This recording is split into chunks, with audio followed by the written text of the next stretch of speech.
is in our DNA. Whenever we let it out, it becomes our superpower. Now imagine an entire city being built to supercharge it. Kadir City, powered by play.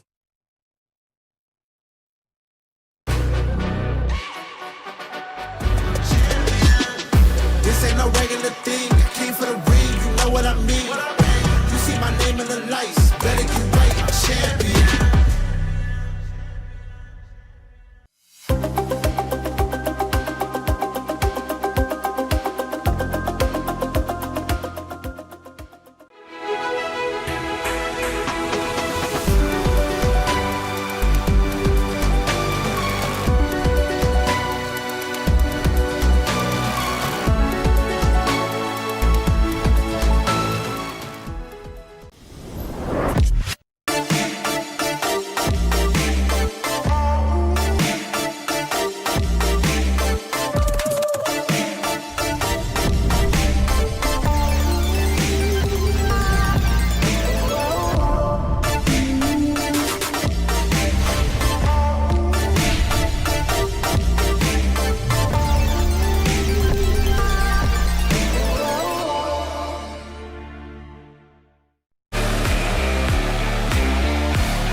is in our DNA. Whenever we let it out, it becomes our superpower. Now imagine an entire city being built to supercharge it. Kadir City, powered by play.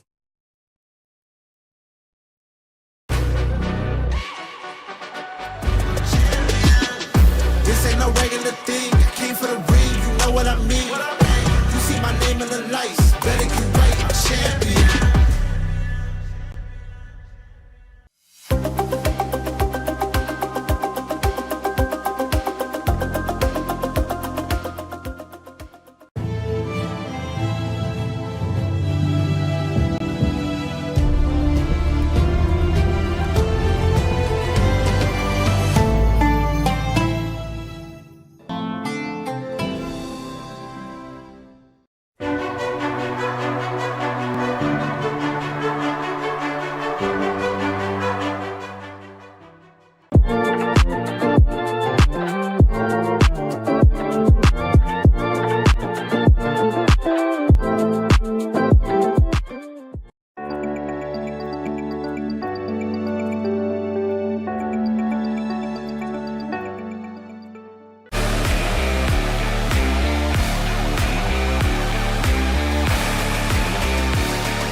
Je suis prêt, c'est parti, voir où m'emmène la vie. Chrome sur mon green, tu m'entends quand je respire. Top le veston, jamais fait une gros pas big plan, j'ai fait changer toute la piste. Regarde ma pêche, je pense pas j'attire. Je coupe la line, laisse la qui laisse frémir. Nouvelle état, new name, toujours fluide dans le move. Main en l'air quand je rentre dans le groove. Garde ce regard, je suis déjà posé. Deux pas je tourne, glace dans mes yeux figés. Vite encore, puis je prends tout ce qui est à moi.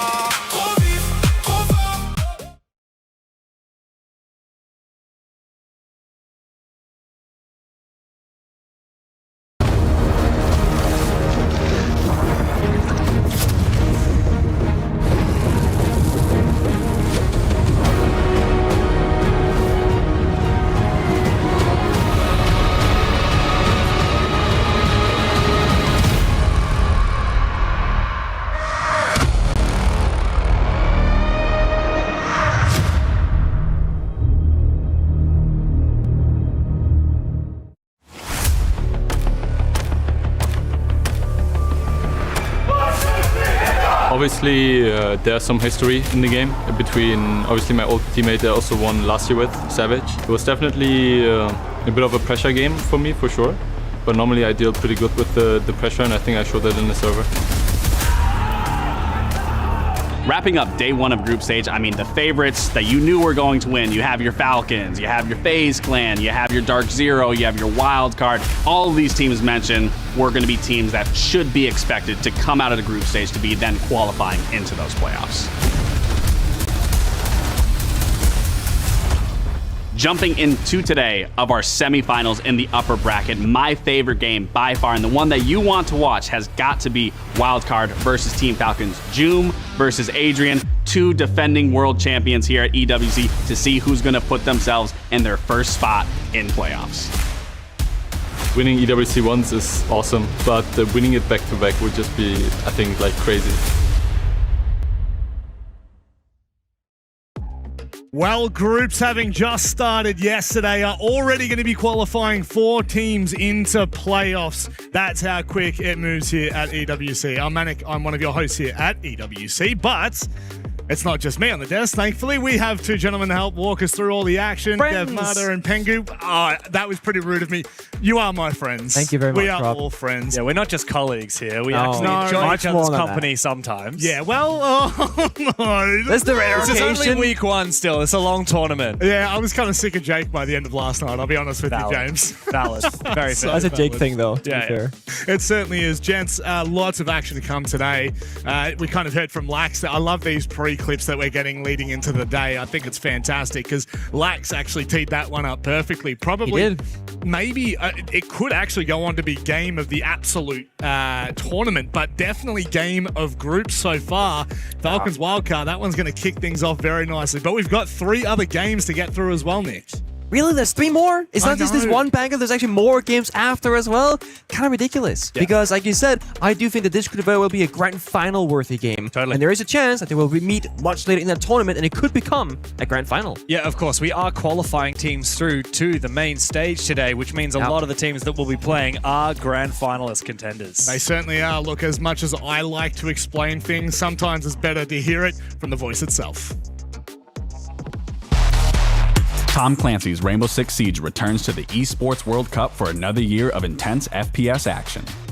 The teams that qualified directly for the main event group stage have been split into 2 groups, the play-in teams joining them to make 8 teams in each group. Those teams will play a double elimination bracket, with 4 teams from each group advancing to the playoffs. In the playoffs, second chances are gone as lower bracket is removed in favor of a single elimination competition. Teams will battle to make it to the final, with a 3rd place match also set for the final day of the tournament. Opening matches in the play-in stage and group stage will be a best of 1. All other matches will be a best of 3, with the exception of the grand final, which will be a best of 5. There's a lot of Siege to play here at the EWC, and the stakes are higher than ever, so sit back, relax, and get ready to be entertained.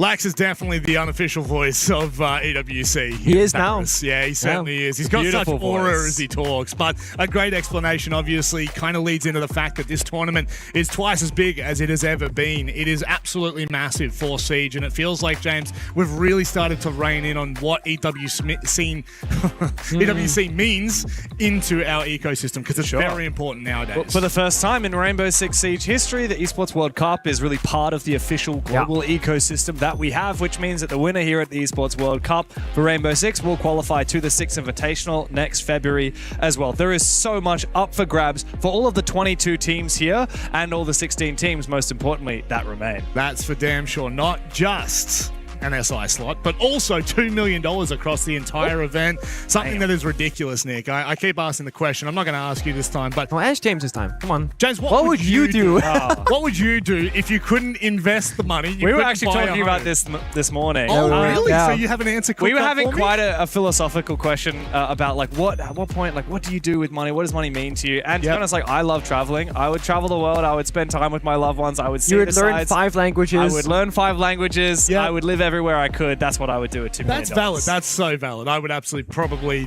I don't know what I'd do, actually. No one's ever put me on the spot with a question. I'd maybe like get that. 10 dogs. Yeah? Like I have one at the moment. I feel like there's space for more dogs in my life. You know what? I actually did get asked $1 million question a long time back, and mine was to get a dog farm and literally just go and let 100 dogs roam around. I see that for you. There you go. If I ever win EWC, you're never going to see me again, but you're going to hear a lot of barks. Lots of bark from the stage yesterday. Let's be honest. There was a lot of barking and sometimes a little bit of biting. I don't want to go too deep into it, Nick, but across both stages, there were some heated matches. You heard from Joom in the opening piece about versing a previous member, Savage, on the other side. Yes. And he felt that he handled it quite well. But then when you look at the other side of the stage, when you start to look at how the entire groups have actually played out, it feels as though maybe some teams were left with more bark than bites. And that's always how it's gonna be, right? Who can handle that pressure the most when you get to main stage when things matter a lot more, and that's that pressure in the server. But like Laxing said, I think all the teams we expected to come out with a W in the very first day of groups, they came out with a W, right? CEG, convincing victory. okay, I gotta reel this one back in. I thought M80 were gonna win over Falcons. That was my one upset. But other than that, everyone showed what they're made of, and the expected winners, well, they won. For sure, for sure. Now, of course, in the second group as well, it was a similar story to some degree. Obviously, FaZe, Fnatic, very much a one-favored affair. The two-time world champions retaining It looked good for a their second. dominance. Yeah, Fnatic have had some good moments, but of course, they'll have to fight for the lower bracket from now on. Unfortunately for EDG, CNL team, one of the final remaining, couldn't perform. Same with All Gamers as well in the other group. For me, in this group right here, in Group B, it was the two APAC teams that had a little bit of promise with Weibo and Enterprise, both failing against their respective opponents. That did surprise me a little bit, but at the end of the day, APAC teams always going in will be, in some form or another, underdogs. Yeah. But it was the way in which they failed to win, right? It was I like agree. one team, Enterprise, they were a single round off. They went to 7-7. The other team, Weibo, lost 6-8. So it's like they get so close, and then they make a massive blunder, huge mistake, and that will just change it from a victory into a loss. Yeah, it's kind of on the flip side of both of those APAC coins. You had, let's say, Weibo, tooth and nail, back and forth. Yeah. A couple Furia. of huge clutches. All right, Yeah. you've got to say, Diaz, what a performance. Then when you looked at the other game with Enterprise, I mean, that was a bit of They a... had a bit of a lead, right? They had a 6-2 lead, and then I think they actually went into the lead in overtime as well. So they had, I think, a collective 6 match points that they could have converted. But this is just the difference that you have when you come to international events. It doesn't matter what region you're from, you are always going to get surprised. I actually think FaZe were quite surprised by Fnatic in their opening couple of rounds. You alluded to that before, Dev. There were about 4 or 5 rounds there where it looked chaotic, and it actually looked like Fnatic probably could have come away with a 4-2 half themselves. 110%. Fnatic are a funny team because for the longest time they have been at the bottom of the barrel in Europe, and this stage has really been their breakout moment. Big win over G2. A lot of people expected to be a championship contenders. Of course, G2 a year ago were in the grand final of the Esports World Cup. Fnatic, though, they're just very inconsistent. They can have very high highs and very low lows, and what started very strong ended up a bit of a peter out against FaZe, the world champions. This, of course, is the game that you were talking about a lot before. Yeah. Now, Weibo Furia is a tough match because Furia are also a very inconsistent team. They have very high highs and also very low lows. For example, getting first round at the Salt Lake City Major just 2.5 months ago. Weibo, on the flip side of that, very rarely are they inconsistent, but something did not click yesterday, and they will need to bounce back to stay in the tournament. It's a little disappointing, isn't it, Nick? Because we thought coming into this that realistically this is the best that Weibo's looked, and I think most of us That's the actually on the story. desk look, yeah, we're biased. I'm not even going to pull my punches here. We are biased toward APL teams. We always will be. But we felt as though Weibo could have done it, and I think there's so much proof from those highlights to just imagine what they could have done. But 100%. that's just it. It's that missing step. And they should have done it. Generally speaking, even you said Diaz huge clutch, yes, but when you clutch, it's usually from your opponent making a small mistake and then you capitalize well off of it. Diaz's clutch yesterday was a huge mistake from Weibo, super uncharacteristic from them, especially when you have Speakeasy, the captain alive in the server, who was a part of making that mistake. Yes. So That's uncommon for him. It's devastating as well, but they'll look back at that and hopefully with a rose-colored lens. I really hope first they game, look at the jitters. Hopefully It's a okay. fresh set of eyes for their upcoming games. That's Yeah. the really thing that I'm focusing on, because from now on, I mean, it's all about qualifying through to the main stage. That's really all that matters for the teams today. And then tomorrow, it's all about survival. The day after that, it's all about both at once. It's elimination or and progression survival. and nothing in between. That's for damn sure. Best of ones are done and dusted for the tournament here at EWC, moving forward with only BO3s.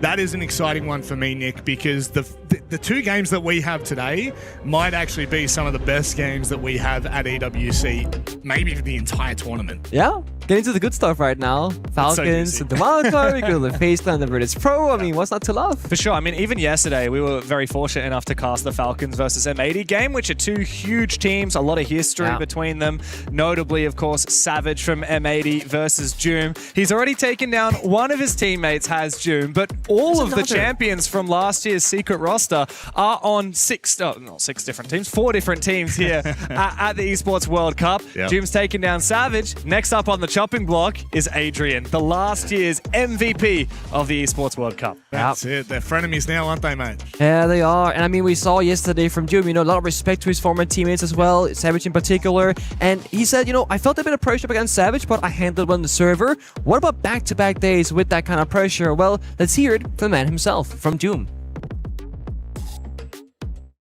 head into your guys' next opponent. You are going against another former teammate of yours, Adrian. He was the MVP of his last match. Got anything you want to say to him ahead of that match? No, I hope he has a great match. I hope we have a great match. He's a great player, so I'm going to respect him for sure. I hope he will do the same to me, and I hope we have a good game. All right, now, is there anything, any skins? Doom and Adrian have played 106 matches together over the last 2 years when they both played on Secret. In 7 different countries around the world. They went from Manchester, Montreal, Riyadh last year, of course, Paris earlier this year with the Six Invitational, where they made it to a grand final and was so close to going the distance to a 5th map against FaZe as well. But now they actually find themselves, for the first time ever, up against each other. They did play head-to-head all the way back in Tier 2 in the R6 South Breach when Adrian was playing for G2. I mean, it's quite funny, really, because that was years upon years ago. I was texting Jim about it this morning. Yeah, and he's like, I don't know if I've ever played that guy. If I have, it would be way back in Tier 2. This is going to be such a fresh moment for both of these players who know each other so intimately to go head-to-head in the server. Yeah, it's also quite rare that we see a team kind of splitting apart who's actually a championship-level roster, winning EWC, going to an SI Grand Final, yet they both upgraded, if you will, right? Doom goes to Falcons, replacing Shaiko, huge story in its own, and then you have Adrian going to Wildcard, who is currently one of the best teams as well, but kind of growing to that position, whereas Falcons has been there for quite some time. Such a rarity, but yet they did it. For the longest time, Falcons just, it feels like they're always teetering on the edge of greatness. It feels like they could well and truly have been the greatest era of Siege that we've ever seen, and that's including you in the conversation, Nick. But I think that looking at this, they had so many opportunities. 100%. You know, like this Falcons/BDS roster, if you look at the history, the longevity of the origins, the legacy of this team, they actually have 4 championships. If you include, you know, Esports World Cup 2 years ago, the G8s before that, if you include the major that they won way back in the day. But they've also had 4 second place finishes across 6 invitationals, across majors. And you have to ask the question, what happens if some of those runner-ups, some of those faltering when they were the favorite team, if they had overcome in those moments, we would probably be talking about Team Falcons being up there with Furia, FaZe, and G2 as one of the greatest of all time. But they just aren't. I'm sorry, but they're just not in that conversation the same way those other teams were, because they haven't won enough tournaments. Close is not good enough in Rainbow Six. Tell us what you really think, James. I was gonna say, he's supposed to be fired up about that one. Man. But they're still fighting for it, and to me, that's the impressive part. So many teams, they get knocked down, they make a ton of changes, and they fall apart more and more. But that winning mentality, that core, it's still there for Falcons. They make one roster change in a long time, minus Shaiko plus Doom, and they're straight back at it. Well, talking about straight back at it, Wildcard have had a very interesting 12 to 24 months from near on no ones. We didn't expect much from them prior to Reload last year, and then all of a sudden, this roster just started hitting stage after stage, event after event, and now, Nick, for so many people, they may be top 2, if not top 4 at every event. And it's such a strange roster on paper, and I thought when I saw it myself, what are they gonna accomplish, right? That was just my baseline expectation. I don't really feel it. Kansen, Bay, Spiker, Baby Shark, that dash in there before Adrian. A lot of imports. Lagonis is coaching them from Brazil as well. Played with Alama back in Team 1 days in Mexico Major. I'm just thinking, they couldn't find any of the players, so they got this team together. But these guys, they play the game the same way. So much passionate server. We've seen so many tournaments now where they're in a losing position and somehow they will find the clutch, they will get a retake, and they did it yesterday again against Team Liquid Alienware, a formidable opponent with so much experience. They will clutch against them too. Yeah, of course. I mean, Wildcard for a very long time, we're kind of just one of those bottom feeders in North American League. And just over a year ago, about 15 months at Reload, they really broke that spell. Since then, they've made it to every single event, and their worst performance has been top 8. Still a mainstay performance. Their best performance has been top 4 at both Reload and the Major in Munich. And guess who knocked them out at the 6th Invitational earlier this year? It was Team Secret. So they get knocked out by the second place finish, and then they go and they pluck Adrian up. They get him onto the squad, and the team looks better than ever. Now, for the first time in history, Wildcard, who, like I said, were once a bottom feeder team in North America, NAL champions. Right? They overtook Shopify Rebellion, they overtook Dark Zero, they overtook M80 with all of the upgrades that roster has had, and now Wildcard is seriously a championship contender for the first time ever. And a small detail as well, right? So many, big team names, we talk about the IGL Experience captain. This is Spiker's team. Spiker has a lot of strategy in the shots in the server, and he's a young rookie, or he was at least. Now he's become his own player, right? Yeah. They didn't import a Troy Canadian, didn't get a Vidiking in the server, anything like that. They got a young player who made a career for himself, growing with the team to this level. A lot of the great teams, they go two paths. They do recruit veterans, and they have these OGs of the squad that lead the rest of the team to victory. But every now and then, I believe that the best teams in the world often start from just fresh talent. Yeah. And, once upon a time, Falcons, when they were BDS, they did that. Team Secret did that. I mean, Team Empire did that way back in the day. And even Furia/W7M, they were nobodies, right? Yeah. Out of nowhere. And then suddenly Herds, KZ, who really you hadn't heard about outside of Brazil, forged a dynasty like none other we've ever seen. Wildcard have been writing their own story quietly from the shadows, but they can't afford to be ignored any longer. No, they certainly can't, especially with where they're going. And I think that's the important part, is where they're going. They've gone step on step on step. Speaking of steps, how about we step into the veto and start to determine where we're going for this best of 3? Because I can tell you right now, I think most people are expecting this to go to all 3. Now, if one of these teams happens to have a life game, obviously, it's a bit of a different conversation. But I think the context has to be that we do get to border. Yeah, I would have to agree with you. I mean, I want this game to go 3-map, or at least like double overtime or something like that. Yeah. Very bold here from Falcons to leave Fortress open. That was the immediate reaction here. Benio backstage was saying, Wildcard, probably the best Fortress team in the world. They played it yesterday against Team Liquid Alienware, and we saw exactly why they're so feared on this map. And also feels like giving Falcons Bank is almost a similar feeling. We're saying we're some of the best teams here. We're going to play each other on some of our best maps and see who's actually going to come out on top. I mean, statistically, I really don't like Wildcard on Bank. This seems like a weakness of theirs. It's their second least favorite maps in terms of their preferences. And you look at 5 Fears, 100T, they lost to both of those teams in the NAL. So they traded good maps. Exactly. So I really feel like if either of the teams win each other's map pick here, that would be monumental. That could be 2-0 territory. So once we get into Bank, where Falcons should be massively favored, if Wildcard come out of the gate swinging, by the way, Wildcard will be on the defensive side, which is a little bit of a surprise for Bank. It's an attacker-sided map. But if Wildcard can dig deep on that D, then it's going to be crazy for the series.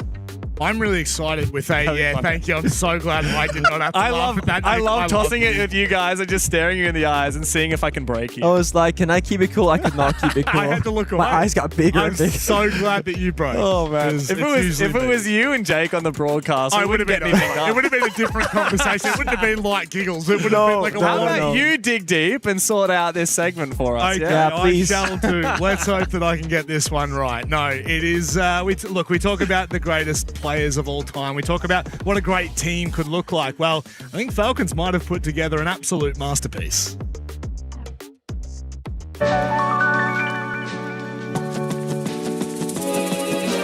If you could make the perfect roster in Rainbow Six Siege, who would you pick? And that is the question I'm going to ask you guys. First and foremost, I just want you to pick any player you possibly want. Try and not just pick your full roster. I know you guys would say, yeah, well, I would pick us 5, but that would be boring. Then I'm picking Andy. Okay. Any reason why? Because I think he showed to everyone that he's the best player in the world right now. Okay. For me, I will take Vita King. He's the IGL of Face Plan, and I think he proved to the world as well that he's one of the best IGL. He won 2 times the World Championship. So. Okay, that's a very firm answer straight away. The other guys they're really thinking about it, like the slowest team managers in the world. He didn't say he's the best IGL, so I take this as a compliment. You got it. Yeah, you're all right. Okay, second pick, then we'll go with you first. I'm taking KZ then. KZ from Team Liquid. Cool. Very good player mechanically. He has so much firepower. So. Awesome. And yourself? Kind of boring, but I'm picking JV92 as a flex support because, they have a tough season last season, but he's always on top. He's actually a funny guy, so it's not boring. Vibes are important, right? You want the funny guys in there. You're not getting bored with him. No, exactly. Right, third player. We're starting to really get into it now. Third player, I will pick Neiko as a shield and IGL. How are we feeling? You think he can bounce back from that one? But he gave me some tips about the team I want to pick as well, so Skies. Okay. He's a French player playing for Virtus Pro. He's he did a really good season. All right, fourth pick. Where are we going? I want to take Ruby. Yeah. He's playing for GK right now. I mean, very versatile, you know, very versatile. Yeah, that's what you want. You want somebody who can slot into these teams that don't exist. Keep everything to complete the team. Okay. The funniest thing is, I was thinking about Grubby. I was like, so does he fit in my team? It doesn't fit anymore. Oh, he doesn't fit. Okay. I was thinking about him. Yeah. I think I will pick Benja, Lurk country. I think you need a Lurk on every team, and Benja fits his role perfectly. Okay. Well, you've got to pick your final member of the squad now. Anything missing in there? Like, we're talking vibes, someone who's going to get you a water. You know, I mean, maybe that's not their job, but you know, it's like the guy who's going to help you out with certain situations. That final pick, who's going to be? Loira. I think he's really good mechanically, good guy as well. Yeah. I love him, so yeah. I was thinking since he was saying he's the last player, but I think I will take Angel for the support role. He won the major and he did a really good tournament. So awesome. Right, so your teams are going up against each other. It's the last map in a grand final. Oh my god. Who's taking it? To be fair, I would say my team because I built it, but we have to ask people from outside. You don't feel like it doesn't seem that confident. On my side, I let the community decide. Let the community decide. Well, I'm sure they'll have a lot to say about that. Thank you very much, guys. Thank you. Ligifac, instead of maybe letting the community decide, how about I let James Devmarter Stewart decide? This is not a contest. This is a massacre. I'm sorry, Brito. I love you. But you picked the trolliest team I've ever seen. Also, I want to give some extra credit to Ligifac. He has a beautiful, thick French accent. I am 100% confident he said Handy, not Ambi. Ambi's a good player.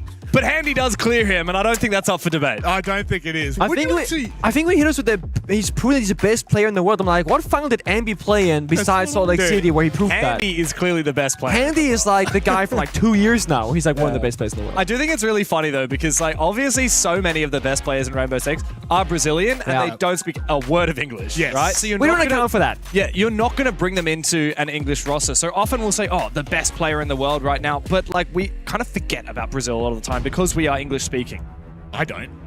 I don't think we forget about it. No, that's you. Do you know what the problem is for me? Is my bias is stuck in 2024. I'm just going to be completely honest with you. My bias is completely stuck with the Brazilians. So when people are talking about NA having a good moment, I'm like, no, it's the Brazilians. You're never changing my mind. But Você precisa falar de português. This is the English broadcast. You need to speak Portuguese. I'm so sorry to any Portuguese speakers that had to hear me butcher that. But like that's the thing. You need to be able to speak And what did you say? Huh? What did you say? Você precisa falar de português. And what does that mean? You need to speak Portuguese. Okay. I thought you were telling me. No. I was translating it. I'm so embarrassed. My Portuguese teacher is listening and face palming right now. Yes. Not going to be very happy. But we are very happy because it is near on time to get underway with this absolute series and a half. I can't wait for this. Falcons and Wildcard. Nick, what side are you going for at the moment? Who has their better chance in this? Because that's a tough question, I'll be honest. Listen, I would like the story of Wildcard takes the victory here today. Falcons goes lower bracket. They're gonna be like, okay, we're fighting to get back into that main stage, playoffs, go for a grand final. They'll make the lower bracket run, and I genuinely would love them to re-meet in like a semi or a grand final later. Would love it. Wildcard did beat Falcons in both the Salt Lake City Major and here in Paris just 6 months ago at the Six Invitational. So I think that the Americans are favored. However, Falcons are absolutely the better team on bank. So really it comes down to if Wildcard can win here on the first map, I think it's GG for the series. But if Falcons stands tall, I reckon we really do have a serious shot of going the distance. So the linchpin is the first map. Absolutely. That's an early linchpin. It is time for us to get underway. This is our first best of 3 of group stages, and guess what?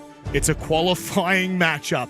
Gentlemen, please enjoy this matchup for everything that it has to offer. Thank you very much, Robbie boy. I am really excited for the first few rounds of Falcons gameplay because we saw them yesterday against them 80 that had a very clear, defined game plan going into that matchup, okay? And there's one thing I want to keep my eyes on right now, and that's going to be where Doom puts down the Vulcan canisters. Right now, 2 of them go to the default location, but they banned away the Hibana. What you can do when you ban the Hibana is that you go upstairs, put the Vulcan canister on a hatch. He is going. And then you can't necessarily use your hard destruction. It blocks the angle. So I'm just curious here if that's going to be the case. He's still got one in pocket. He's got one in pocket. Surely he's gonna it could put it go on into the open air on the A bomb, so hatch is usually where it's going to be going. And what it means is that the attackers are going to have to go top floor, clear the roamers, get into open area, force back the last few defenders, and then shoot the Goyo canister, wait 20 seconds, then breach the hatch. And there he goes, right off the rip. And the reason why I love when a good plan comes together is that when Falcons are showing us from the operator phase selection and then picking Goyo, it means again a very clear plan that came together before the match even started. They are so well prepared here. The only counter to that Goyo on the hatch, aside from Hibana, is actually Ace, but you do have to expend 2 of your 3 Selmas to breach open that hatch. No value. Yeah, I mean, technically Maverick is also a counter. Just a bit dicey. Very dangerous counter. You get one torch ignition the wrong way and boom, there goes the fire. Yep. Takes even longer in that case. Wow, that's an early That's Doom right there. It's Doom up against his old teammate. Adrian goes down early on the Zafir. Lot of util. Now can Doom escape? Trying to take this 1v1 with a Blackbeard is a death sentence. The fire's pop. And the fire will prevent him from running through without taking a little bit of damage, and Spiker will catch him on the retreat. Was talking a hot spot there, dropping down from the desk itself, falls into a hip fire. Couldn't quite take the fight. But I mean, going 1-for-1 as the Goyo player on that loose roam, that is completely worth it. Passive util position already on the map itself. The big question for me is, will Leaguefact fall back from the server stairs position? They know there's a Blackbeard on the board. They saw the Deimos tracker. If you stick around as a sole player on defense, you're going to be fighting the whole world. There's no pressure yet from the whole server. Leaguefact doesn't have to make that call just yet. They gotta break open these hatches, get the Flying Jones in position, and then just start inching forward here for wildcard. Plenty of time. Minute and 30 to go. We see the silhouette. Leaguefact is sticking around that server staircase. And the Tubarão is going to slow down the detonation of this exothermic charge here. Solotov just looking to burn as much time as possible. Nice usage of the Zodo canisters. Though I believe Wildcard should be able to open up the admin hatch very shortly, which will really force the rest of Falcons to play a little bit more passively. Now they target him. They're really min-maxing the utility, right? Because by Leaguefact running away the very final few seconds, they didn't know if it was clear or not. And burning away with that one more Deimos tracker, it does go a long way for the late stage of this round. Thing is, you still have 2 nitro cells, you've got all of the Tachanka's fire, and you've got 3 smokes. Wow, that's a really nice deep fire there from Tachanka. Spiker puts the shield on back so he doesn't get guard broken. That been there a second earlier. That... Oh, hold on, the planting games. Wait, this is a very early plan. Out comes the fire. Spiker takes a lot of damage. This is going to be a very challenging plan here for Wildcard. I think they did a good job in the early round, but Falcons, they know the win condition is plant denial and the clock in the late round. There's no real backstab. There's going to be one player of Bay on the main staircase, but no real angle in towards the bomb site. So Wildcard forced to maybe rush into the last few seconds of time, because look at this. The fire, the smoke, a plant should not be possible. Oh my god, planting is not a win condition here for Wildcard. They have to go deep, they have to find kills, but Falcons stand tall for the most part. 2 injured. Until suddenly, an eruption onto the bomb site. It's Spiker in a 1v1 against Solotov. Brede might be able to try and crawl up for info. Nitro cell, baits him out, lands it! A nuclear nitro! And the clutch up for Falcons in the first round. Oh boy, I just turned around at the very few final seconds of the round. Doom's facial expression went from, oh my god, we're losing the round, to, oh my god, thank goodness we won it. I also heard a bit of a roar earlier when that first kill came through. Don't know if that was Doom having a roar taking down Adrian, or just good timing from somebody else making that remark. But a good start from Falcons. Wildcard being in a very tough position, couldn't go for a plan, couldn't go for a push. They made that look super winnable. That's what I said earlier on the desk, right? Whenever they're in a you should be counting them out position, don't. Because they have this way of making the unwinnable very winnable. 10 seconds to go. Wow, that was... poor Spiker. Yeah, very long explosion radius on that nitro. Spiker being a little bit low on HP was extra vulnerable. Yeah, that was a real tug of war that round, because I felt like, obviously, when Doom got the opening kill, Falcons are favored. As soon as he gets traded back, Wildcard have over 2 minutes. They've already popped the Goyo, and they've cleared the roam. Wildcard are massively favored. The thing that flipped that switch back in Falcons' favor again was Leaguefact getting back to site safely, and the Tubarão denying enough time on those hatches so that Wildcard had only 30 to 40 seconds left, while there were 2 nitros, 3 gas babes, and a ton of Shamika shots from the Tachanka. And then that was the win condition for Falcons. And then Wildcard made it a 1v1, so I was like, man, it's literally flip it, back and forth, back and forth. And that's the thing about Seas, it's very beautiful, is at the higher level you play at, the more small the details will become about, are you going to win or lose a round? Leaguefact had that judgment call. Okay, I'm going to fall back instead of staying on server staircase. I don't think fighting against the Blackbeard, the Deimos is a good odd for me. But if he had stuck around and he dies, like you said, you probably lose the round. So small things. Doom again, lone roamer. Oh, no. The red ping. C4 clipped the window. Watch out, Joom. Kansan, though, has to reload. Goes for the repick with a pistol. Really, either player could have died there. Joom cannot afford to fall. Baby Shark has actually snuck up. I think they know. He's very close to that barbed wire, but good shot there onto Leakafact. Joom low HP. Baby Shark pre-fires him as well. This is a fickle defense now for Falcons, as just Yuzis and Solotov have to lash out. It's all Yuzis. Wildcard perform a near flawless attack onto the top floor. It's a classic wildcard attack. They are so good at conjuring up that map control out of nowhere. They had 3 people outside the building getting red pinged by Doom. He went for that frag. And before Doom can get back to his position, go for a reload, they're on the main staircase. They're in Skylight Heaven. They rappelled in the bomb site window and they take stock control. And with that, they take the entire round in the most convincing fashion that we've seen in a long time here at the EWC, because that should have been a difficult injury for Baby Shark. 45 seconds into the round, how is he already up the stairs? In garage, up the staircase, never stopping, never calling, just going for frags. There must have been someone on a pre-placed drone, otherwise Surely. that's so risky to just sprint up. You have no idea if there's a rat just waiting for you. And yeah, with the old Dockerby, you could have just popped a call and then sprinted, and if you don't hear anything, then you're safe. But with new Dockerby, you can't achieve but on the flip side, right? This is maybe where the Dockerby rework was a bit of a buff for some players. When the Dockerby call was global, same with line in a way, you're showing that something's about to happen because you're making that call with the intention of making a play or getting information for the play. Now with the single calls, you could call Doom and they think, oh, I peeked on them on the windows. Instead of droning me, they're calling me. I'm not sure they're gonna push anywhere. So it's one of those situations. But there was a bomb on the main staircase, and the shotgun player, I don't know if it's Leaky Attack or PD or whatever, but they were waiting for it, taking that gunfight, but Baby Shark's just better. You and I were having a little bit of a chat this morning. I know that you're excited to talk to some of your favorite pro players and get their thoughts on the meta and different aspects of Siege. And one of the questions that you told me you want to ask, I think, some of the players, is how much do you think mechanics are important compared to strategy? And in a moment like that, with Baby Shark on the main stairs of the SMG-12, he's unfavored against Leakafact. Right? Leakafact has that balustrade that's going to protect him. The mechanics of Baby Shark won that round for Wildcard. He doesn't get that kill on Leakafact, he's definitely not getting the kill on Doom. No, for sure. And Falcons fall apart. And at the very highest level, you're kind of combining mechanical skill with strategy, obviously. And I know support players are going to go, strategy's better, interfraggers, mechanical skill is better, more important. The perfect player has both, obviously. But no, you're alright. That was a moment where either you frag it out or you don't go anywhere at all. Very safe for Wildcard, a lot of phantom pressure. Boogie Jones and CEO from outside the windows. The glass smoke grenades just kind of making a fake play, and they had so many smokes to support it. 6 smoke grenades in the server, 5 of them being spent. Oh, early entry though on the top floor. Bay actually will trade out Yuzis after that first kill from him. Baby Shark getting caught off guard is unusual, especially playing that solid snake. Map control being lapped up here by Wildcard on that top floor. Falcons, no more nitro cells to try and contest vertically as the ceiling above them starts to be torn up. Wildcard have the numbers advantage and they have plenty of map control. So much time on the clock to boot. They got almost all the pieces that they need for their attack, right? Just gotta get everyone in the right location. They have one final smoke grenade to enable Bay on the glass as a final win con for them. Doom going for a flank though behind lobby. Adrian could be in trouble. Look at this. They're so quick, aren't they? Wildcard don't mess around, but Doom is on for a flank. He might be able to go deep. Find that kill. Good shot onto Spiker, but immediately traded back by Bay. Bride in the 1v2. The Clutch King. Does he know where they are? Absolutely not. Kansan shuts him down from his infamous Kansan position, and Wildcard will take the lead. 2 rounds of attack in a row. It's a very good way that Wildcard are applying the pressure, and I think they must have studied the game for Falcons yesterday against M80. They are playing Chalet, and Falcons on defense, they love to set up like a 3-man hold as the defenders, stopping the attack from comfortably entering the building by playing very strong positions with a bit of utility and a good crossfire.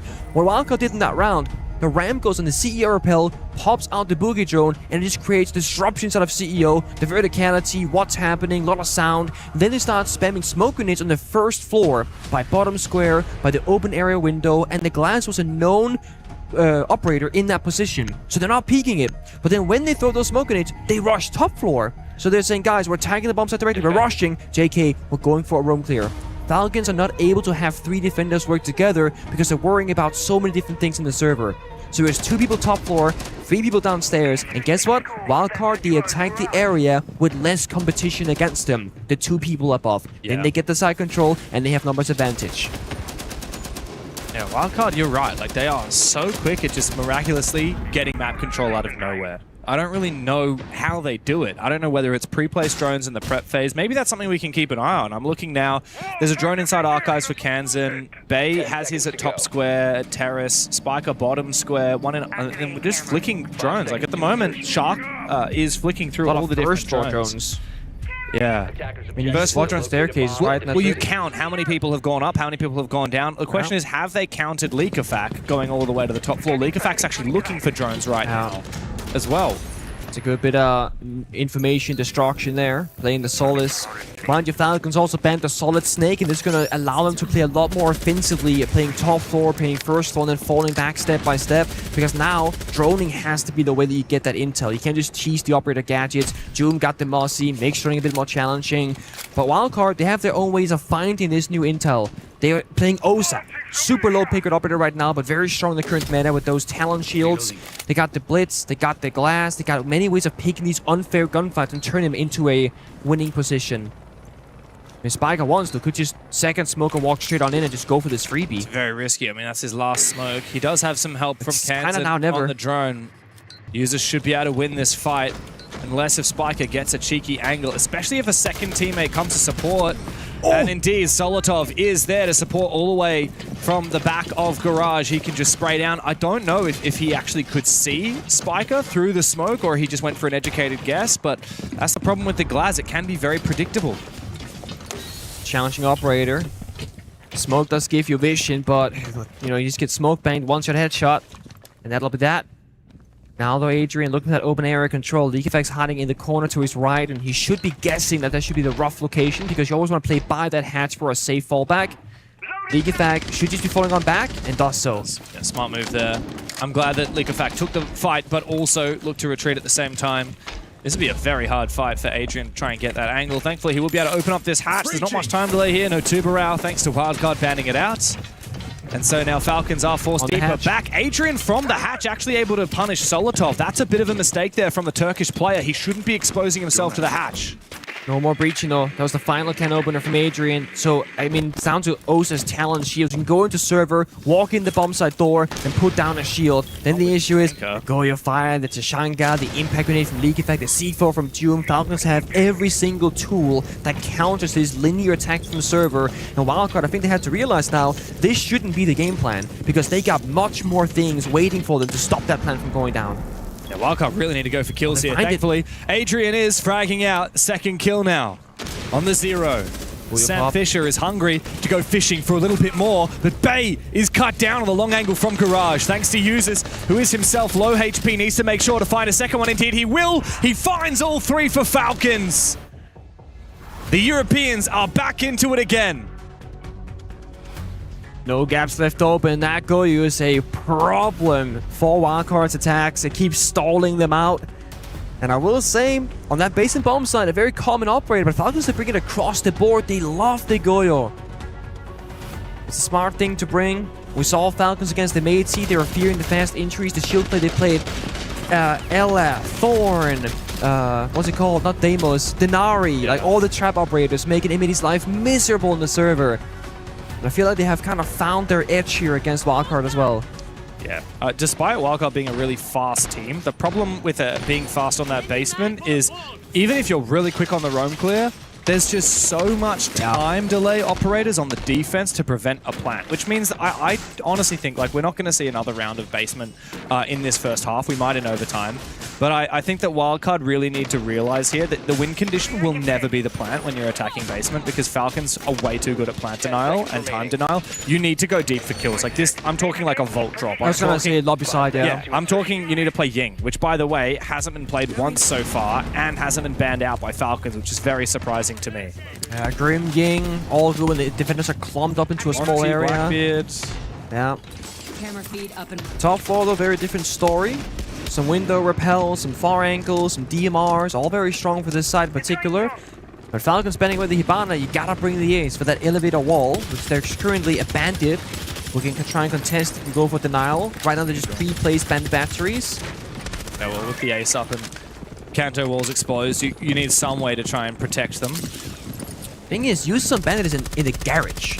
He's all the way downstairs, so it might be that when they try and ace open the wall, he runs out and goes for a gunfight. Oh, maybe. So he's kind of baiting himself in his own gadget actually across the map. We'll see what happens later on, but for now it's going to be window pressure from Kansen. Just kind of fishing and applying a bit of that phantom pressure. It's a big round for Wildcard here because they're on the attack, which is the favored side. You cannot let Falcons get a third round of defense, especially not this early. League of Fact gets exposed, has to fall back. There are not a lot of safe havens on this top floor bomb site, especially now that the breach has been opened up. No castle, nor Azami brought to the cards here by Falcons. And the usual attack, either from Wildcard, they're leaving the elevator wall completely untouched. So they know that the attack here very linear from Wildcard. They're going to go square. They're going to play the CEO windows. The big win con right now. Wildcard, they've been hiding the synths basically for so far, only showing one roly-poly. So if Falcons haven't communicated that, that's going to be the surprising factor later on. They can enable that push in a plant. So we got to look towards players like your Breedy on the Solus to communicate, guys. Are they planting? And if they are, where is that going down? Then there's got Doom downstairs in Archives and go for an impact grenade with the Valkyrie and try and deny it later on. Bay's hunting him down though, and if Bay wins this fight, it will open up the round for Wildcard. Doom on the receiving end of this pre-fire. Eventually will go down. He was hunted by two players. And Users actually didn't go for the swing here. He can't because that air jab stops him from doing so. Eventually, though, Baby Shark bites off a little bit more than he can shoot contesting stock. Meanwhile, Users realizes he doesn't need to go through that air jab if he has his C4 vertically to take down the Nomad herself. We are at an impasse for Wildcard. Hard to plant though, again, it's just the sense to kind of give you a bit of shrouding there it is, but you're not going to be safe from the C4, 3 fires. Now the desk being broken, the roly poles to the ground as well, so no more coverage. Planting again shouldn't be an option, gotta go for kills. Big kill though from Adrian. He needs to bring Wildcard back into it, and he does. It's time for Solidov to go for a flank. It's time for Solidov to clutch your kick. He can't even find the first one. Monstrous round from Adrian. In the 3 versus 4, Wildcard get it done without dropping a single body. And they take the lead again here on Bank. This time they don't get baited into that plant. Like you said, you gotta go for those kills, guys, because Falcons, they're playing so heavily around the plant denial. Solo player in Archives, Doom. Breedy playing deep meeting, very passively, just having to catch it out as a solus player. It was just so tough with the DMR, but he's last alive. He's supposed to take the fights. He's supposed to lock them from entering the bomb site, entering the building correctly. But it's the last guy to pick the fights in the server. The air jab here from Bay as well, locking use. So the C4 kill is great, but he spends 20 seconds spinning through the basement, up the main staircase to help his teammates by the bomb site, and it's too late. Discovered the location of a bomb. The age-old question now, is it going to be 3-3 or 4-2? Yeah. We've really set the stage already, and we said that, attacker-sided map, Wildcard should be better in the first half, but we also said Wildcard have historically struggled on this map.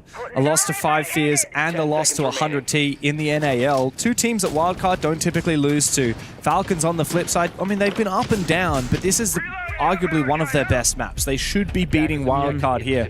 They picked it. Next up is Fortress, and as we've said, Wildcard, arguably the best team in the world on Fortress at the moment. If Falcons go into that second map, 0-1 down in the series, it could be down to the lower bracket for them.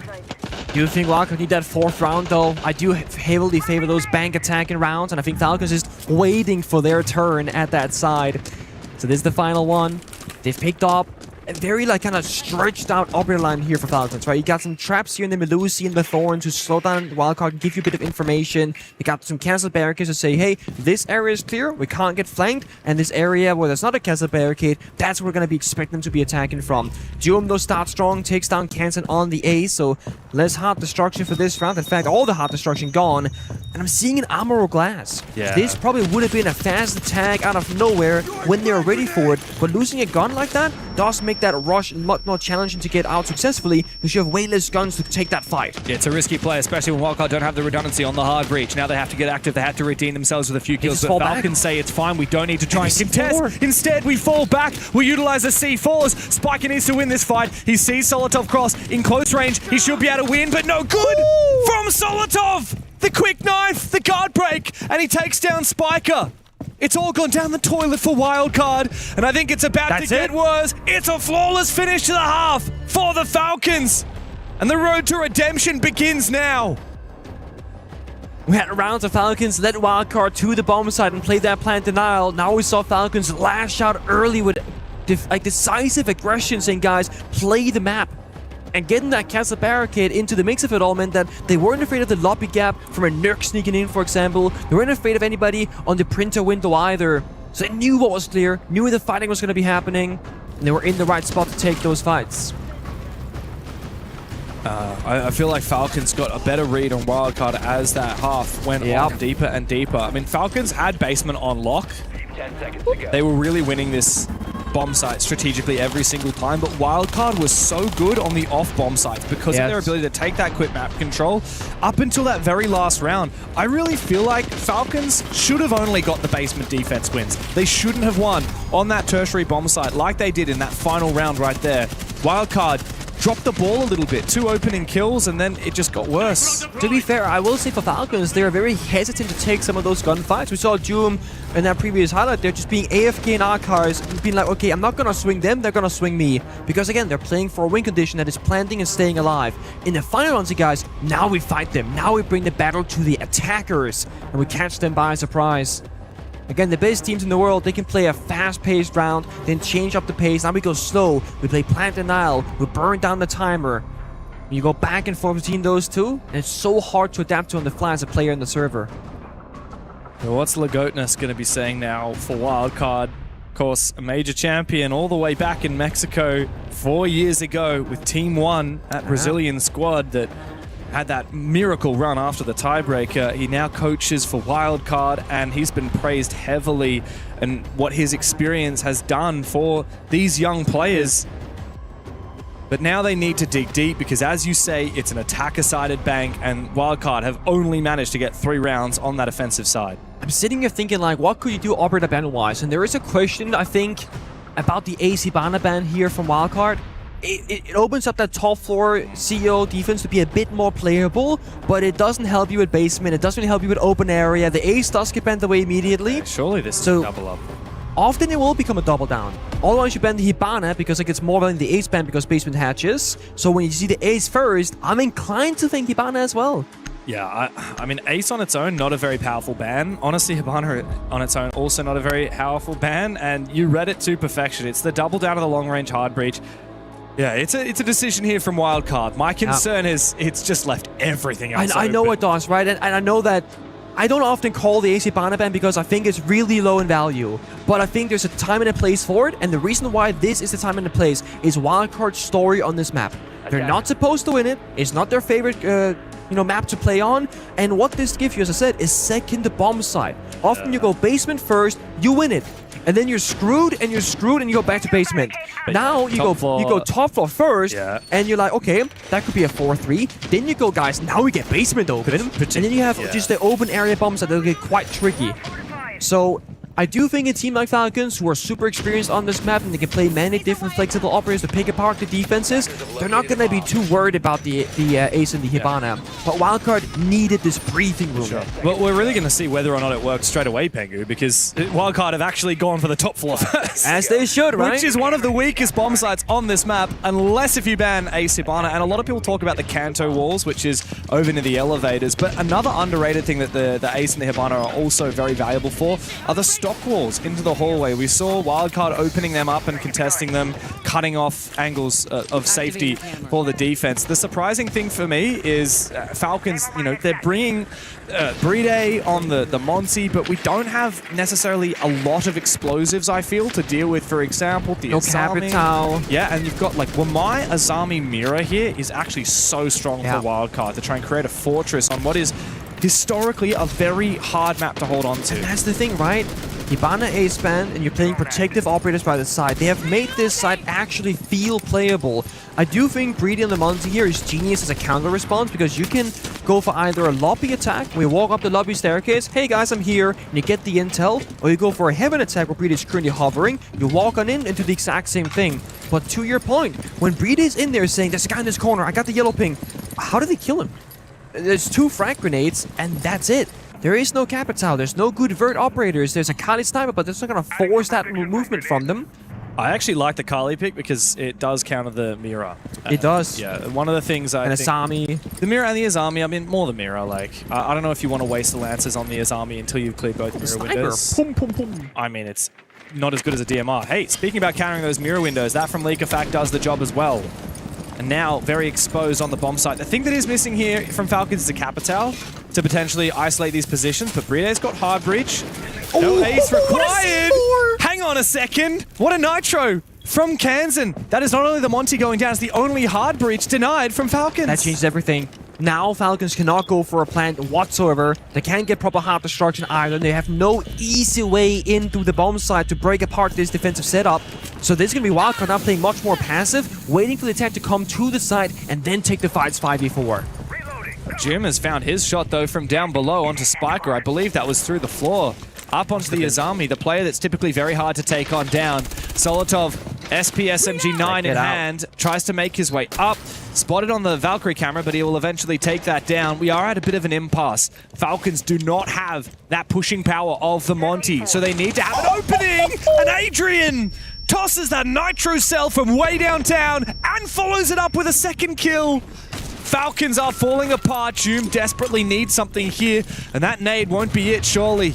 Wildcard have this bomb site locked up with just 20 seconds to play. Meanwhile, Leakyfax stuck on window repels the wallbang as well. Adrian, it feels personal. He wants this round. He wants to be the last player. He's gonna go hunting for him. Surely. I don't think Joom's got it in him. Look, he's good, but he just ain't that good. And Adrian locks up the 4K for Wildcard. Maybe we weren't so worried at all about this defensive half because Wildcard looks so locked in the second half. And this is the thing, usually that's a huge victory. Oh, they won the top floor, that changes everything. The bombs at rotation. Well, with these operator bans, with this heavy investment, they are supposed to win top floor. And I think if you're a Falcons player right now, if you're League Effect, the captain, you say, guys, it's okay.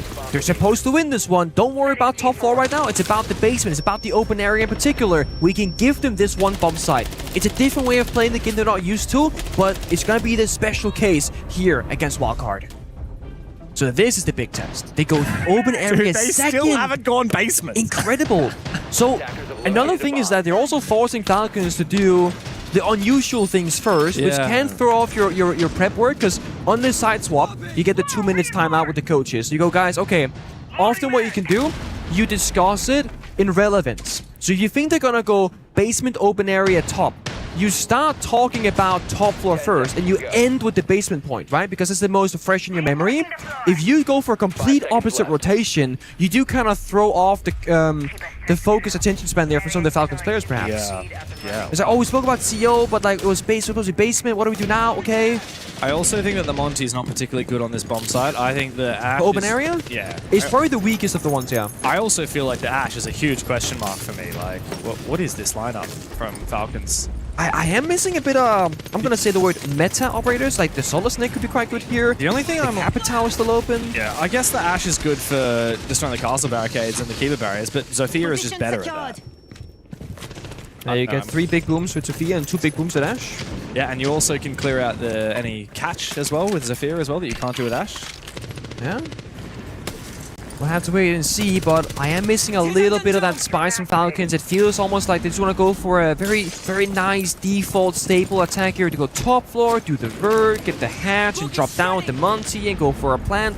And I just can't help but feel like Wildcard are too good for that kind of attack. You need to throw something in there that's like, okay, that was different. Oh, wow, they got a huge gap over here. Or they're forcing killed utility. Because once they see the Monty, they're gonna go, guys, he has the diffuser. Where Breeder goes, that's where the real attack is happening from. Because it makes Falcons more predictable when Breeder's on the Monty. It's also one of the most passive shields in the world, so it's not gonna be taking a lot of fights. We need to find an opening kill here for Falcons. That's the one thing that I know for certain. Wildcard have done a good job of slowing Falcons down. And indeed, Adrian has found the Pulse, one of the most important operators to take on down. Baby Shark is in prime position, though, to trade him back. A little bit of damage done. Solotov lands his shots. Let me never question the Ash again, as Bay finally trades him on back. But Bay is now in a pretty isolated position, and he can't deal a lot of damage. He can soft cut this position, but without a strong crossfire from the bomb site, it's not going to work out. Spiker on for a flank, but he does get spotted, and this is where it falls apart for Wildcard. It's just Bay now, and they know exactly where he is. It's going to be a quick pre-fire to finish the round for Falcons. Restabilized and back on their feet again. A lot of fighting there from the side of Wildcard. They had a hacked monster drone and or a Valkyrie came inside a lobby giving constant yellow ping, but they didn't win their fights with the information, so a lot of players just kind of fell apart early in the round. Sorry, Pengu, I'm making a face. What's happened? I've just got news of the score of the B stream. Okay, let me guess. Spoilers in case it's true. So Dark Zero versus CAG. It's like 7-1 them. I mean, it's almost. It's 5-1 at the moment. For CAG? Yeah. This is the reigning major champions that I've had players come up to me this event and tell me we've been scrimming DC and we can't get a round off of them. That is unbelievable. Let's look at the map right now. Got 5 rounds in a row attacking Lair. Dude, this is crazy. I swear, like, every time we cast CAG, they lose. Every time anyone else casts CAG, they win. That's impressive. Bro, this is guys, insane, you have a second monitor, get the A stream on one of them, B stream on the other, and just enjoy the view. And look, I'm being fully honest. Like, this game we're casting right now is an absolute banger. Like, Falcons Wildcard, you were telling me this morning, like, we weren't sure which game we would be casting, which would be A, which would be B, and you were like, look, I love CAG, but I really want to cast this one because this should be close. Funnily enough, you are right. The other game isn't close, but maybe for the opposite reasons you thought. But, like, Falcons Wildcard is an insane game. This has been really high-quality Siege. Both of these teams are absolutely capable of winning the championship. But you need to have that other game on your second monitor. Yeah, no, you do. It's one of those cases. To get back into it here, a bit of a switch off from Falcons. Breedy now on the Blitz. We see Adrian with an early kill. Onto Breedy, actually. With the Reaper. Did he just... it was a run out from Electrical, surely. He must have seen Breedy repelling up. That's the only way I can imagine Breedy was vulnerable to a headshot. Right? That's a huge loss to suffer again. That's 2 here we times go. now. Printer window peek. Onto the roof. With the Reaper, the worst guy against the shield. Reaper got a buff recently, by the way. It did. Less initial kick. Happens later in the spray. But this is 2 rounds now on the attacking side of Falcons, where Breedy dies early as a shield operator, playing a pivotal role. Not exactly where you want to be. No. But now we gotta see Falcons' ability to kind of pivot in the moment and go, okay, guys, what's plan B gonna look like? Because we need to get it onto that right away. Yeah, fully agree with you. Doom tries to make his way forward. There should be a free kill into Adrian, but I think Adrian knows about it. Out comes the Reaper! And he gets his old teammate. Oh, I just realized, this is a Teller's bomb site, for goodness sake. I didn't realize. They haven't played basement yet! 3 rounds in! Curveball, baby! They are refusing to play basement! I'm loving this from Wildcard here on Bank. They are so cheeky. And Falcons are starting to sweat a little bit. Adrian has been worth so much this round. Poking and prodding at opportunities to find players from Falcons. And he's found a 3rd one as well. I just cannot believe it. That Reaper is wreaking havoc on Falcons. EFAC and Solotov now, what do they do? Leakafac straight into the bomb site. Solotov's one with the defuse. Remember, Adrian can continue pulsing this, and even though there's no soft floor in this bomb site, he can call out to his teammates to go for these flanks. Yeah, and plan B is to go for broke. You know, right now there's nothing left in the server, but just seek out some of those individual gunfights with Wildcard, rather. Super disciplined. Not giving any simple fires, playing verticality, not playing on the side itself, but playing around it, because they know planning is quite challenging, and they're great in a retake position. Yeah, this should be a retake. Adrian surely should be able to go for a yellow ping. And then the players from up above should be able to deny the plant. Never mind, he doesn't need to go for a yellow ping because he can flank, find a 4 in the round. Leakafac now has to ace on up. They know where he is. Do they have info? Do they have vision? Kansan got the shot. And Wildcard make a world tour. It's 3 in a row, 3 different bomb sites without even going to the basement. Yeah, so they're forcing out Falcon's final operator ban without showing, statistically, the strongest side on the map. Yeah. So now they're thinking, okay, I guess we banned like the Mirror to make top floor more accessible, the Asami for like across the board, maybe Goyo for fearing the basement, but we haven't seen it yet. Maybe they don't even play it. We don't know. They banned the Valkyrie, which has been a huge issue because of that information game, but the Valkyrie is often doubled down with a Mossy. So is it a Mossy drone yelling pinging you, or is it a Valkyrie camera? Not entirely certain there. Monty-Ben response I actually quite enjoy because it's about the stability for Falcons and just say, guys, we can exist in the moment. Because I'm pretty sure, had the Monty stayed in, it's not going to be Breedy playing it. It could be Leakyfac to make more clear communication around the strategy and slowing down the pace and picking apart those defensive setups. That can't happen any longer. And Falcons also call a tactical timeout right off the rip. And I think Wildcard at the moment are the ones that have the power. They have a choice. Do they go back to the top floor or do they finally go down to the basement? And I'm genuinely, I honestly feel like you go top floor. I mean, Azami's not been banned. Castle's not been banned. And Monty's gone. You've got two DMRs and the Monty has gone. But it's been such a... basement locked right now. And top floor, there it is. Last second swap. But really unusual way of playing Bank. Super unusual. Again, right off the rip, the operator bans Hibana and the Ace to enable top floor. Going Archives Telos, which CAG distracted us from, unfortunately. Yeah. I just realized Mira is still not banned as well. How crazy is that? Like, Falcons have not banned so many power ops. But I don't blame them. Again, the issues they've been faced with is that, oh my god, they have constant information on us. And then they're not playing base and bombs, so like, we don't know what's going to be meta there. I'll tell you what, they're regretting that Kaid ban right now. I feel like I would rather be dealing with a Kaid. And honestly, I'd probably rather be dealing with an Echo as well. Banning Kaid and playing Thatcher, that is criminal. Yeah. I mean, Thatcher is a phenomenal operator. Of course it is, but like, it's just one of those cases of like, you could leave the Kaid in and play the Thatcher regardless, and like, you get an operator ban more. I'm scared. I feel like this is a wild card map. Wow. Like, I know it's only 4-5, but like, I'm looking at this operator lineup. I don't see enough to deal with the mirror windows. We don't have the Twitch or the Kali that we had last time from Falcons to counter the mirrors. Could be a janitor hallway push. It's a G2 classic over in EML. I'm calling it. It's not working. I mean, the thing is, right, when you got the Thatcher EMPs, in case it's a Warden, you can hit him. Glasses can't work. Now Blitz gets the freebie. Same thing for the glass smoke grenades. Because I feel like up against this lineup from Wildcard, Mirror Window, Thorn Traps, my discs, if you go too slow in the server, you'll be starved of resources. It could be a 1-2-3, let's strike, get our foot inside of janitors, or lose the round immediately. But that's a risky play. Do you have the balls, if you will, to go for that kind of play down 4-5? Because what are you going to do for the repels? I think the temptation here is to go for a rush. This looks like I guess it goes in the window. Looks like one of my ranked games at the moment. Guys, let's spam all of our smoke grenades and see what happens. They have a Solus. I don't buy it. Yeah, I mean, they are going to go straight in, immediately it. die. What the hell is going on here for Falcons? Spiker has just taken down 2 players with that DMR. Joom is desperately looking for a flank, but it'll be a miracle if Falcons win this round. It's a completely uninspired push. They just throw their smokes and try and make something work. Now they've lost 2 bodies. Leakafac's Glaz pick is useless because there are no smokes remaining. Yep. I mean, often if you make that exact push work, right, you send the Blitz into janitors while you're playing in the windows, because then you have less pressure points to worry about as the entry, but instead it becomes a blender, a meat grinder, if you will, and Falcons are falling apart. EFAC desperately needs to find a kill. He realizes that Usus has gotten the down. Now in close range, Usus low HP, needs to win this fight. Indeed, he will take down Bay. They Look are for peeking. one a little bit more. Hang on a second. There might be a chance here for Falcons if EFAC is able to make the 1v2 happen. Oh, 1v1. Spiker on the floor. Kansan has had his fair of clutches on Bank in the past.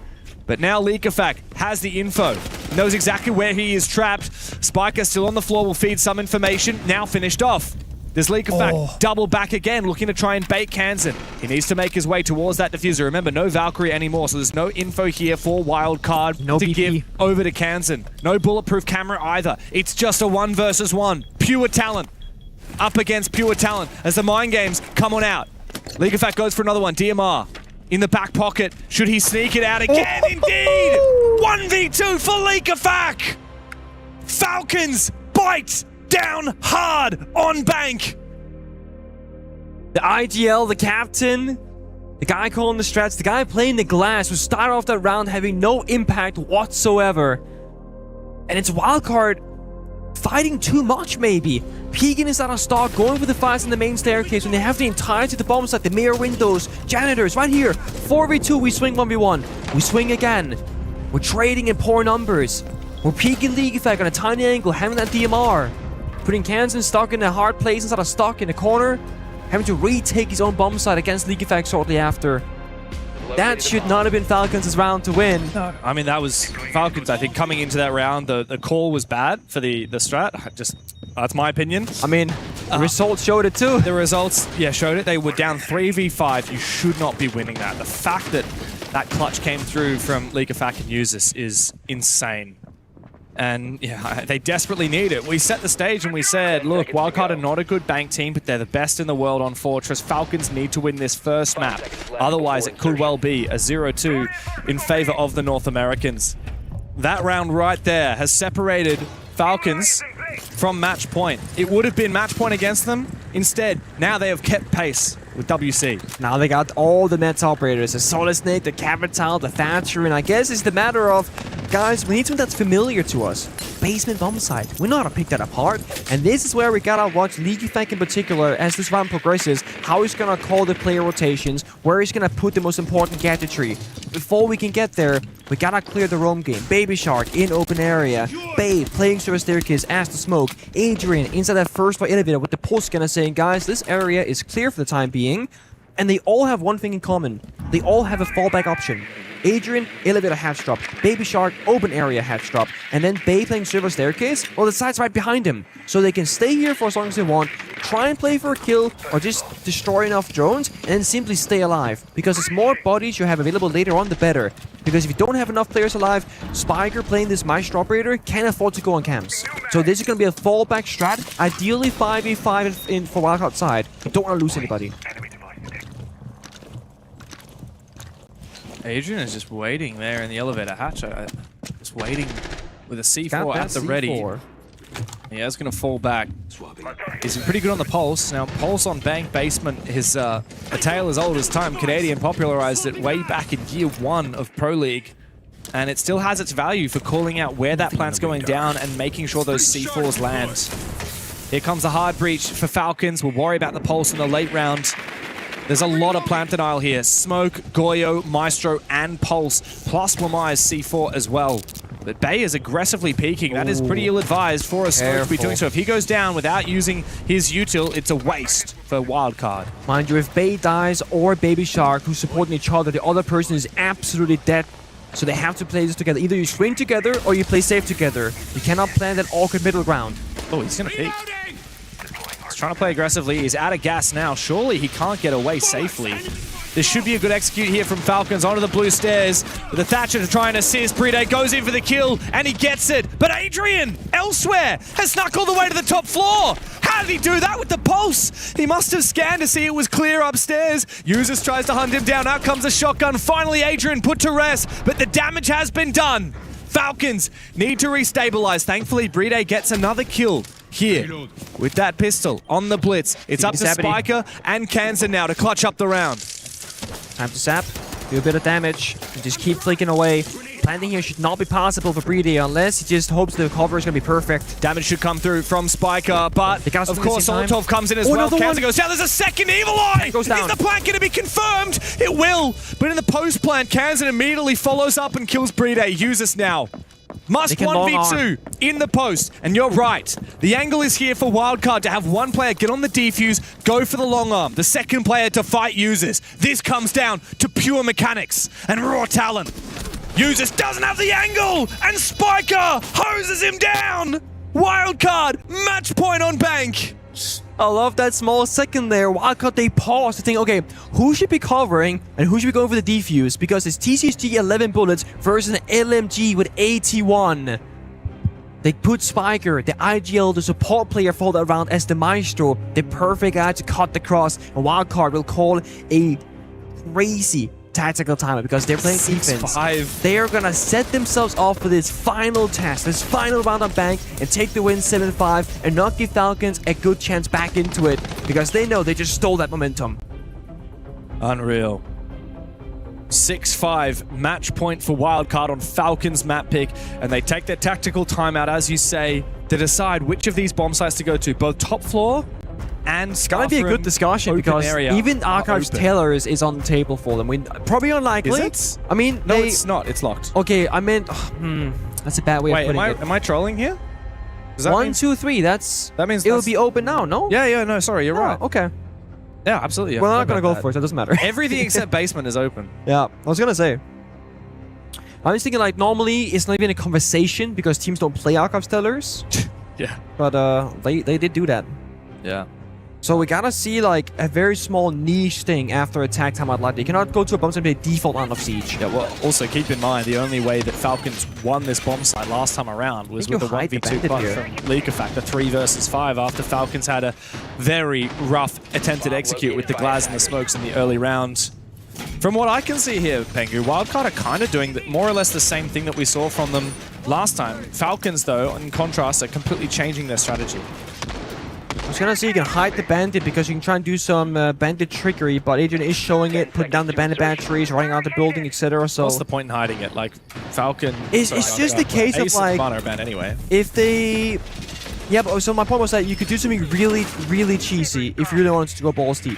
But the issue is the window repels kind of make that hard. Exactly. The window repel won't let that happen. Because I saw the thermite from Nico and I was like, imagine you bandit trick the thermite charge, but no, not to be. I'd rather pick a Tubarão and just delay it and then peek people with the DMR. Try and go for some window kills with the C4. We'll see. I mean, as is classic for this top floor on Bank, a lot of the time it just comes down to these long-range gunfights. You know, who's peaking at the right time, who's winning that mechanical fights. Ooh. Solotov wants to try and take down this barbed wire. He really wants it. The floor is just a bit of value to do it, but... He's probably being called, don't use your ash charges before we take down the mirror windows. It's actually a soft wall as well as CO, so that bandit call for me is just blatantly bad. There's no reinforcement to bandit trick in the first place.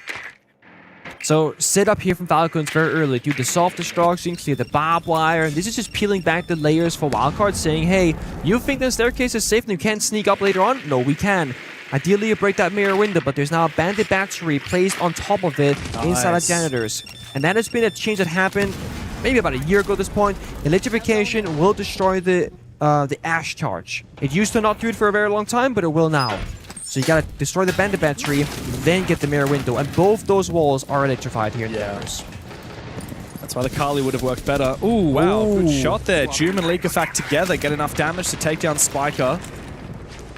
I'm a little bit confused still at this bandit pick. I mean, it's being placed on the... Just the janitor's wall. Stock wall. But the stock walls don't matter. I mean, anyway, whatever. Don't worry about it. You're right. It's mainly for the janitor's walls, and it might have an impact. As the Ash eventually is used to try and clear that barbed wire on the main stairs. This is going to be a late round lurk for Falcons, but it could work because they have that early numbers advantage. And again, don't play for the plan, play for the split theory. Attack from main staircase, skylight, window repel, stock windows, because you got that 5v4. There's going to be a gap somewhere for the taking because you got numbers advantage on your side. We see the play right here. 2 people in lobby, a third on the repel, kind of watching over those peaks. But the janitor's wall, or sorry, the elevator wall being closed off, does give coverage for Adrian here. His C4 so far in this game have been phenomenal. Nitro could be huge. Adrian knows where he is. He actually doesn't follow it up with the Nitro. He's been revealed. Wants to try and bring that Nitro cell out, but he might have missed his chance. Solotov has moved all the way up, and now Doom has punished his old teammate. It's a 4v3. Wildcard doing their best to hold on here, but Falcons desperate to push us deeper into OT. Solotov all the way into the bomb side, but he doesn't check his corners. Baby Shark punishes him for it.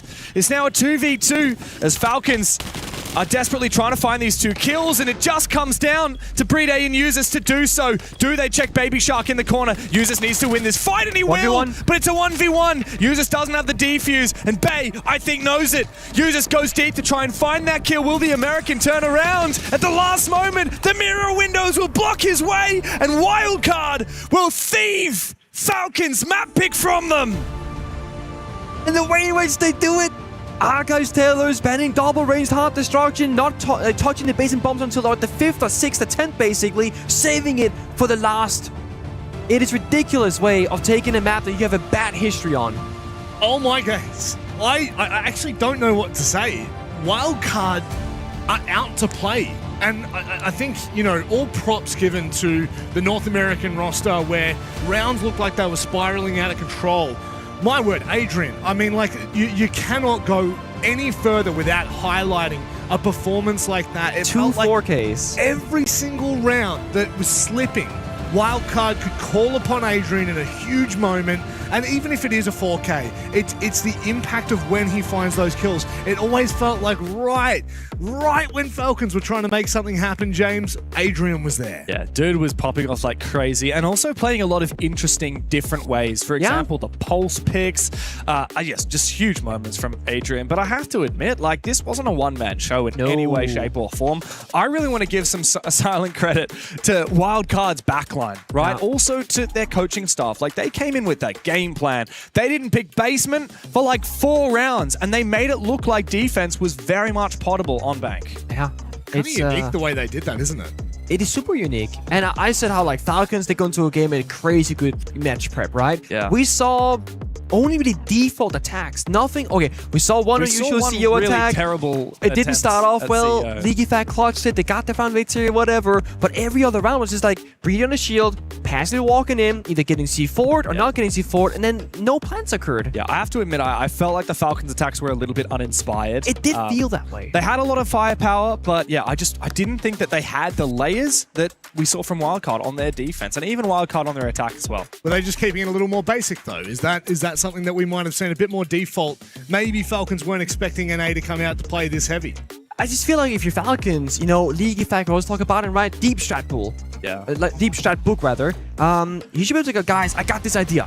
Right? I see the vision right now. Let's try and go for this sort of attack or this sort of defense. But no, I like their basement defenses. Heavy plant denial. Wildcard clearly struggling against it. Yep. But every other defense and pretty much every single attack after that, Yeah. I didn't feel it. I feel like there's a kind of irony here where Falcons was so damn good at that basement defense, and Wildcard did everything they could to not bother defending that basement. Complete opposites. And it goes to show that Falcons, they look at the way that Siege is played, they try and find the most optimal way, and they go for it. They play on the meta. Wildcard, in this case, was saying, how do people usually play bank? Let's do everything we can to prevent this game from playing out like that, so that Falcons are outside of their comfort zone. It worked to perfection. I really love to see it. And for Wildcard, this is a team of young players who have far less experience on the whole than the Falcons roster, but they're showing up in a big way. And like I said already, like, Wildcard have actually gotten the better of Falcons recently in Salt Lake City and here in Paris at the Six Invitational 6 months ago. This could be a third time. Wildcard could well be our first team to qualify for the main stage. That's I mean, I say that's crazy. Unless if the B stream beats them, which at the moment they are. Let's just take a small beat. Just a really small beat. Walk with me on this one. CAG, Dark Zero. All right? So it's the major big champions game versus some Japanese roster that haven't won an international tournament, international match before this event in the last 400 and something days. Yes. 445 days to be exact. And they went 5-0 to start. That's CAG. DD Man went 12-1 in the first half. That's my goat. CAG win their first map pick. It was on there 7-2, a solid performance from them, but keeping it topical to hear because obviously we love hearing that. But obviously we know DZ. We know they're got multiple windows open for a reason here. That is very true. I mean, look, EWC is just such a massive event. It doesn't matter where you look, something's happening at all times. But I think looking forward and kind of taking a small semblance of what we saw here on Bank across toward Fortress, we are a little bit worried here, Dev, knowing what Wildcard are like on Fortress. Yeah, that's the thing. I mean, Wildcard are one of the best teams, if not the best team in the world on this upcoming map. And Falcons, of course, they would have likely known that Wildcard would have picked it. Wildcard are very much a more, they like to throw curveballs type of team, whereas Falcons, like you said, they come in with their prep, and that's the way they want to play. Wildcard didn't let them play like that on Bank. But if Wildcard play their typical strat book on Fortress, like even the best teams in the world on specific maps, sometimes they overplay their hand and another team needs to catch up. And that's, I think, what Falcons are banking on right here, that they've counter-stratted Wildcard enough on their best map to play it. Well, one thing is for damn sure. Wildcard up 1-0. I still can't believe that. It has fumbled a little on Bank for Falcons, but they still have redemption. We head to Fortress after this break.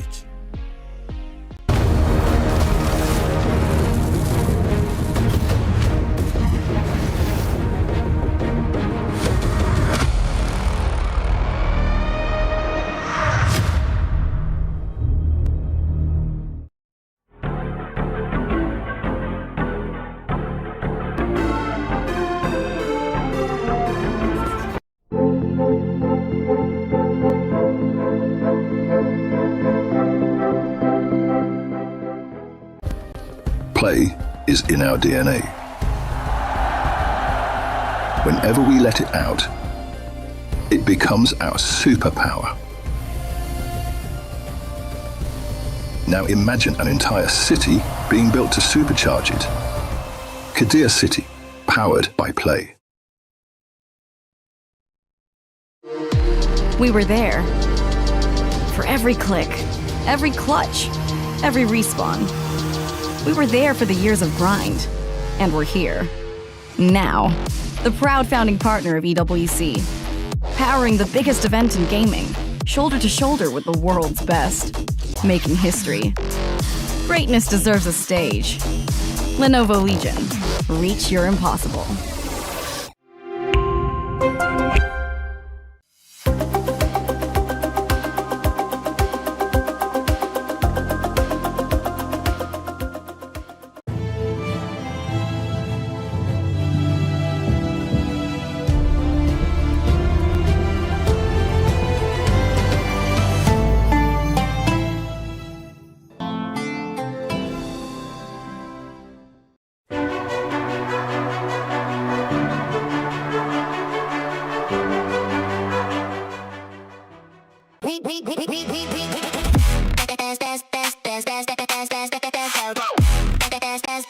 We book Esports World Cup.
Now it's time to move on to Fortress, where Wildcard should be feeling very comfortable. If you're a Falcons fan, if you're an EML fan, you want to hold your breath here. Well, maybe you don't, because this one is 100%, at the moment at least, from what we've seen, going the way of Wildcard, and they look very confident, Nick. Going from Falcons Bank, taking the victory onto your own map of Fortress, like statistically, the map is over. The game is over. Yeah, they'll be feeling pretty damn good about themselves. But it's Falcons. It is Falcons, and this is the thing. But it's Falcons. You shillo. No, you know how it goes, right? You know. Okay. When was the last time they won a championship? I'm going to quote you. When was the last time they won a championship? When did Wildcard When was the win last a time they won? championship? Yeah, dude, they literally just won the NAL championship. Oh, okay. And that counts for what? Yeah, Falcons. Well, also in won. North America, there's a lot of world championships that only happen in America, so we can call it that. No, I was just like... World champions of the Super Bowl. A conversation for teams like Fury for Falcons for a long time was that they need pressure to perform. Yeah. Now they got that pressure. Now they got to stop performing. Do they ever? This one is this is a pretty serious matchup. The fact that Wildcard have taken the map pick of Falcons already gives us the context going into Fortress that this is doom and gloom for the European squad. Like you said, some teams, they thrive under pressure. We've seen it before with Falcons, but this time it's different. There is a parachute. There's not as much pressure on them. However, for Wildcard, they are on the A train all the way through to playoffs. They will have 4 days off if they win this map, Dev. 4 days off? 4 days off, because there's still 2 more. They're going on a small vacation. They may as well go and enjoy Paris. They may as well go and have a beautiful croissant, go and enjoy an espresso coffee somewhere. But it actually is time for me to do that. I might go and do that right now. And we had pan au chocolats this morning. Oh, Look, there you cafe go. days. See, you enjoy this. And we're hearing a little bit of noise, a little bit of riffraff. But that's what we like to see because they are going to need to bring that energy. This is a very serious matchup. Wildcard, one map away from qualifying through to the playoffs. All right, James, call the operator bands. You can't call the Solid first one. Snake and Kaid for the first one. And second? It's going to be Mira? Deimos? Mira and Dockerby. No, not Dockerby. Glass, Bandit. Glass? Why is that so boring, man? That's a wildcard target ban, right? Kaid, Bandit ban. That's negative aura wildcard. I'm sorry, I like you guys, but that's negative aura from you. Yeah, we're not a big fan of the Electro Bros, are we? Getting banned the way that is. I mean, just there's so many different ways you can do with it, man. I want an excuse to play Thatcher. I'm all for a good Thatcher round. I actually thought it was Falcon saying attack, so I thought Deimos ban was very suitable, but it's wildcard attack and first, so maybe not as much. Yeah. Well, what does this leave? Capitao, Capitao's in. I mentioned the Mira. The Mira and the Azami both in. Also the Wamai, bro. Like, literally, Bride told me the best operator in the game right now is Wamai, the most OP in the game. And we see it. I mean, the Nitro Cell has been huge for holding these power positions. He's got the shoddy to make setup and rotates, and he gets so many of those magnets now. 10 seconds to go. Yeah, you just got quite a fortress here on Fortress, ironically. Haha from Falcons with the mirror windows to create power positions, the Azamis to create power positions, the Mida play power positions, the smoke to delay time. And the Irony helps out a lot with the Pew Pew, and the gates are lovely as well. So a lot of work to be done here for Wildcard.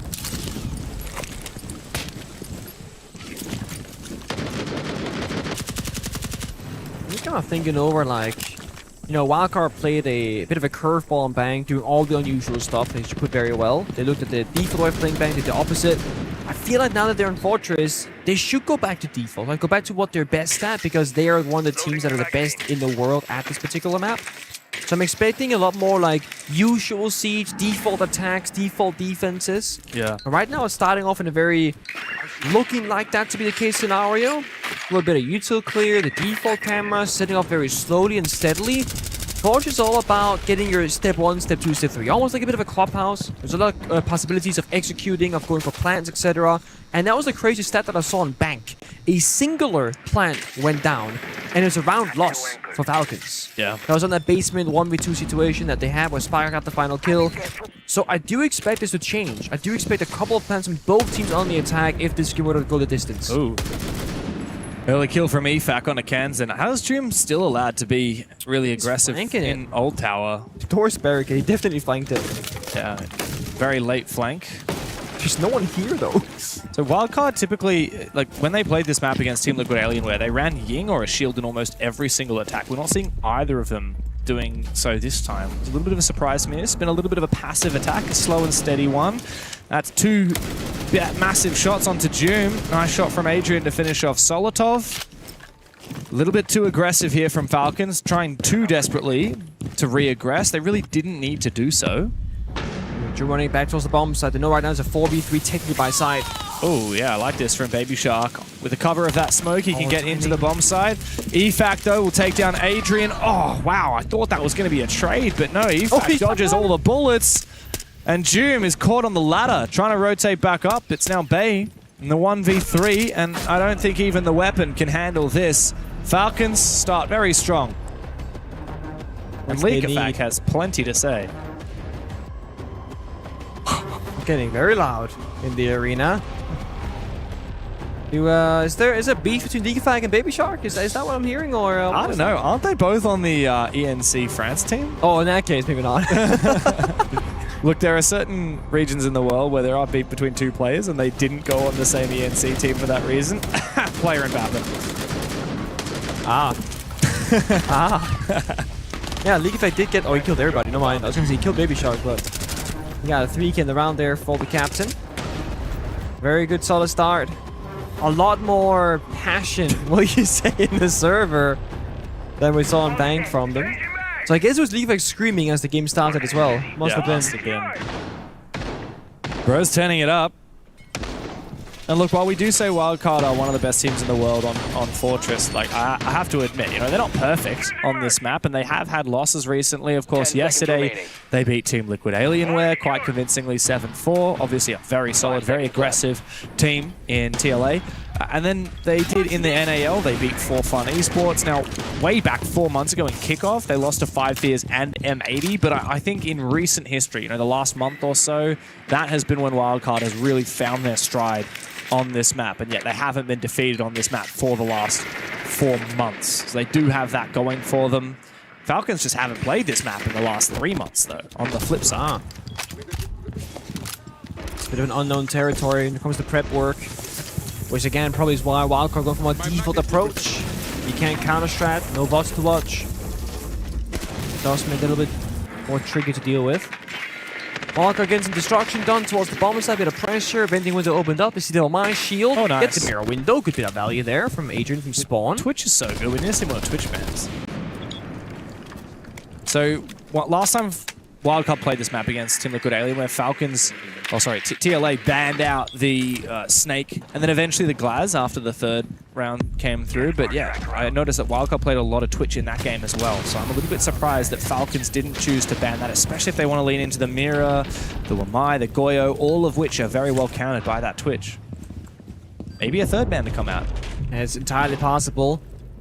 Doom, though, bit of a free element both on Bank and on Fortress, looking for a flank play once again. Up the ladder he goes. This time doesn't get shot in the face. He actually gets the kill to pay. How does that happen? Does he find the second? Wow, what a pre-fire. Spiker gets read perfectly. Now Kansan and Baby Shark have got to pick up the pieces of the round. EFAC tries to protect himself. Good keeper barrier. Wow, Baby Shark also cut off on the flank from Joom. The German is looking deadly today. Hold up. Bro, don't do that. Illegal activities. That's not legal. You're not allowed to shoot through someone clipping through an impenetrable surface. That's his shoulder. Yeah, I was going to say. Nice shot. 1v3. I don't think it's on. Kansan has had his fair share of clutches throughout his career, but I don't think this one's for him. Oh, it's tough. The magnets, the crossfire, the walk-in. Fires also by the door. It's going to be a bit of stall up, but no, Doom from very far away. C4 goes out. Doom is sick of losing, I tell you what. He fired up on... What did I say? He needs that bit Bank. of pressure. He does. Creates diamonds. Doom is one of those players that... Oh, yeah. There are certain players that perform really well typically. We have really high expectations of them. And then in the high intensity moments when there's more pressure on, they crumble. And we used to say that a lot about Doom's predecessor, Shaiko. Never performed quite as well when it was a grand final or a big stage game compared to a regular stage game. Doom is the absolute opposite of that. Do you remember his back-to-back clutches on this very map? I do. Against FaZe That got him his contract with Falcons. Exactly. I mean, if Doom didn't hit the, what was it, a 20 bomb and then a 1v3 and then a 1v4, like, he might not have this incredibly lucrative contract with Falcons that he's won today. Gonna be a very early wildcard tack timeout, and I like this. I like when a team, because you guys, we're playing like garbage. We're down 0-2, we're like, we're better than this. Let's just pull the brakes. What's going on, okay? Lagonis, with that former player experience, can break it down for the guys. This is what I'm seeing. This is what I'm hearing. Maybe you guys do differently, but we gotta talk about this specific area of the game and fix it right now. Forge also obviously being the newest map in the map pool. We don't have that full feel of like attacker favorite, defender favorite, and this and that. I have always believed it leans more towards the attacking side, but again, certain operator bans, certain matchups, certain play styles, that can shift. We saw an attacker favorite get faded tonight. It we does saw happen. Defender side of Bank just now, didn't we? Yeah. Was it Defender sided? Thinking. Hell yeah. Yeah, it I mean, was, yeah. There was one more round of defense Yeah. than attack one, so... But like, defense. considering how attacker favorite it tends to be, it was very much leaning defense side, yeah. So, I'm not too worried for Wildcard just yet, but like, they gotta get around the board in the next one or next 2 rounds. Yeah, you can't afford to go down, you know, 5-1. Certainly not. 4-2, even then, is a very big challenge here for Wildcard. Particularly with all that momentum that they built up on Bank, you certainly don't want to be going to border. It's quite funny. If Falcons do win this map, we'll look a little bit silly because one of the big things that we said in the pre-show today is, well, both of these teams are very good at their own map picks. Doom cannot help himself, by the way. He has been walking through these barricades with little 2-hit and then crouch constantly in this series, particularly in this map.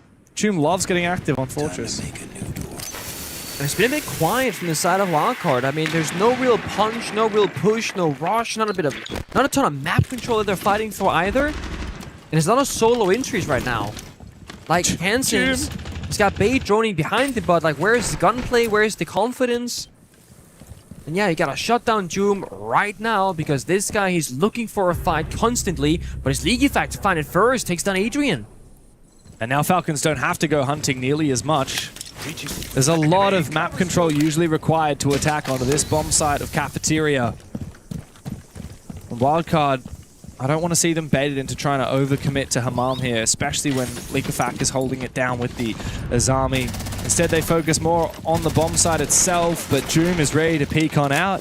Doesn't have any impacts to deal with Cancer, which means should that Blackbeard get up close and personal, it'll come down to just Brede and use this to try and deal the damage with the Nitro cells onto him.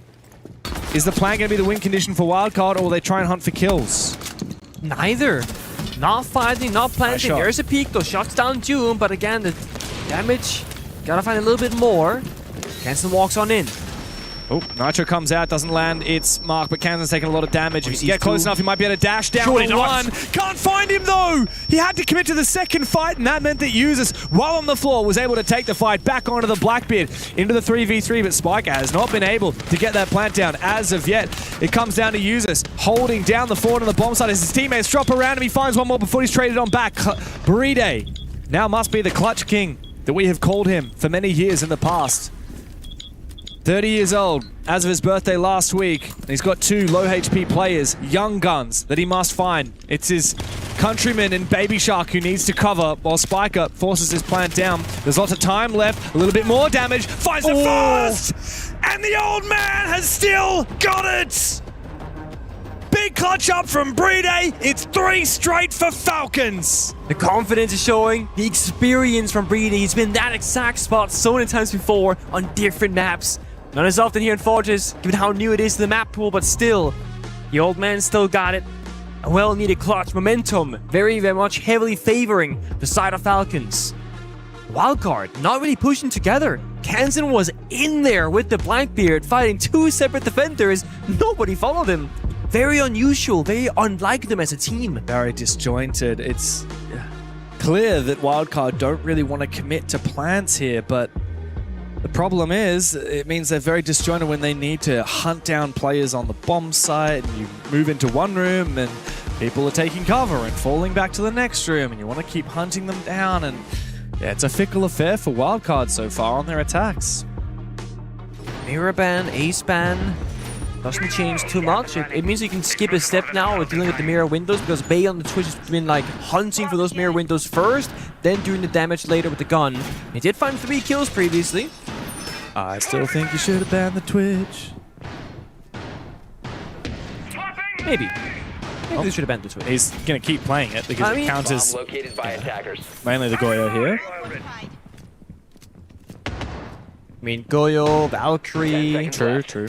If they start bringing out the Walmaya again, it's pretty good for that. It's got the F2. Also, it's just 2 more drones. People often forget about the People fact forget that there's Twitch drones? Yeah, people forget that you, unlike back in the day, Twitch used to have less normal drones because of her Twitch drones. But now she just gets 2 normal drones and 2 Twitch drones. That's a hell of a lot of util. But actually, she used to have a Twitch drone in prep phase, which is arguably better than now, because you could get a lot of damage done in prep phase. You could.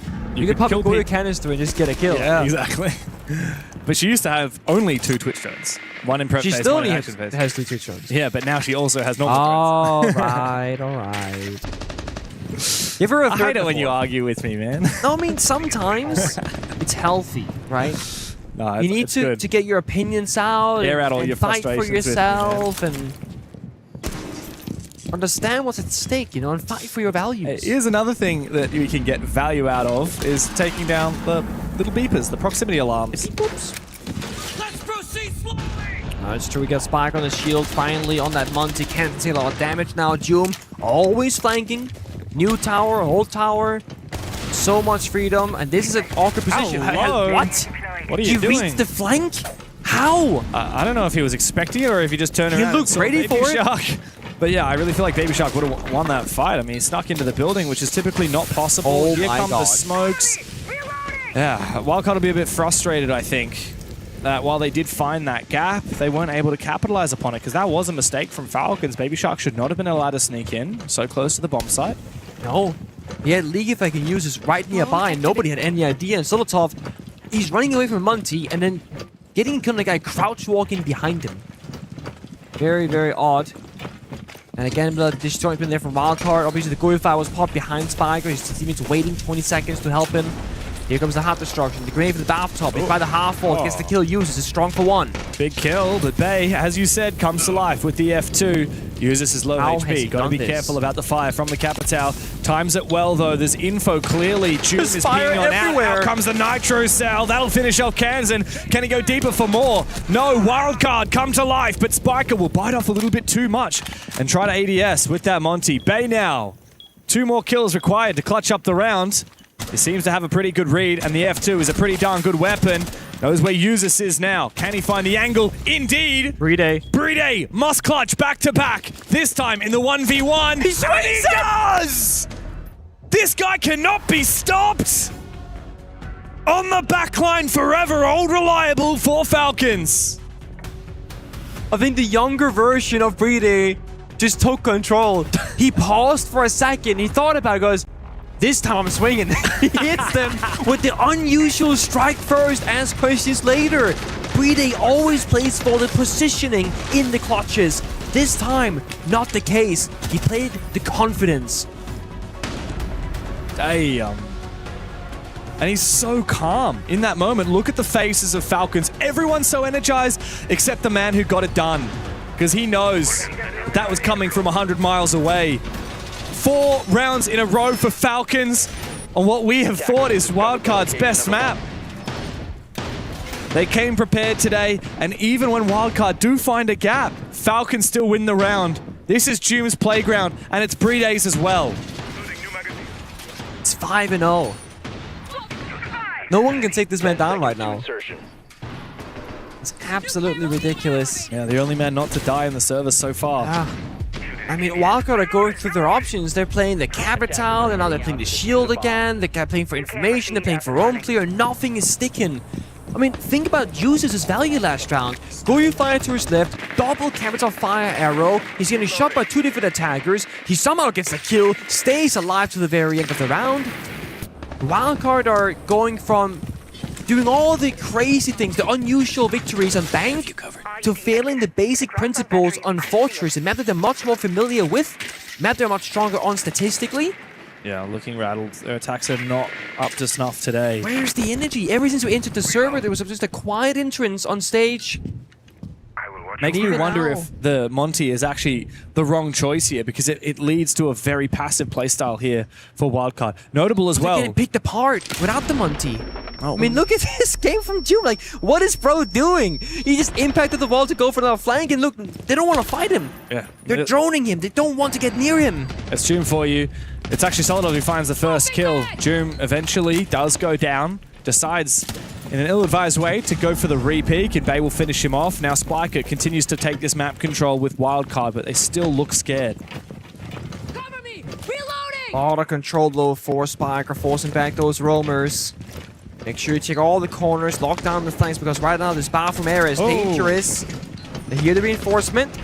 Falcons peeling back the layers. Almost shot Setting up Spiker a at the back. second setup. Leak of the fact, timing. not able to cover Solotov, who will not get back to site safely. Falcons have just given up a free kill, and that might give Wildcard a chance here. Out goes that Nitro Cell from Usus as he tried to go for the reinforcement. This is a risky play, but he does indeed go for it. Spiker cannot do anything about it, but Kansan should be able to breach open that wall regardless with the thermite. In goes the drone, bit of info, Usus will take it down. Got so much information here with the yellow pings, but can they break apart the setup? They've reinforced all the walls. Here comes Kansan with the thermite to open up that angle once again. Spiker doesn't have any easy ways to get picked off here by Falcons. There's no more C4s. Maybe a Razor Bloom on his doors prep. That's the only option, really. So Spiker gotta take full control of this round. Call the shots, get the information, try and see, are we playing for plan? Oh, we're playing for kills! Surely another one here. Bay with the 4K. Kansan to finally deny Bride's clutch. And for the first time on Fortress, Wildcard have found an attacking round.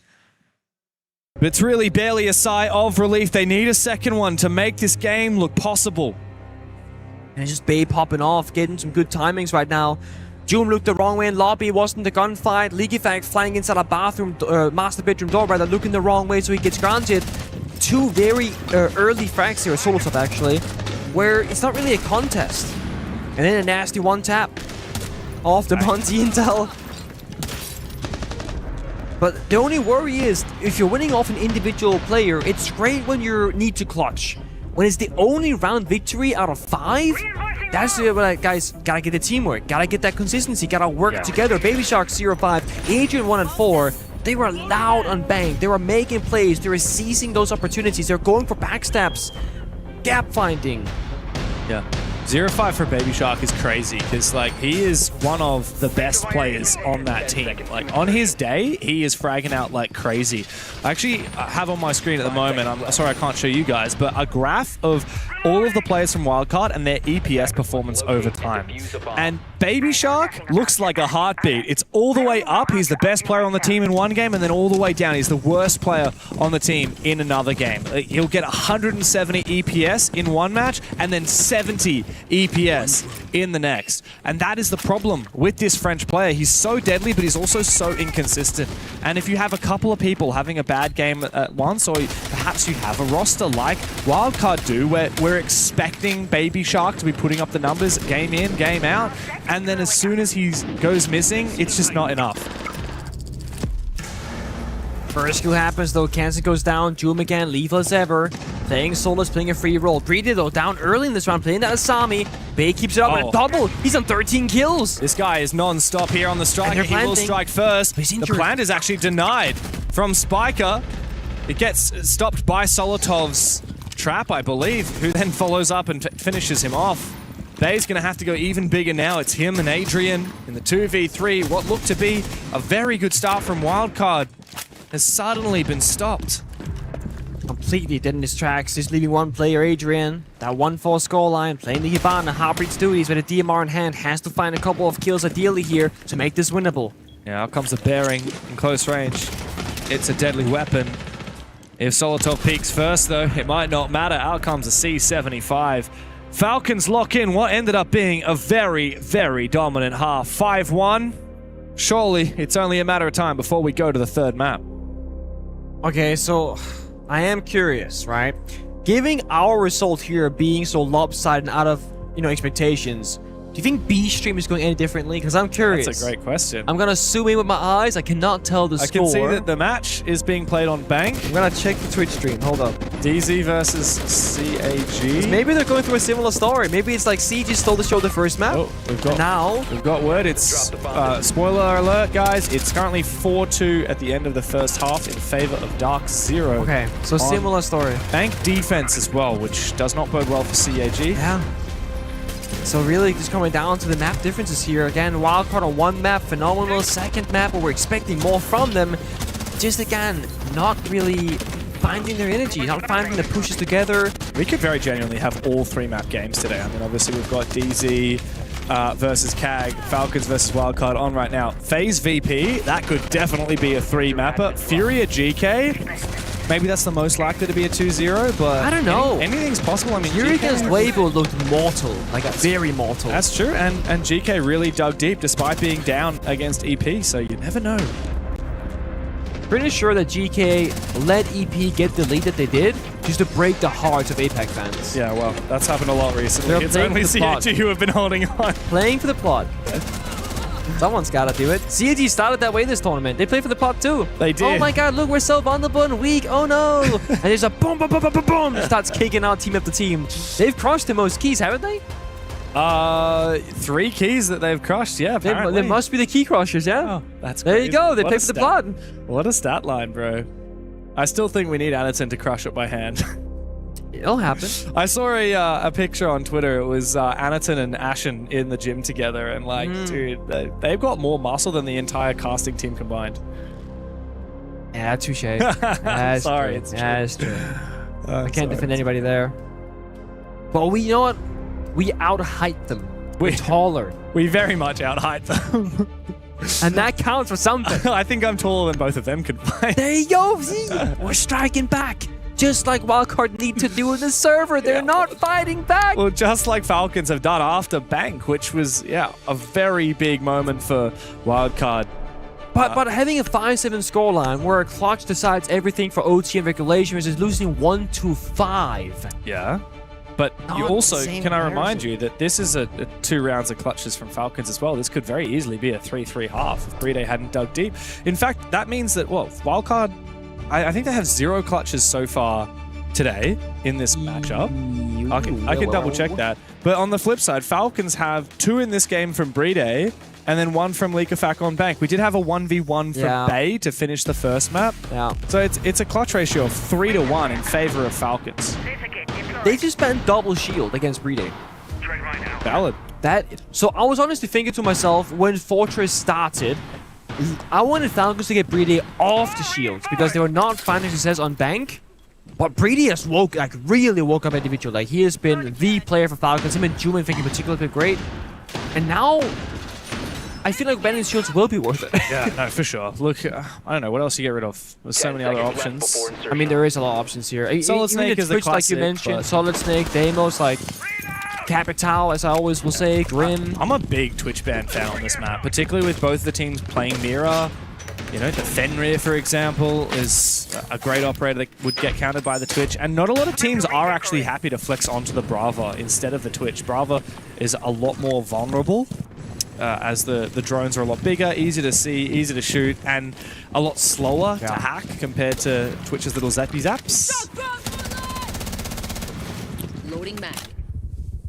I mean, the fact that there are so many shields always makes things kind of troublesome. You ban the Blitz and the Monty, there's going to be fuses at Blackbeard.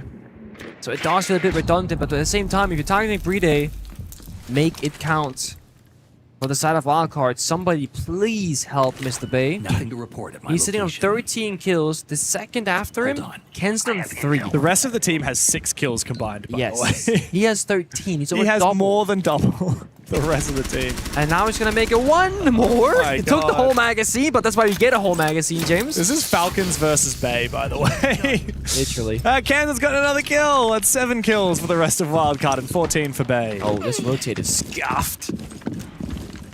I think he likes it that way. I mean, honestly, Vault rotates in areas of like heavy contention from attackers is smart because they don't know that it's a bit scuffed, but you do. So you're a bit more prepared for it.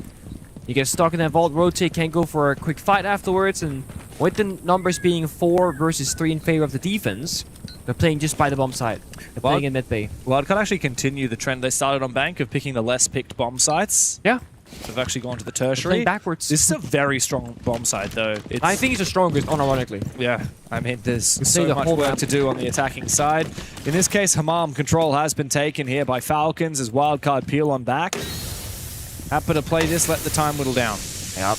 Again, you just play the crossfires. You're playing inside the A and B bomb side. You're playing med bay with Mr. Bay, the top fragger, and you wait for Falcons to make their first move. They need to move all the pieces in the right locations. Get a bit of hard destruction, use their final grenade, use their final flash. We're going out right now from uses. They have almost no tools to get this round victory. And they do have the Blackbeard. While the other shields are banned out, Brede still has one option. He can also breach into the site just to his left, as he does right now. And immediately will die, because Bay is popping off again. Leakafak will help on out a little bit. Bay is still alive, however.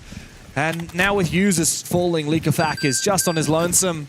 All in his ones. What does he do in a 1v3? Caught in the smoke. The round is surely over. Does Bay make it up to 16, or does Spiker steal the kill? It's Adrian to help on out. Wildcard, round by round, need to close up the distance. Nice and steady.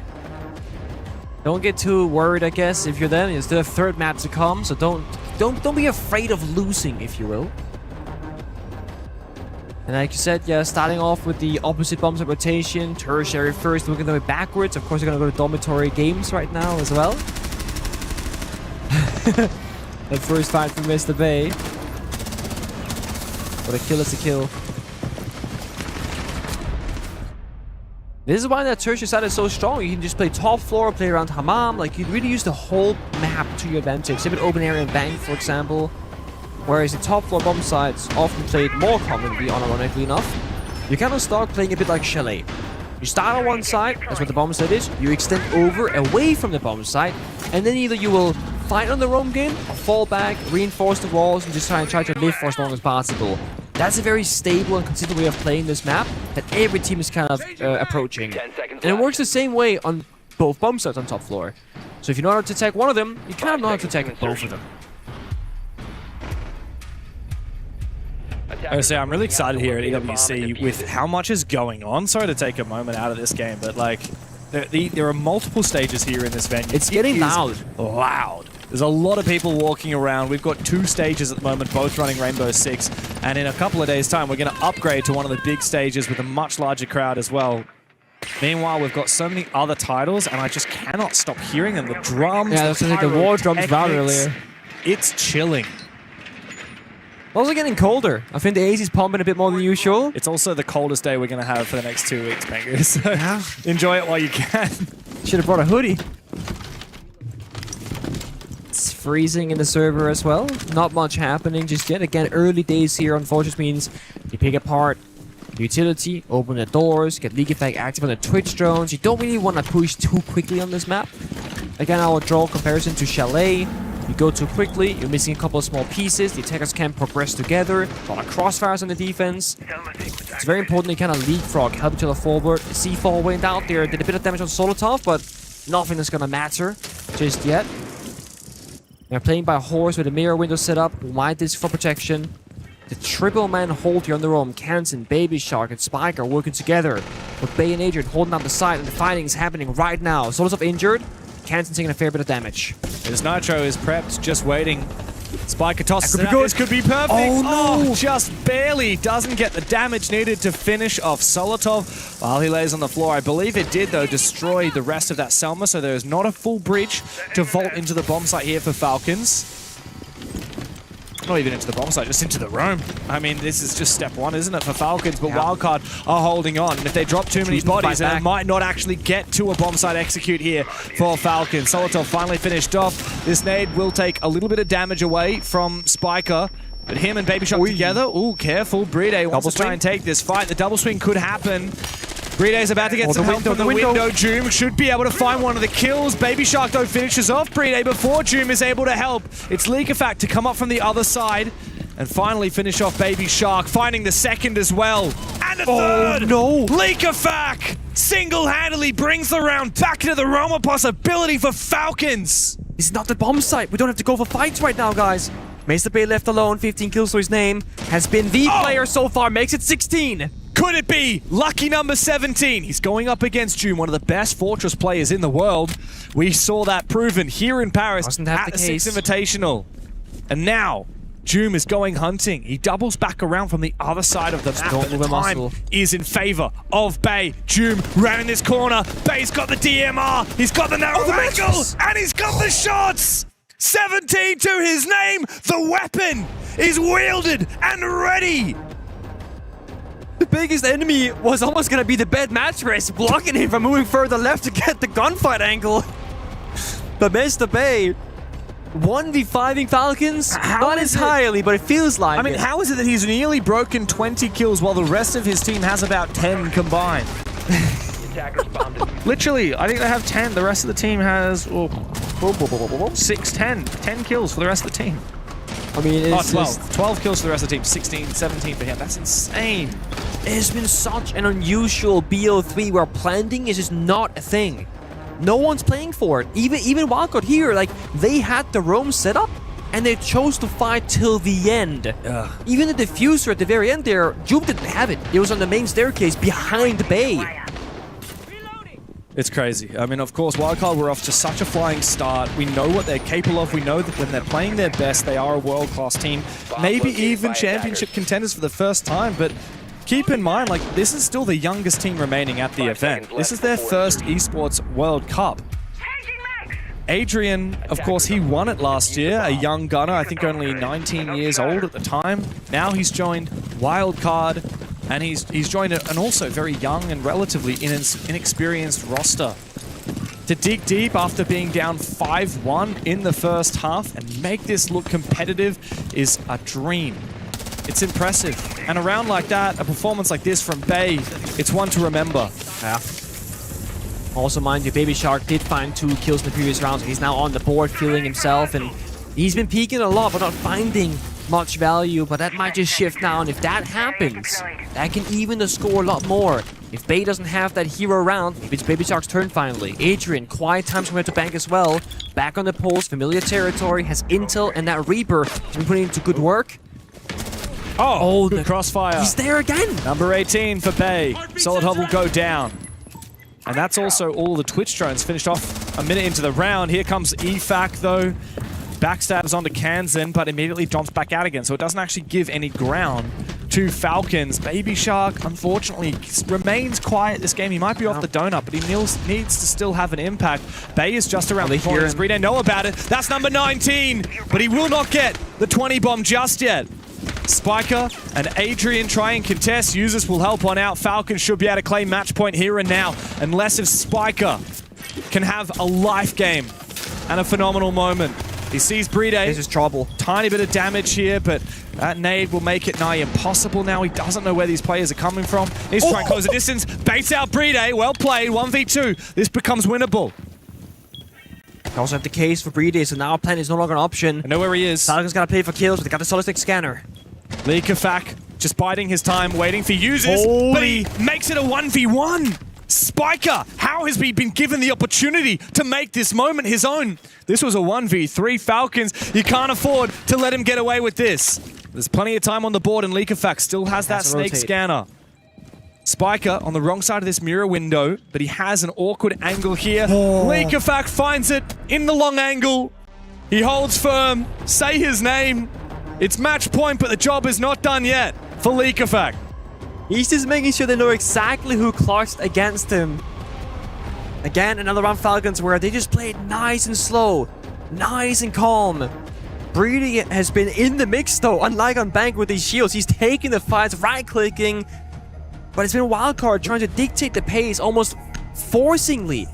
The bomb site didn't matter. Planting, not a thing. They're fighting on the roam time and time again till the very bitter end. The results not going their way. They're down 3-6 now. They banned the Solid Snake. I think that's going to be a phenomenal choice for them because the ability for Leakafak to find the gaps with that scanner, that's how he got all the kills in that previous round. Yeah, particularly the first one. He just snuck in at the backstab, got a kill, immediately jumps back out again. And Mira as well on the other side, which again makes sense. Less map to work with. Pretty good move, especially with the Blackbeard. I think the Blackbeard is going to be really so free to march up close to a lot of the map control, and Wildcard won't get as much free info against them. It's also a C4 removed from the game, which is can be brought every round, which when you're playing the shield operator as Brede, or let's say you're playing Sledge or Ram as Leakafak like a vert operator, that is important to note. Yeah. If you're up against no C4s, you're super duper safe. Yeah. Look, Pengu, where I see it, there's two ways that this game goes. Either Falcons win it in regulation, or Bay. Either Falcons win this, or Bay breaks a kill record. That would have to be the case. I don't think Wildcard can win this game without Bay hitting the 27 kills, which is the record for a single map result. And that's still been held by Onigiri, and I believe it was tied by Ambi a few years ago. Was it Ambi? I was going to say Palu. Is it Palu? I can fact check you very quickly. Please fact check me. The only one I care about is my boy's song, Onigiri. Okay. Paraminsu and Watana. Oh, but you're right, and I mean right now on a 6-3 scoreline sitting at 19, like he is right there on track, and it was indeed tied by Palu, Onigiri, and Joom. Oh, Joom! Yeah. Wait, when did Joom tie it? Was that at SI? It was at Six Invitationals. Yep, 26. Yeah. Probably on this map. Probably on the, yeah. Exactly. So there it is. Triple tie right now. Could be a fourth if this were to go the distance. But for that to happen, Wildcard, Bay, together, has to make the job. Has to find the victory. There will be a lot of different explosive attacking operators. The Deimos, the Blackbeard, the Dokkaebi, the Glass. They are picking all the T's. Totally. And Baby Shark's been hard countered. We've talked about how he's had a quiet day today. He's being targeted by both the Deimos and the Dokkaebi at the same time. And he can't shoot through it, or he can't see rather through a smoke in either. The Joom can also fight him on unfair territory. And I think this makes sense. Shut down that star player, that one problem in the server. A little bit surprised, actually, that we haven't seen a single clash right now from Wildcard, given how happy and willing they are to take the fights in these narrow hallways. Very true. Very, very good point, I think. It's a moving mirror window. Yeah, it would have been very good countering Brede on the Blackbeard, would have been very good countering Joom on the Glass as well. Spiker does like to play it every now and again. Shark, of course, did tank the Dokkaebi call earlier. Can't check his drones, or his cameras, but he's playing the solo. It's not his job. He's got to Gadget instead. Yeah. And scan for the same bit of intel. Slow round here from Falcons, though. They're not really hard committing to the roam game. They're not really hard committing to the vert Bomb site is almost empty, by the way. Almost every defender is so far away. Is this a retake? It's just here for Spiker. Wildcard? And Doom is also alone as he makes his way into Infirmary. Makes his way. Adrian should be able to win this fight. No, decides to fall on back. He revealed his position a little bit too much. Wildcard, are they going to be playing for retake here? Doom is in mid-bay. Again, into Infirmary, which is a linchpin of this bomb site. Typically one of the most important places to be for the defense, and now Wildcard have lost that control. It's a very awkward position right now. There's only 2 defenders by the bombs, only 1 attacker as well in Doom, so the fighting can happen anywhere, on the roam and on site. Falcons playing for gap finding without that Solid Snake. 5v5. With less than 30 seconds remaining. But I don't know if Leakafak is aware that Baby Shark is hidden away in the corner. Cancel will take that kill. And now Wildcard can continue marching back towards that bomb site. Doom, though, has found his entry onto the site. Breeder needs to get into position and sort that diffuser. But it's going to be a tough job when his teammates are falling one by one. Wildcard are continuing their reign of terror. Continuing this trek towards OT. And it's continuing. The bomb site is just so irrelevant. The most I've ever seen. And what's more, that's the first round that Wildcard have won without Bay getting a kill. Also true. And if anything, that is the biggest green flag I've seen from Wildcard so far. It absolutely is, but James, only 3 people was even in the touching distance of the bomb site across both teams. Adrian, and I think it was Spiker, they were playing by the bomb site and kind of in the hallway. Yeah. And then it was Doom instead of mid-bay Infirmary. Breeder just rotate outside and go to the mid-bay window and jump in safely where Doom was. You would have thought that that would be the answer. I mean, I'm thinking of the Falcons, right? Doom walked into an Infirmary, the B-boop goes off, that's like, oh my god, they bought the bomb site, guys. Let's surrender the roam and fall back to the side. That means that the roam clears, they get the free map control, they get the gap, they get to the side.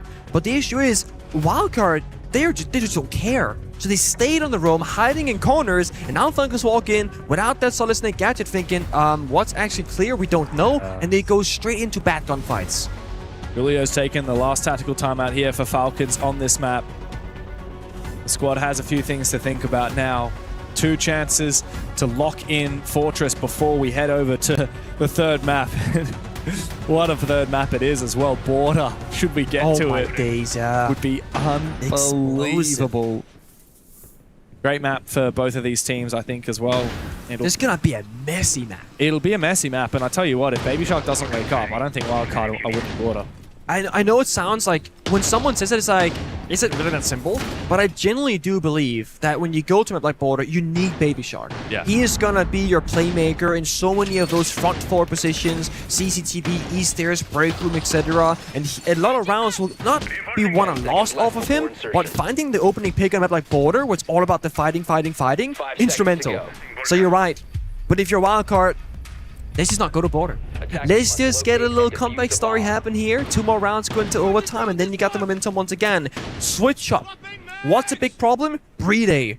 Echo, direct counter, also gives you intel that's movable around the building. And to make it even better, if Falcons, they see that Echo operator in the drone phase, they might even go on to operators like your Thatcher or your IQ, which is going to weaken the roam clear, but to strengthen the anti-intel game. So I feel like Wildcard finally get into the mix of a curveball again, like they were trying to on Bank. Oh, that's so close there. Be careful, Bay. Can't afford to die without helping out your team. I mean, we've seen how much this game has been hinging on whether or not Bay has big moments. 19 kills. Ooh. Joom takes a bit of damage. Holding his angle, but not finished off as of yet, so the Glaz will remain a threat here from Falcons. But I mean, you're so low in health. I mean, impact grenades, C4s, pre-fires. He doesn't know what he's up against necessarily, but just any pre-fire bullet, he's going to get injured. So Joom has to be careful now. Maybe get on drones instead, flank watching kind of duties until the bombs that execute. What's the play? You're looking for a play, maybe.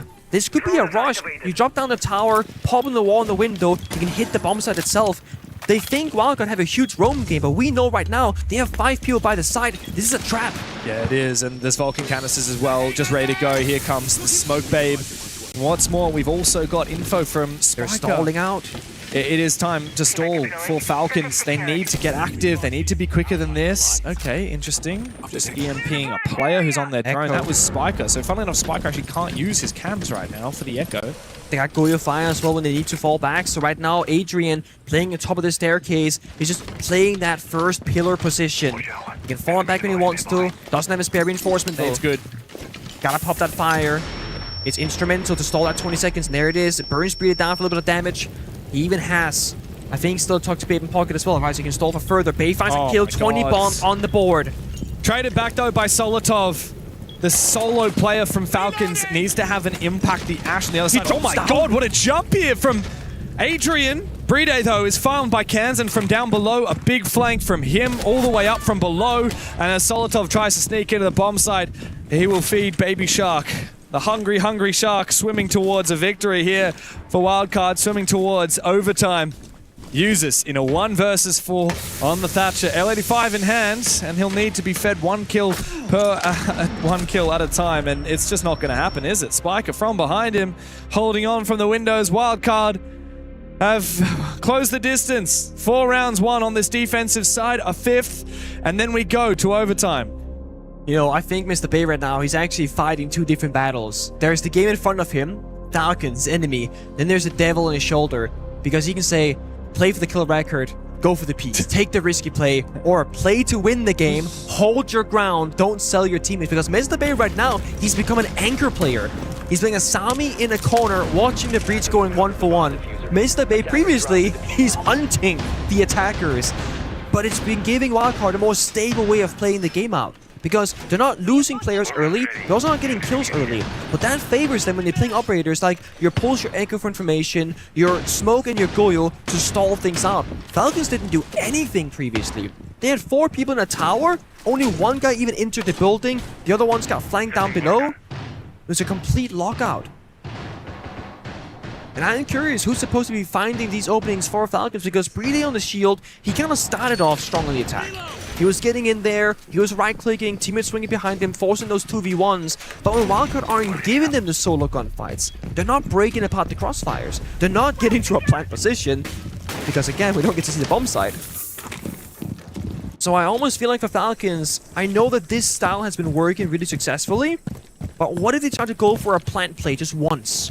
Right, step 1, nice and slow roam clear, get the heart breaching, get Brede in with the blanket, hold F and do the covering. That could be the way to win that final round. Well, they only need 1. They've only needed 1. The last 3 opportunities.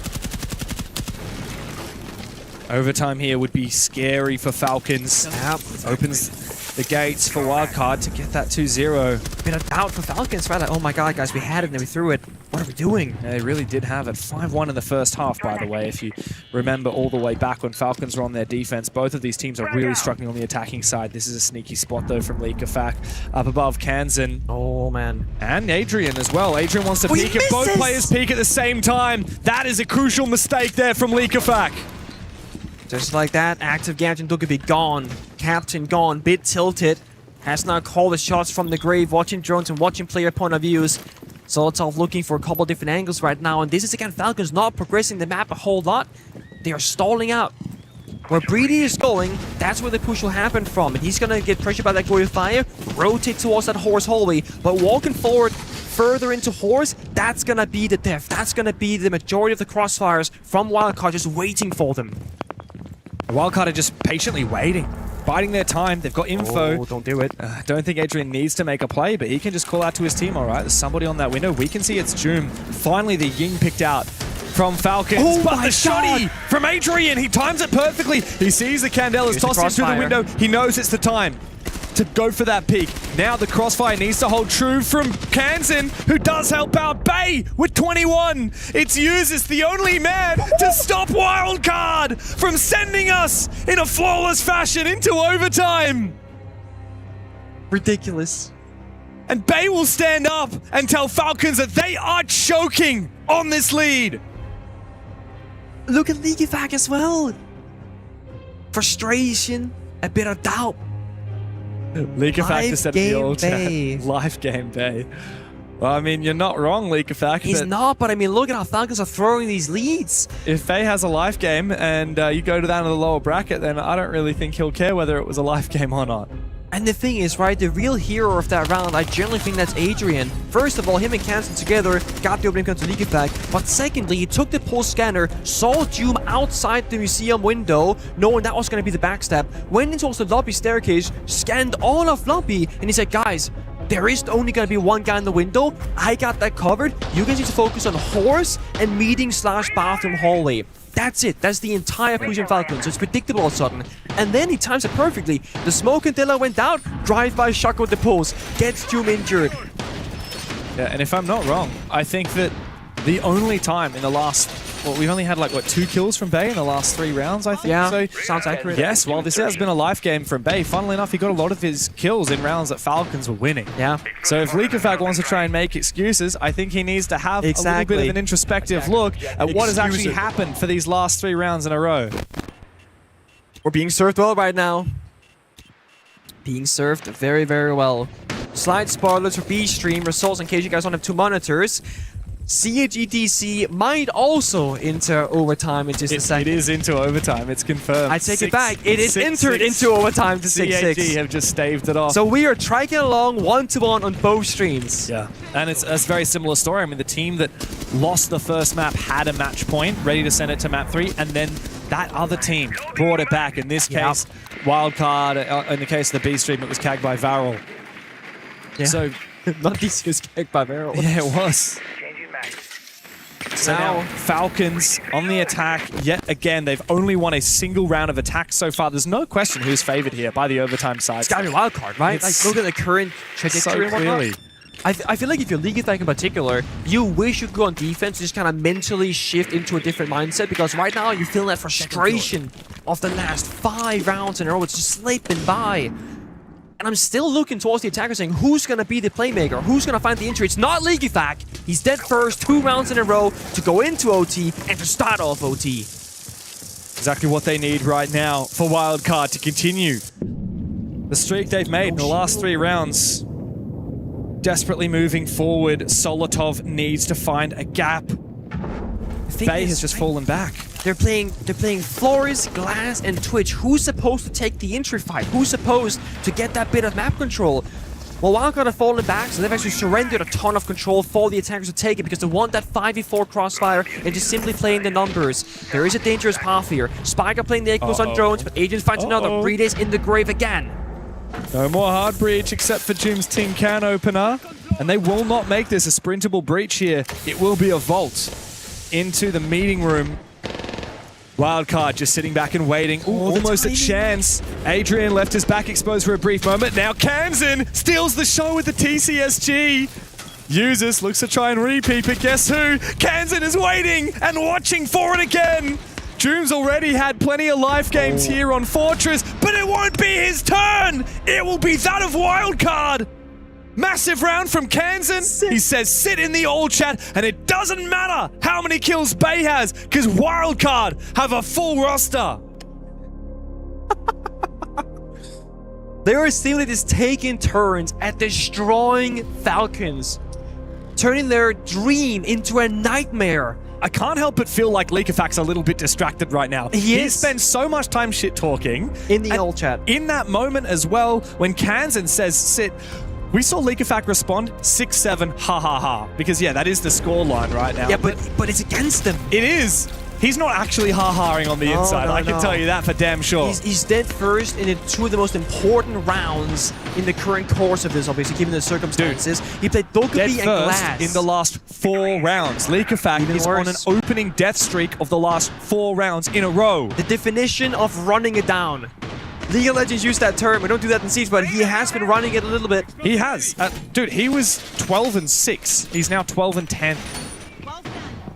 Wildcard have got the last 5 rounds of opening kills. Before that, Leakafak won a 1v1, and then he got a 3k. Like, he has had a pretty good game up until just 4 rounds ago. And then he has gone missing from Falcons, and at the moment, he's letting his mind wander a little bit too much. Wildcard have well and truly won this mental warfare against Falcons right now. And after winning Bank, all they need is one more round here on Fortress, and that is main stage for the Americans. Some days off to practice, and to conquer up some new strategies like we saw from them on Bank. But to go from such a quiet beginning on this map, just surmounting the comeback step by step by step. And mind you, there are people behind us, cameramen, fans, spectators. They've been watching, waiting for Falcons to win. They've been standing on the side of their stage for a while, and it's not happening. Wildcard, one more round is all they need at this point. And they get 2 shots at it. This attack and the Aquaman defense if they were to fall short. It's so typical of Falcons as well. One of the best teams in the world, but they just can't finish. It's happened so many times. Yeah, and that's why they made that roster change, right? Minus Shaigo plus Doom. Shaigo wasn't showing up in big moments. It's not that Doom isn't showing up, but Falcons is a team right now. No. They've been toothless. And they've been tilted as well. Good damage onto Spiker. But they read this play, though. He's just hiding. They're continuing to shoot these drones, and I think they've succeeded in protecting against his position. This should be a free kill here for Solidov. How many does he find? He doesn't get the kill. He doesn't even get him! Bane will find one hands and punishes him! It's a disaster for Falcons! This could be where Wildcard finally gets that last twist of the knife! The missed drone, the perfect bait. Falcons, they fall away. Spiker was already so low on health. Maybe 1 or 2 bullets will do the job, but no. A whiff from Solotov. Didn't use a TCSG. Doesn't find the follow-up kill. Kenson responds quickly to protect Spiker. Goyo fire popped. 20 seconds. Wildcard will have to wait. This could become a round that will come down to the final few seconds because they need to try and play this perfectly. They cannot afford to lose this round. C4 avoided. Spiker taking 1 point of damage. Every single point of health matters because he's so low on health.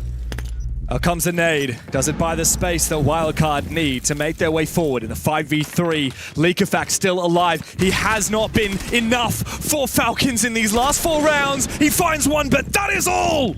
Brede, who's had back-to-back clutches, must now do it better than ever in a 1 versus 4. He goes all the way downstairs. He tries to isolate this first fight. He is distracted. Bay is forcing down that plant, and now they know where he is. Wildcard have continued to dominate. They have brought it back. 3 match points against them, but they look to finish it right here as the North Americans send Falcons wingless down into that lower bracket. Well, don't call it a comeback until it is. And I tell you what, they believe tooth and nail, bit by bit. They did not give up. Not once. Wildcard, despite being on match point for 3 rounds in a row, 4 rounds in a row. Too many rounds in a row. They just looked clinical. And unfortunately for Falcons, we've got to study shit-talking at this event and the repercussions. That's all I'm saying. Oh my god. I mean, the story for the entire time, well, the majority of time on Fortress was how Wildcard were not really in the server, didn't feel the energy, didn't really do anything to show us that they had what it took on that map. And then Mr. Bay individually just bought them a little bit of a lifeline, kept them in the game for long enough, and everybody else came into action. Yeah. The thing is, that was a 5-1 first half there for Falcons. Yeah. Bay, yes, he was the only one fragging out. But at the end of it, when it was 4 match points in a row for Falcons, it was the rest of the team that stood up. Baby Shark finally got off that donut. We had huge moments from the whole of this roster. Spiker, Kansan in particular, I got to say, Kansan on the TCSG. Really fun on the TCSG at the end of that game. And Falcons just got way too desperate. Even that final round, well, you're telling me that your strat is that one guy is going to rat behind the pool table while someone else tries to shoot all of the drones? That is just not good enough. That is called cheese, and that's not how you win a championship. I mean, it's good enough you get the kill, but then to also miss the shots, not even kill the Blackbeard, don't even go 1-for-1 for goodness sake. Yeah. That just speaks to the mental side of the game. It's terrifying. It is, you know, a massive 5-1 lead that they had bottled in the end. I think going into that second half, there was a little sign of worry just from the statistics.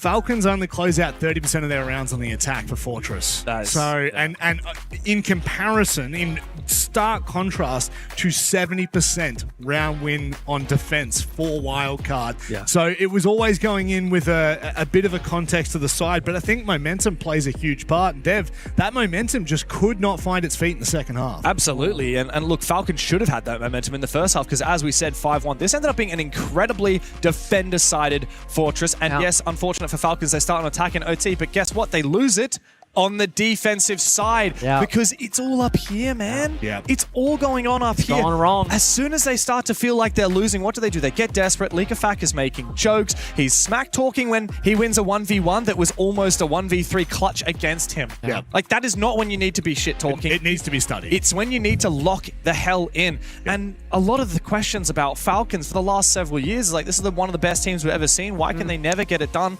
on the most important days? We thought maybe we just need to move Shaiko on. We get Jim, one of the hottest players in the world. Clearly, there's still something really wrong with this roster. Yeah, that was going to be my point, right? When we're watching those attacking rounds, I'm thinking, who's going to injure? Who's going to be the playmaker? Who's getting supported and getting invested into? Nobody, it felt like. Sure. June was on Grim, playing utility operators. We had Solotov, we had Flores with Twitch, etc. Breedy's on shields almost every single time. And after 5 rounds of losing, he was in the Heartbreacher, which also doesn't go right. But I'm just thinking, who is the playmaker? League Effect did first every round. Yeah. Nobody. Yeah.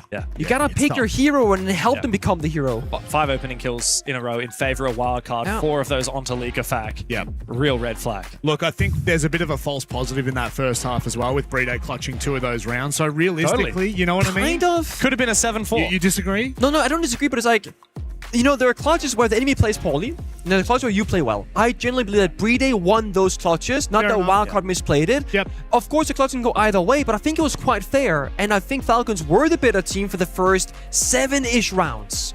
And then it just completely shifted when the game was supposed to become easier. Totally. It's a little interesting considering the fact that we were coming in, putting Falcons into the top 4, top 2, and then unfortunately they have been knocked out. But look, all things granted, I think you've got to give your props to Wildcard, because there's nothing worse than going 5-1 down in your map pick, knowing full well what's about to happen. They really compose quite nicely, and I think that that's an element to this team, Dev. There's a lot of young gunners on that team. But this is actually composure. the youngest team remaining at the event. Yeah. Self-made. Absolutely. Self-made. Even Adrian, he was the young gunner over on Secret, one of the youngest players in the game when he entered into Tier 1. And now Wildcard are looking like, yes, one of the youngest teams at the event, one of the best teams in the world. Well, sometimes the best team, sometimes the best player. Bay stands by with Laxing to have a chat. Thank you, gentlemen. When you're on Wildcard, there are 3 things that are always guaranteed. That's a main stage appearance, that's dominating Falcons, and an added 60K onto the tally. Bay, how are you feeling? Pretty good. My mom's coming here to the event on, I think, Monday. So if we would have been eliminated, we would have left before she even got here. So there's nothing these guys could do or anybody could do. We were winning no matter what. I'm not going to make my mom come across the world for me to leave the day before. I mean, I would say 23-7 would speak that into existence. We saw you getting a little crazy, talking a little shit over the Falcons. We saw Likafak showing the back of his tag. We immediately saw you stand up, start saying you're choking. Run us through that. What was going on? Bro, to be honest, I was just feeling it, bro. Like, these guys are loud. I love it, bro. I love that environment of that game. Like, I like the dirty games whenever it's like ugly behavior, bro. It's so fun. Absolutely. Well, before I let you go celebrate with the team, you guys do make main stage. Now it's yet another event. You guys have not missed a main stage. Is there anything that we can look to be expected coming out of you guys jumping into those main stage? I mean, there's going to be one thing that's different is about these main stages we've never won. But this main stage, bro, it's ours, I promise. All right, well, you heard it from Bay. He promises this main stage, this EWC is going to be theirs. That is it for us. We still have another game on the stage. I'm going to send you guys back over to our desk.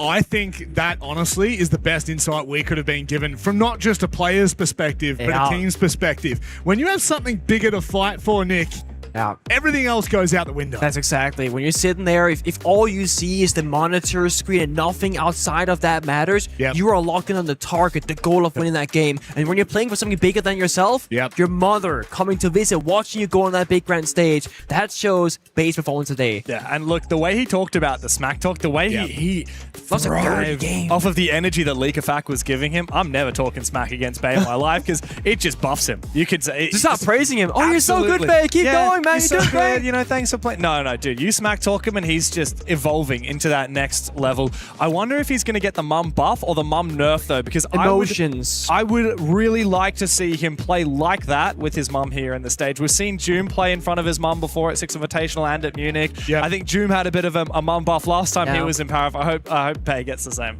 Look, I think he will after a 23 kill performance on such a pivotal map for them.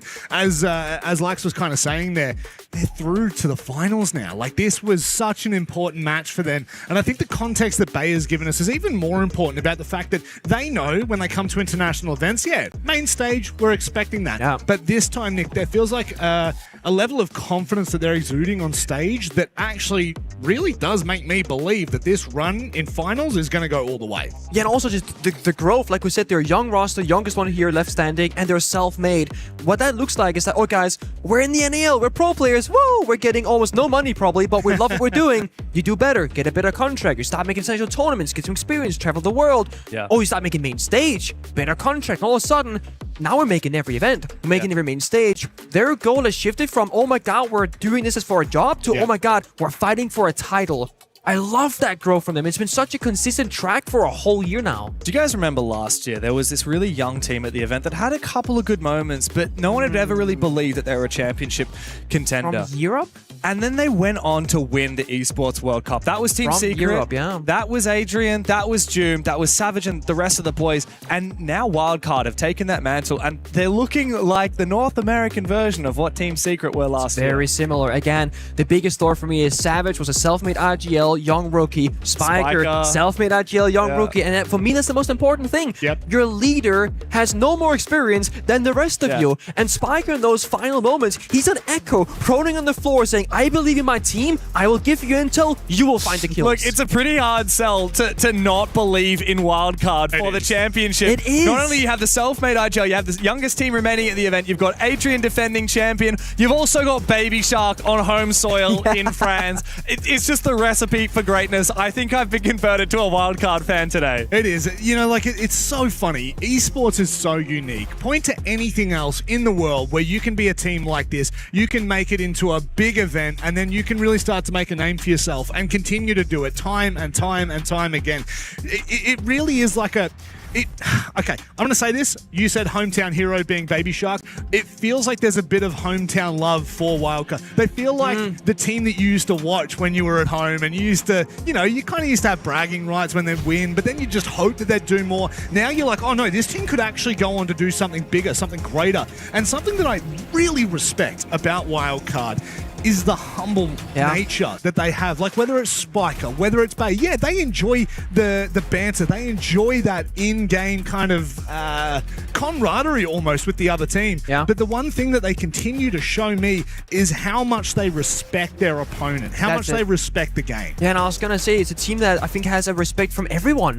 They don't have any 100%. drama associated with them. They're just playing their game, keeping their head down. They prove themselves, rightfully so. They're not saying, oh, we're hot shit, watch us, we're going to do this and that. They said, no, my mom is coming. We're winning this tournament. Yeah. Who can not love that? Who's going to hate a player saying those kinds of words? We all resonate so much with it. Here's a fun fact for you. The only two majors that Wildcard have played, they were eliminated by the eventual champion. Salt Lake City, they got eliminated by Dark Zero. Back in the major in Munich, they got eliminated by M80. And at the Six Invitational, they got knocked out by Secret, of course, grand finalists in their own right. Like, these guys have been bloody close to a championship multiple times now. It's just about whether they've finally matured enough to get to that moment. I think they easily make grand final here. I think the way that they're playing, I think the confidence they've got. Nick, you disagree? My only fear, and this is like classic bracket conversation, right? I think if they face off against other North American teams, I think that's going to be their weakness. It's the same weakness that FaZe Clan have been met with in the past as well, where they go to a semi-final or a quarter-final, they play against the wrong Brazilian team that knows them inside out because they play every single day. Man,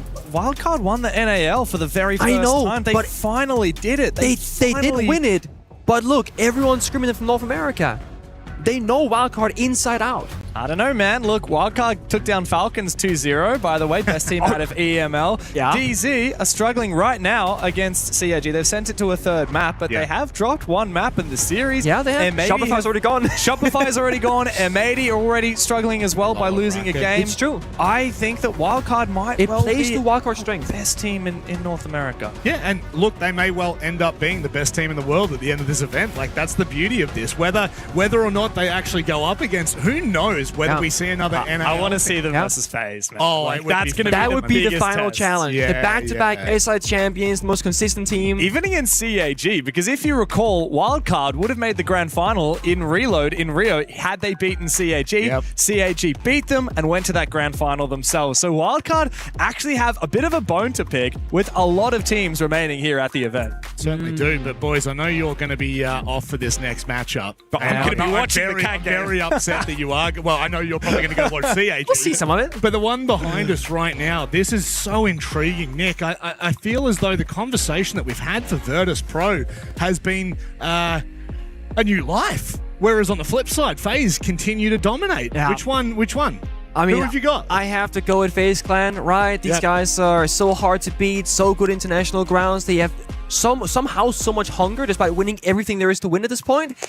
VP, they're on EWC. VP are on the rise. Okay, they're doing great for themselves, but I think FaZe Clan, very few can go up to them toe-to-toe. Yeah, I don't know. I think FaZe are obviously one of the best 2-1 in the world, though. one of the best ever to do it. But VP, I have a soft spot for them. A lot of players have been fighting for a really long time, like Pasha, and I know that Dark is such a phenomenal coach. What he he's is. put together is a really formidable roster. Yep. Also, 2 French players on there too. So don't count them out until, I think they've got a shot against the world champions. We'll just have to wait and see. I just want to see Dark do something incredible after the Like a flip? BNK Fear X. Hey? Oh, like a flipper? Yeah, sure. Yeah, that's Why pretty not? Why incredible. not? Yeah, that would be pretty incredible. I would love to see him do a backflip on stage. We're going to go ahead and backflip into a break because the B stream is still taking place. We've got one team through to the finals, one more still to crown here on the A stream. We'll be back after this.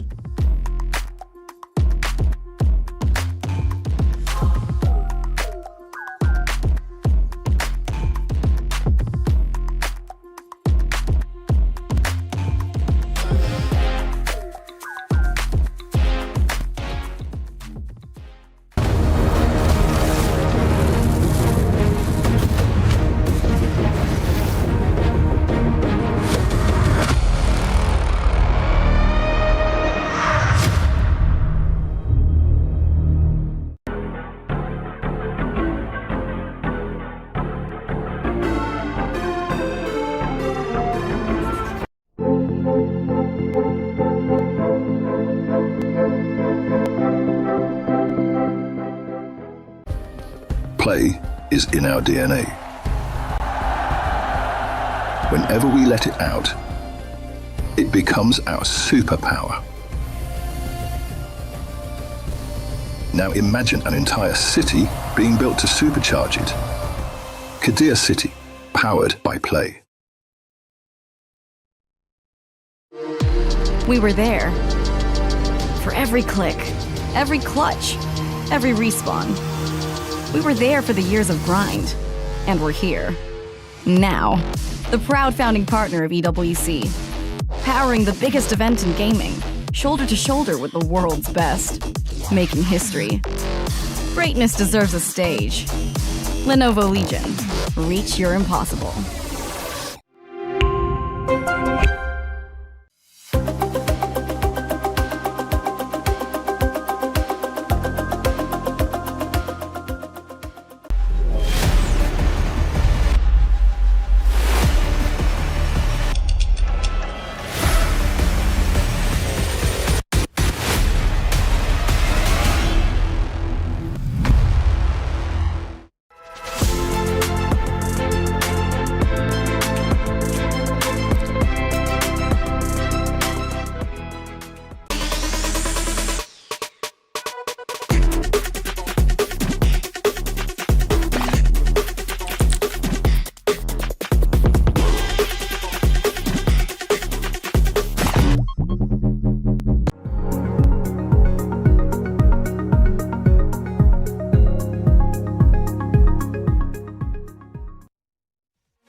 Wildcard is our first team through to playoffs, meaning that we have 3 more teams to push.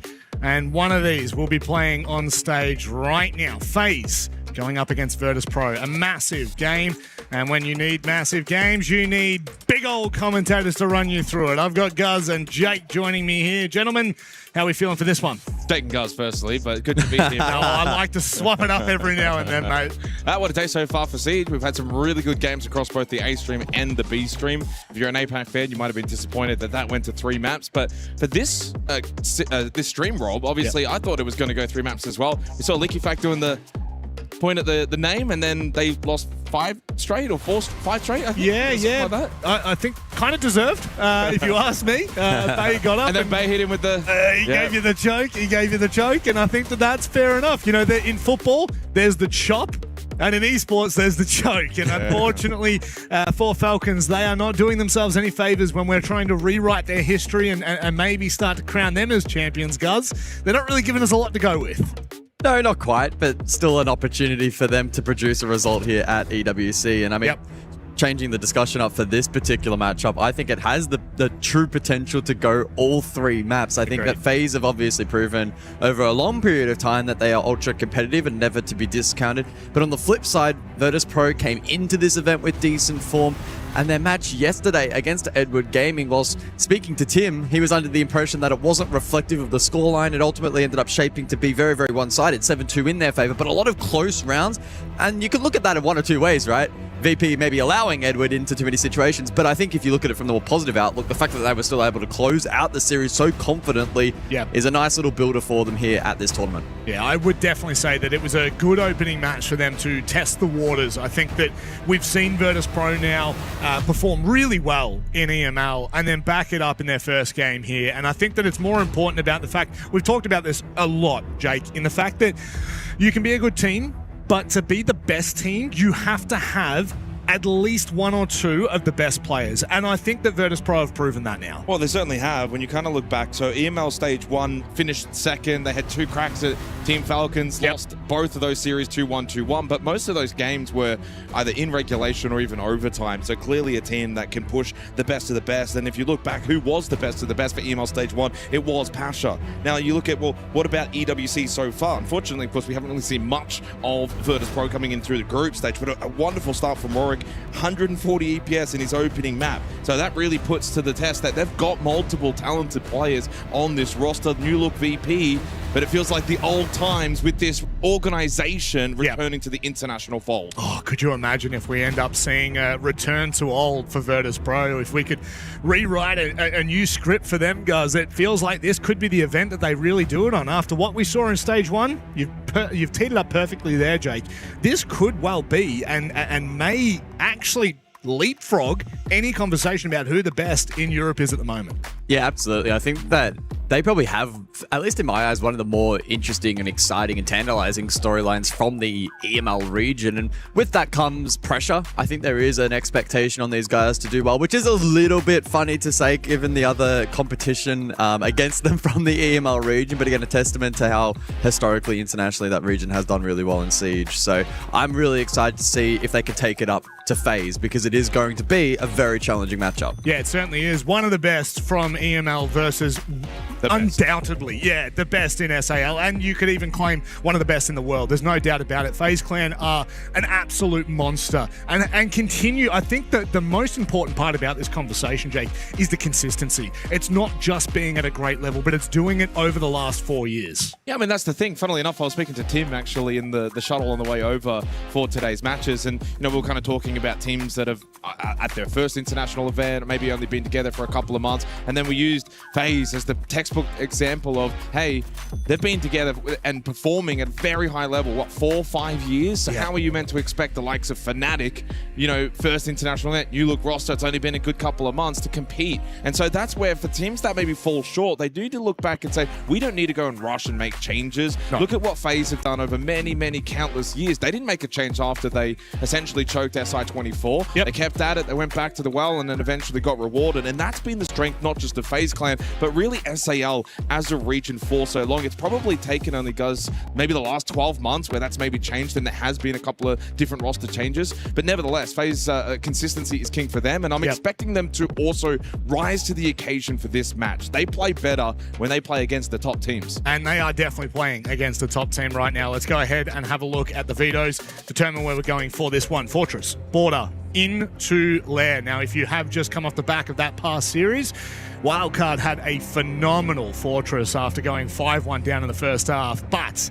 this is a new dawn. It's a new day. Two completely different teams from two different regions. I mean, the discussion straight off the bat when we came back from the break is we are expecting 3 maps, and honestly, I think we've gotten close to a near perfect map veto for that to play out exactly as expected. Fortress is an incredibly strong map for Virtus Pro, and honestly, the numbers aren't great for FaZe. Then you go across the border, you flip that narrative. Really great for FaZe, it's going to suit their playstyle, and the numbers are great. VP, not so much. And then Lair as the decider is actually pretty close in terms of the numbers for both teams respectively as well. FaZe, a little stronger on that final map, 5-2. VP 6-4 in terms of their respective records, but it's pretty close across the board. And I think when you take into consideration probably the fierceness of some of the competition in their respective regions, this really is shaping up on paper to be incredibly compact and close. 3 maps is a very fair expectation, but it probably doesn't go as far as turning the needle in terms of the expected victor, which I think is still FaZe by a decent margin. Not a significant margin, but something like a 60-40 split. There's daylight under there. Yeah.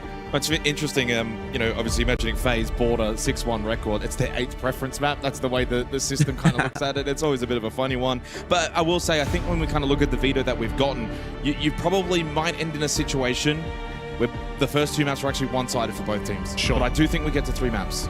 Look, I think that there might be a glimmer of hope here in the fact that I can't really remember either of these two teams playing against each other in a massive series, right? And this is the context right now. You are going toe-to-toe for a qualifying spot. I just said it before in the last series. I'll say it again. You win this matchup right now, you have 4 days off until you get to playoffs. You get to enjoy your time here at EWC. If you lose this, into the lower bracket you go in a do-or-die matchup against God only knows who.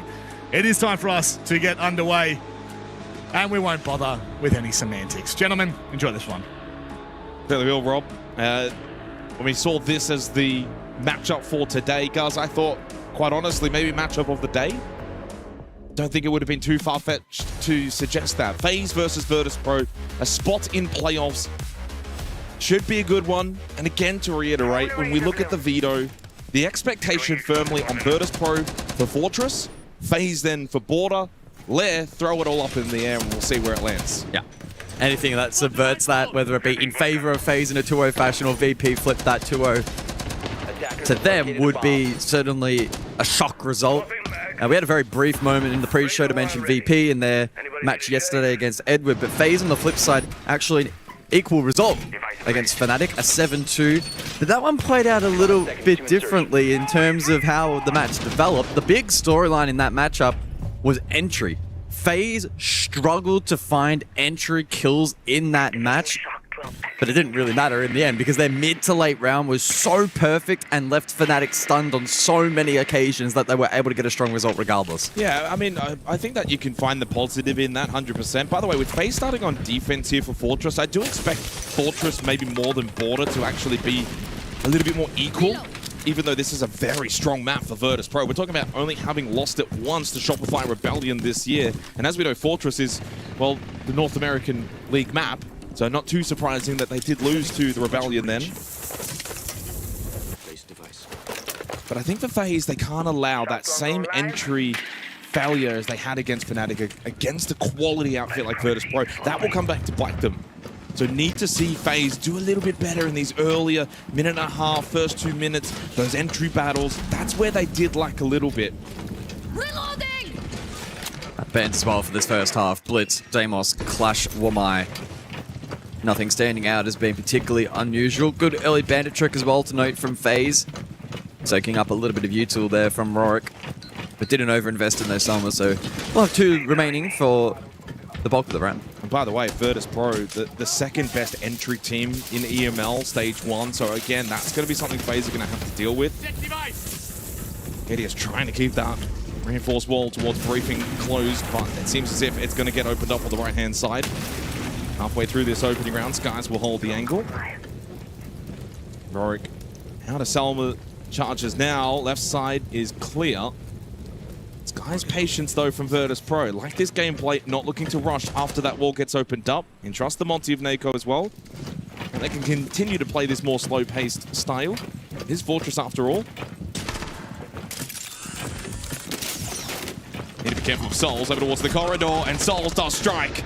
He pushes up, got aggressive, and found the opening kill. Watching towards the stairs, Cyber gets a freebie onto Den. FaZe ball set up on the defense as Souls found one more. Pasha falls in the hallway himself. Only the Monty left of NACO. And that should be FaZe finding the opening round here on Fortress. A lovely headshot. Style points, but those points won't count to the scoreboard.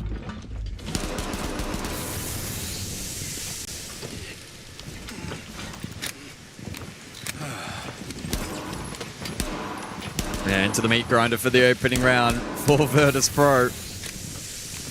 Such as this beast of a map, it can be so difficult for the attack to get control, and when you're playing a quality outfit like FaZe, even once you get a semblance of control, it's difficult to even convert that in towards sight.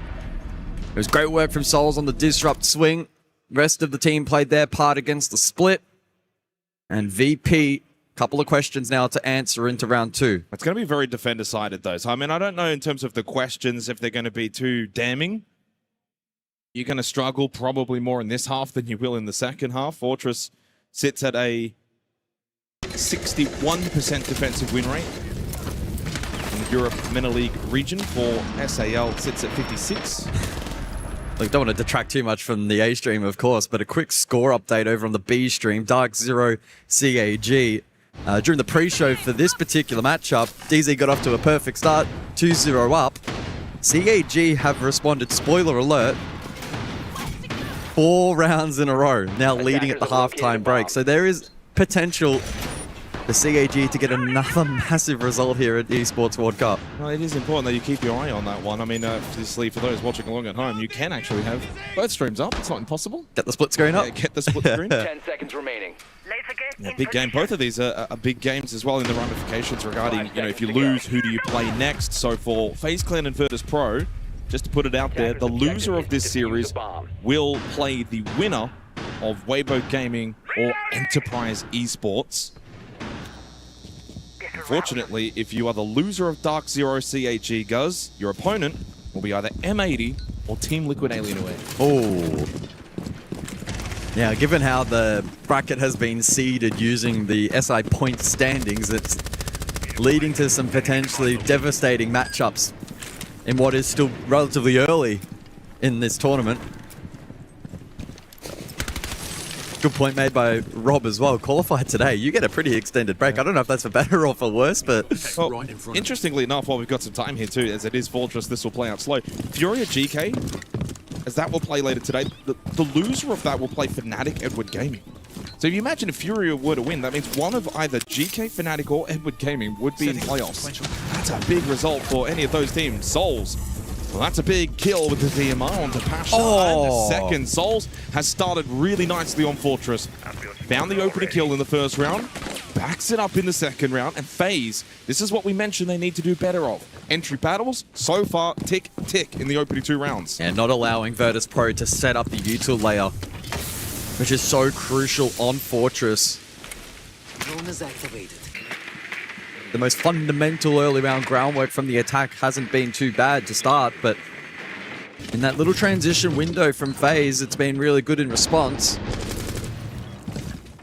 Now for Virtus Pro, it's about trying their best to salvage this round.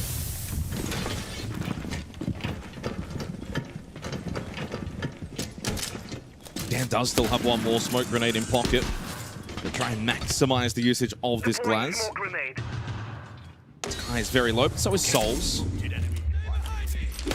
So trying to disrupt Cyber to go for a bit of a power play. This is that final smoke that has been laid out from Dan. But FaZe are playing this well. Good discipline, falling back, playing more towards the site. The angles, get the information from the bulletproof cameras. This is very conventional from FaZe Clan. Not giving Virtus Pro anything easy.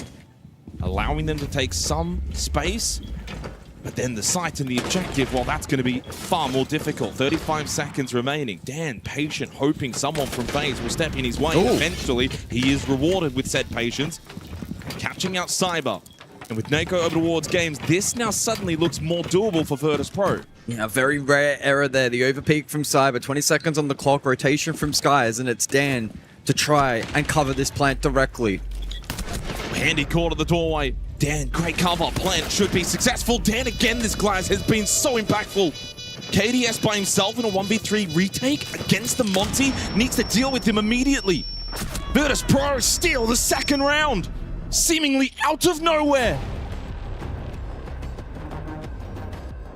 I think FaZe would probably be the first to say that that round wasn't good enough. A commanding position, a great start to the round. Souls found 2. They had a full read on the final push. Dan was so patient. So patient. He waited for that mistake. A rarity from FaZe. But Cyber delivered that overpeak. It allowed Virtus Pro to find route in towards site. And a little bit of a frustrating round there for FaZe now to contend with, but great fight from VP. Down below for the tertiary round 3. Well, it needs to be said. I mean, we mentioned this was going to be defend decided with VP finding that round. That's the one that they need to just put them in good stead. But remember, this is the map they arguably need to be winning. Border should be very strong for FaZe. But I loved the patience. You know, I saw it with like 35 seconds left. Dan is still holding. It's the only way they win that round is by being patient and waiting for the mistake. But you just wouldn't expect, of all teams, for FaZe to be the ones to put a foot wrong. That's one of, in my opinion, one of their biggest strengths is they make so few errors. But it worked out for VP. I think so far, though, the expectation of this Fortress opening map has been very slow, very much a meat grinder for the attack. Been the case in the first 2 rounds. The third might open things up a little bit more, depending on what VP go for. Well, the fourth will be opened up even more because that Monty's going to get banned 100%. 99.99%. I probably shouldn't say 100%.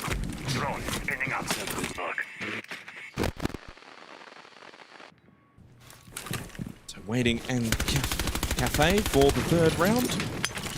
Reloading. Emphasis on FaZe to keep getting these defensive rounds. It's a good start now for Virtus Pro. Reloading. So far, loving their due diligence on the attack, not rushing, clearing out, getting through the checklist in a timely manner. The downside has been, yes, they have been losing the entry battles. The start of these rounds have been favorable for FaZe. That means there's room for improvement if you're Virtus Pro. Not seeing anything here.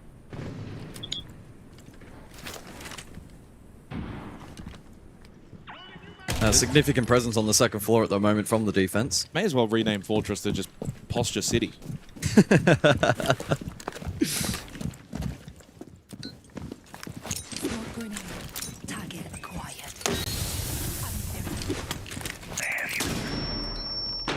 lot of investment here for the drop down into tower, and it's worth it. They get the kill onto Handy.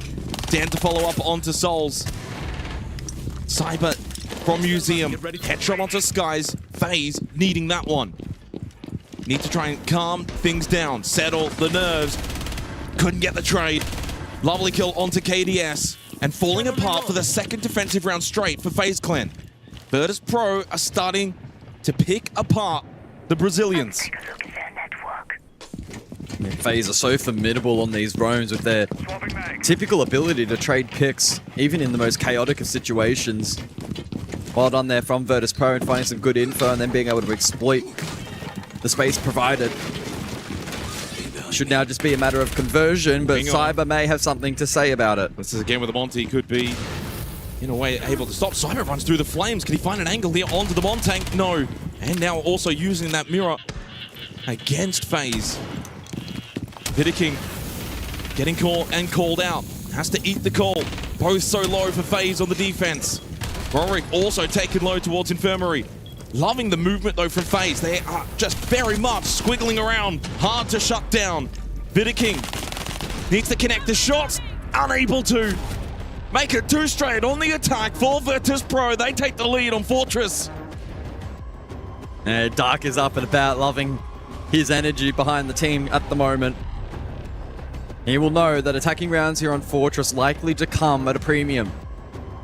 And whilst round 2 could definitely be penciled down as a mistake from FaZe that was exploited, I think the third there was really off the back of their great playmaking, a map entry, good flood, initially over towards tower, and then critically made sure that they weren't susceptible to the trade attempts from FaZe. Even as far as to the latest point of the round where Cyber was still a menace. And even when they made the site clear itself difficult by positionally being near perfect, Virtus Pro were just able to relax, be cautious, and get the round confirmed. Deploying jammer. Well, I was right, 100% on the Monty ban. The Warden will also follow. With those 2 attacking rounds now for Virtus Pro, that's job done in this half on a map like Fortress, which can lean upwards of up to 60% defensive win rate, pending the region. Realistically, for these next 3 rounds, they get to kind of just play for free. See how things develop. FaZe, the pressure's now on them. But, as we kind of said pre-match, we probably expect this series to go 3 maps. VP take Fortress, FaZe take Border, but it's never that simple. But to take the chances while they're there. Who knows? Virtus Pro might come out on Border and just smash you. So, every map is its own, but statistically, that's the storyline of the series. And so far now with Virtus Pro having these 2 attacking rounds, it does make a lot more sense.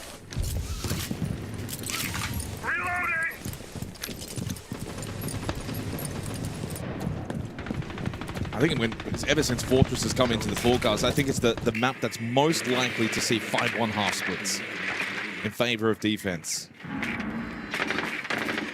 And that cannot happen here now for FaZe. It could potentially for VP, but that would be, well, that would be very strange. Yeah, it would be. It's only positive signs at the moment for the email outfit. And this lineup screaming clearance, spearheaded by the Blackbeard.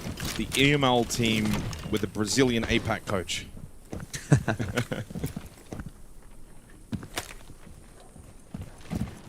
Yeah, the other thing as well for Virtus Pro so far, every single round, within the first minute, they don't rush, they just set themselves up. They clearly look like a team that's got a good game plan, good understanding of how this map works, where they need to be positionally. And FaZe have been very passive on the defense, but Fortress kind of leans itself into being passive. Cyber creeping up. Guard break on the Blackbeard. Nako, he's got to be so careful. Needs a little bit of help. Cyber unable to connect the shots though, and gets punished. Back-to-back opening kills for VP. Yeah, that's a shame for Cyber. Did so much right, but just couldn't land the clean headshot. Did waste a little bit of time. 60 seconds on the clock here for Virtus Pro. Still largely posturing on the first floor. Tower stairs now for Nako. Could take a little bit of space. Not directly contested by FaZe, but the smokes from King last deployed will just stall out some time. Double Nitro as well, also available. There's one. Usher on the floor. Oh, he's getting completely beat out, and then impact trick from below. Wasn't even the full 3, only 2 needed from Skies. Wonderful set play again from Virtus Pro, and King caught towards side. Souls falls too, and KDS in a 1 versus 4. This is looking devastating from Virtus Pro. Sensational attacking play on a difficult map to attack into. They are putting the foot on the throat of FaZe early. This is their map.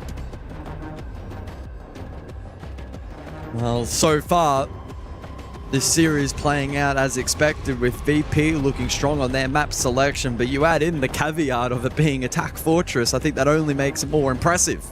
Tactical timeout, FaZe Clan. Seen enough early on and know how desperately needed these next 2 rounds are. And these are the worst kind of tactical timeouts as a player, because you know full well as you're getting a speaking to, yeah, we're just not up for it right now. What's going wrong? Are the fundamentals not working? Are they just much better than us? What's going wrong?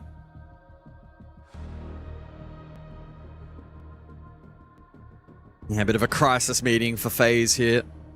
Being outmatched by VP thus far. Dan leading the charge with 6 picks. Neko's been really, really strong on his shield play, actually second fragging despite 3 rounds of Monty and then forced to transition across to the Blackbeard. And speaking of, big moment there. Cyber, you could argue, probably should have hit the headshot. It's one of those really awkward 1v1 duels, but... Not easy. No. But he was in a position to get that kill. And Neko made it basically as challenging as possible for him to hit that shot. It started 5-1 as well. He and Dan, 11 combined. Funnily enough, Pasha, no kills yet. He was top-rated player in EML for stage 1. 114 EPS. 1.36 KD. 10 seconds left before insertion. 5 seconds left before insertion. We're definitely not going to call this one too early, guys. We've learned over the years to never do that. But Virtus.pro, in this position right now, sit very comfortable. It's on FaZe to do something exceptional from here now. Firstly, it needs to start with probably 2 defensive round wins. Then, managing their own attack. I'd be stripping it back even further and just, let's get the entry kill this round. Yeah. Because in the last couple of occasions, VP have found that, then prevented a lot of the trade game that is anticipated from FaZe, and then have done a really good job in managing time, being patient, and then ensuring that the final pieces of the puzzle can be aligned late round. It's been a pleasure to watch so far. And now we wait to see if FaZe, after that tactical timeout, have been able to problem solve their way back into the match. Vidiking flicking cameras currently, and in some ways no info's info. I think off the back of that we'll largely be expecting the posture old tower side as guys are inside with said shock drone will help facilitate some coverage. I do wonder for FaZe if this map just doesn't really play into some of their strengths. Very rarely do you see them this passive on the defense. They like to be a little tricky, move around the map, force you to have to kind of guess their positioning. But on a map like Fortress, where it's so site-orientated, it's far easier for Virtus.pro to kind of understand where and how FaZe are playing. Funnily enough, a map like Border flips that completely. Handy wins the battle over towards top main. Headshot onto Rorik. Said, start with the opening kill. There it is. Yeah, nice proactive defense there from Handy, fighting on the exterior of the building. 60 seconds now for Virtus.pro. It's a big stack over towards Old Tower. FaZe will be able to establish the cross into this position. Vidiking not panicked by the frag grenade, just a small little step to the left and then back to the right. He's also got Souls for company here inside of games. Oh, I don't quite know about that one. Quite literally sent it and Pasha gets a free kill. Wanted to charge at Neko, but he had the cover of the DMR from the Dockerby. Once again, Virtus.pro in a good position. 1-for-1 trade, but they've got site control. Neko just needs to find a comfortable plant position. They do lose Skies. FaZe fighting back. Big kill from KDS and Cypher 2 shuts down Pasha. Neko at that point needed to put the shield away, and KDS says this round's done. A second acquired for FaZe. Final round of the half coming up. Yeah, really nice start there from Handy, taking the dual DMR in hand early, wins that out, gives him his team the advantage. FaZe then with a good read on the tower side stack. They were a little susceptible to the Blackbeard and the Glaz combination, which ultimately upset the hold initially, but then the follow-up was great, and the lurk down below also proving to be a success. So a clean conversion from FaZe, but it's important to be clear here that on a map such as Fortress, they are still trailing, and even a 3-3 half in most cases is noted as a trailing score. So next one's still important here for FaZe over to the tertiary. Do you want an update on the Dark Zero CAG game happening on the B stream at the moment, guys? No, okay. No, spoiler out 3, 2, 1. Dark Zero are on match and series point, leading now 6-4, having won the last 4 rounds straight. What is shaping up to be a very defender-sided Cafe, and they are on defense. Dark Zero now looking very likely to get past the APAC team, which would put CAG by Varel in a very tricky position, playing then the winner of M80 or Team Liquid. Of course, that's still live on the B stream. And to follow on the B stream later after that will be Furia versus GK Esports. Final round of the half here for FaZe versus Virtus Pro. Virtus Pro have already done everything needed in this half. 3 attacking rounds is more than plenty. One more would put them in a very solidified position.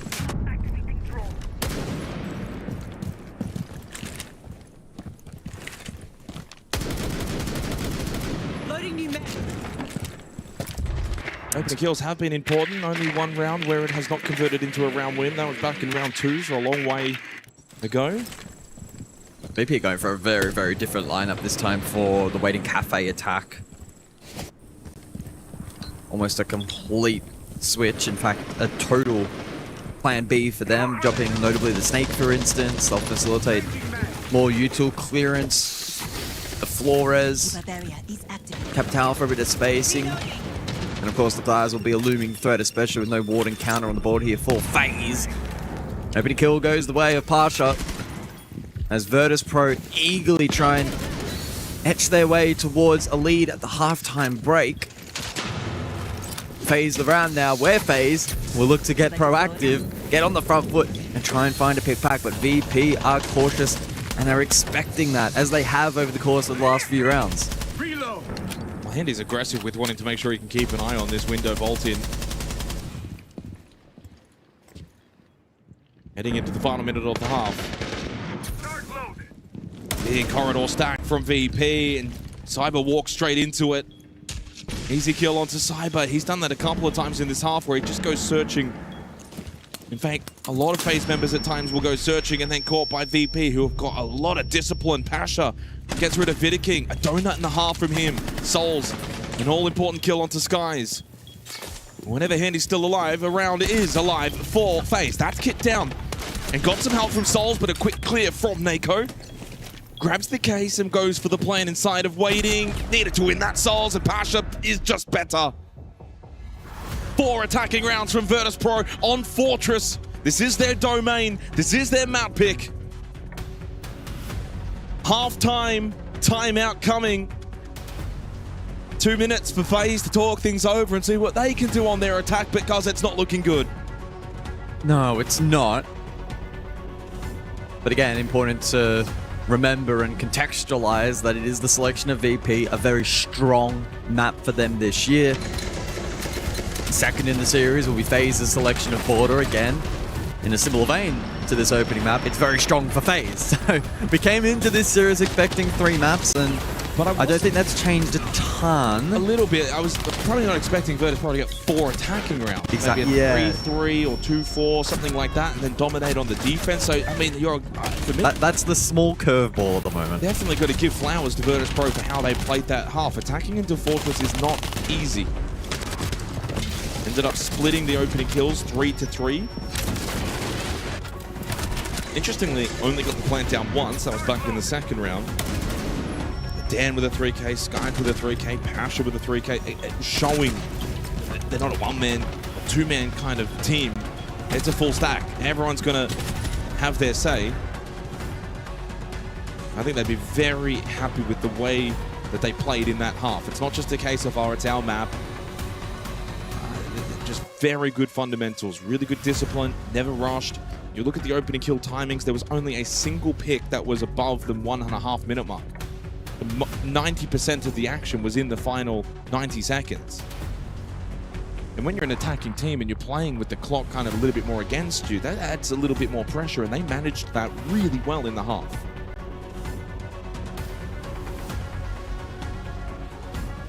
Scheduled timeout will come to an end. In some ways, Fortress as a map plays a little bit more like how Siege in general was played 3-4 years ago. You think back to like 20-second meta sort of era when the clock itself was much lower on time, usually into the final minute, and there were still a lot of 5v5s.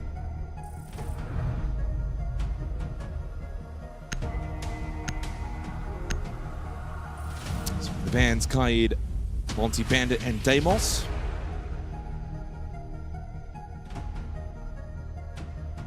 Just an interesting little side note. I had a look across at the average entry time in the map pools of EML and SAL respectively. Fortress is number 2 in terms of the actual fastest average entry at 1:26. A couple of chalets all the way at That's 1:04. On the opposing side in SAL, Fortress sits at 6th with 1:15. So pacing a little different. Yeah, we're going to get a rehost here. There has been an issue after the scheduled timeout a couple of times so far here at EWC where it just doesn't load in. Yeah, some chatter in the all chat, maybe in regards to a skin selection or non-skin selection on a particular weapon. So I don't even think that's going to be relevant. No, it has. They're not loading in anyway. No, that's what's causing the issue. Oh, right. Yeah, it's happened before. Shouldn't take too long.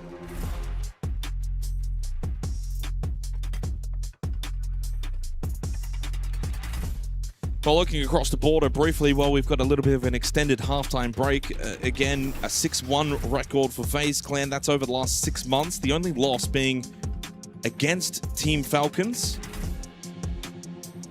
which was 6 months ago. 5-7 loss at the 6 Invitational.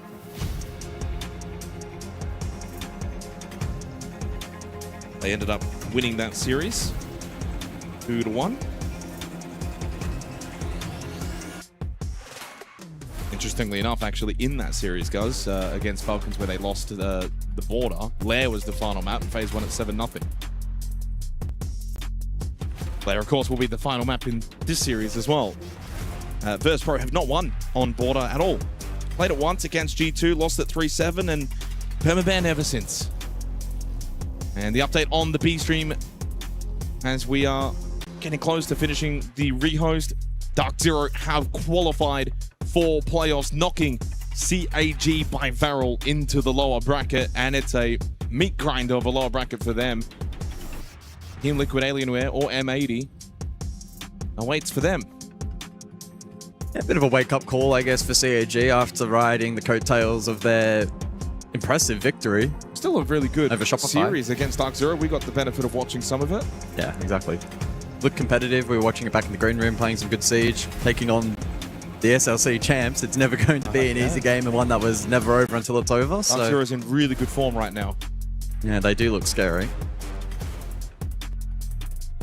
But they are the second team to have now qualified, and good signs for the North American region with both Dark Zero and Wildcard getting through from Group A. Question will be, will M80 join them? And if so, got to get through Team Liquid and then CAG. All 10 players are back into the lobby. And so once the settings are input and ready to go, we'll jump back into the action. So bear with us for a moment or two. This one, though, shaping up to be an interesting series. Map 1, not particularly competitive thus far. BP looking strong on attack, sitting on a 4-2 lead at the moment, and a nice buffer heading onto Fortress defense, where, if anything, they should be in a position to extend that advantage. FaZe haven't played particularly poorly. You could probably make a case in 1 or 2 rounds there were some big mistakes made, but honestly, outside of that, it's been VP dictating a lot of the tempo of the rounds. Their willingness to be patient has been rewarded, and the mistake minimization on those attacks was also really, really nice. Not sure we expect FaZe to be able to fight back that comprehensively on attack. It's such a skilled and experienced roster. It does not mean you can take them lightly by any means. Fist bumps deployed, and back into the server we go. And back in 4-2 half. Feels like it's turning into a routine thing at the halftime break. It's almost like a 5-minute break. 2 minutes, 2 minutes to talk, and then 3 minutes to sit around. Man Bathroom will be the opening site choice for Virtus.pro on the defense. To reiterate the bans, Kaye Bandit, Monty Damos. Let's get underway. Virtus.pro looked very, very good on their attack. FaZe will need to replicate that to see if we've got ourselves a map. Otherwise, the expectation from here should be that Virtus.pro will be very, very dominant on the defense. Let's see if FaZe can subvert those expectations.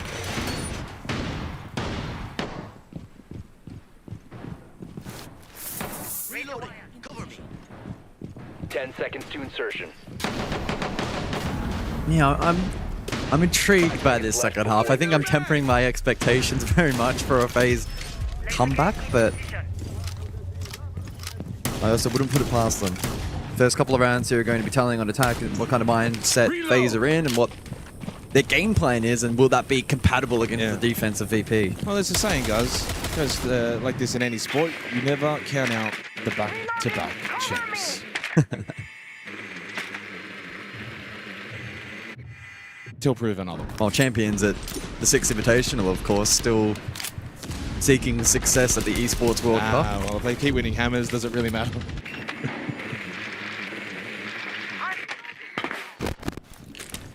It is interesting, though, across the, been a very dynastic couple of years. The main things that have been missing, majors, EWC.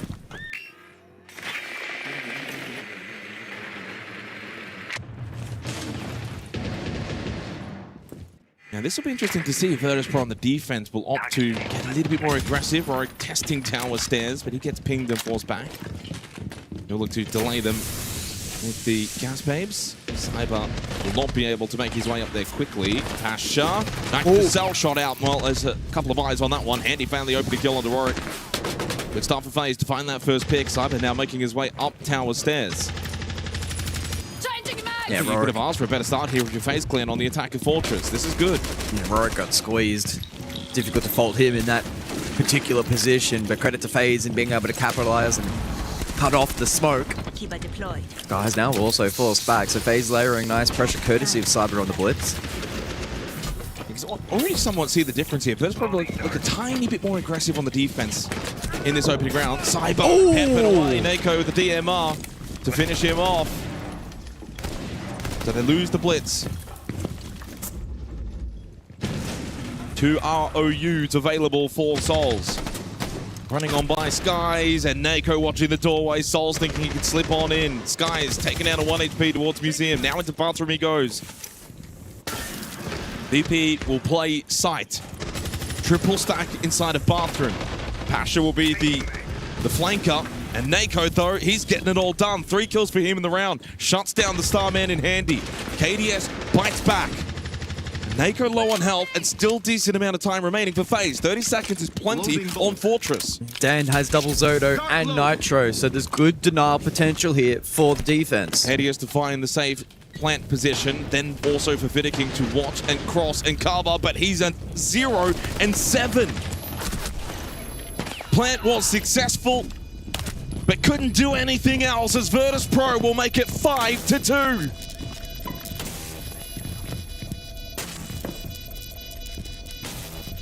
Indeed, they will. VP looking formidable on Fortress.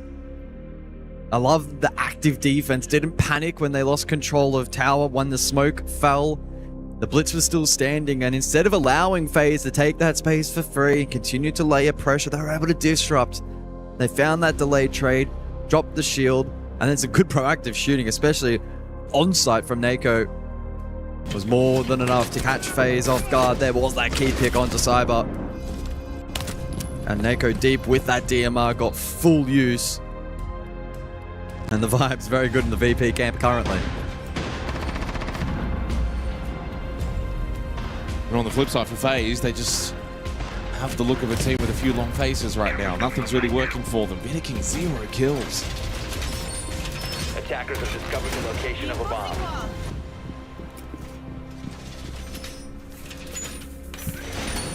reinforced.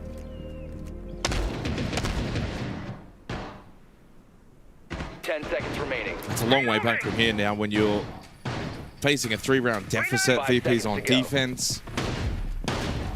This tournament's too big to just say GG, go next. You've got to fight to the very end. Impressive tag. Maybe I should borrow some. That previous round, also the second round here on Fortress, where the opening kill was not converted. Both phase. Both phase. The previous was second floor.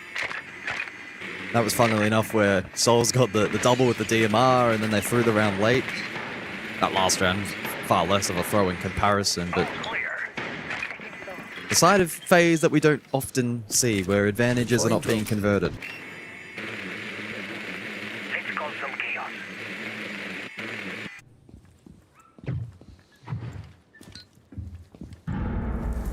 Through Hamam for Cyber on the solid stake. Location.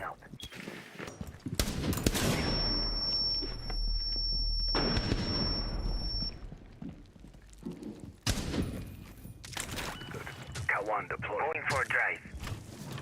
First round of this second half, Virtus Pro looked very eager on the defense, wanted to push out, take some fights. Now they're a 5-2 up. You got Nako on the clash. Dawn's games, you very much can kind of just sit back, hold around the area. Don't need to push out as much. They have extended a little bit though. Max Skies will make his way back now. Pasha still stays over towards that courtyard corridor position, stretching the map. With entry from Cyber onto Skies. Swapping mags. Virtus Pro were close to getting the remonstration and found. Cyber, I don't think, was aware of Pasha's position. So close to him. Cyber then trying to pull up the radar. The Virtus Pro do net the trade. And we'll see how much that now starves info gathering for the remainder of the round with Cyber in the grave. Big focus now on drone work. No Grimbees remain. Handful of payloads for Handy to maybe try and disrupt that way. But it looks a little bit, pardon the pun, grim for FaZe at this point of the round. Despite an equalized man count. Oh, but Pasha! Well, here we go. This could open it up. They've got the ability to flood into the site now. Headshot from Souls, 40 seconds, decent amount of time. Now you've got the numbers. Agapello call onto Dan will be answered. Nako cannot be called. He's already eaten one earlier. Dan towards games. Good kill onto the Grim. Evens up that man count. Towards the doorway. Rorik with a shotgun. Coming with the battle against Souls with the shotty up close. And then, but Nako and Dan get one each. And now Souls by himself. Virtus Pro flip it again. Winning all of these gunfights to look for a 6-2 lead. Souls may have kit, but there's only 7 seconds remaining. Still needs to walk into the site. Virtus Pro, hold, discipline. It's perfect. No chance for Souls. He's dead in 3, 2. Gets off the kit anyway, and this map is looking done. Dominance from Virtus Pro, 4 map points. And even in a round where the late round, FaZe actually got themselves into an advantageous position by denying the flank attempt from Pasha. The onside anchor work from the likes of Dan, throw in the disruption of the clash shield. It made for a formidable combination that FaZe simply couldn't break down. They were starved of info really late in the round. Also that opportunity there where they won the duel against Shotgun and just aren't able to quite connect enough dots in that round. 4 opportunities for VP to go 1-0 up in regulation. I mean, VP just looked more comfortable around the map, as if their knowledge of positioning, whereabouts as to the way that FaZe are going to be pushing in, means that they've been a little bit more aggressive on the defense than FaZe were. FaZe were so passive, they looked a little bit scared and timid. Not the case for VP. It's been really, really dominant. I expected more from FaZe in the first half. I didn't really have big expectations for this second half. But again, it's also another round in which they did find that early kill onto Skies. Virtus Pro, we said coming into this match, one of the metrics we wanted to see them improve on compared to their Fnatic result were those entry battles. And while they've done that, guys, they haven't then also been able to It's gone the complete opposite. Yes. This is actually quite similar to the FaZe Fnatic game, except FaZe are, well, cosplaying as Fnatic. And it could well end up being a 7-2. And 7-2 as well. Yeah. Oh, it's been a good performance from Virtus Pro to kick off this best of 3. Now it's a matter of converting this position. It's the best feeling too when you have these lopsided map picks. Now going into border, yes, FaZe will be dominant, but VP have got tails up, momentum. So, and they know then Lair is kind of waiting as a backup. That second map could get very, very interesting. Yeah, VP will have nothing to lose. On a map like border, sometimes you can produce unexpected results. I wonder if we've had a donut so far at the Esports World Cup. King's not too far away. 0 and 8. Very uncharacteristic. Very.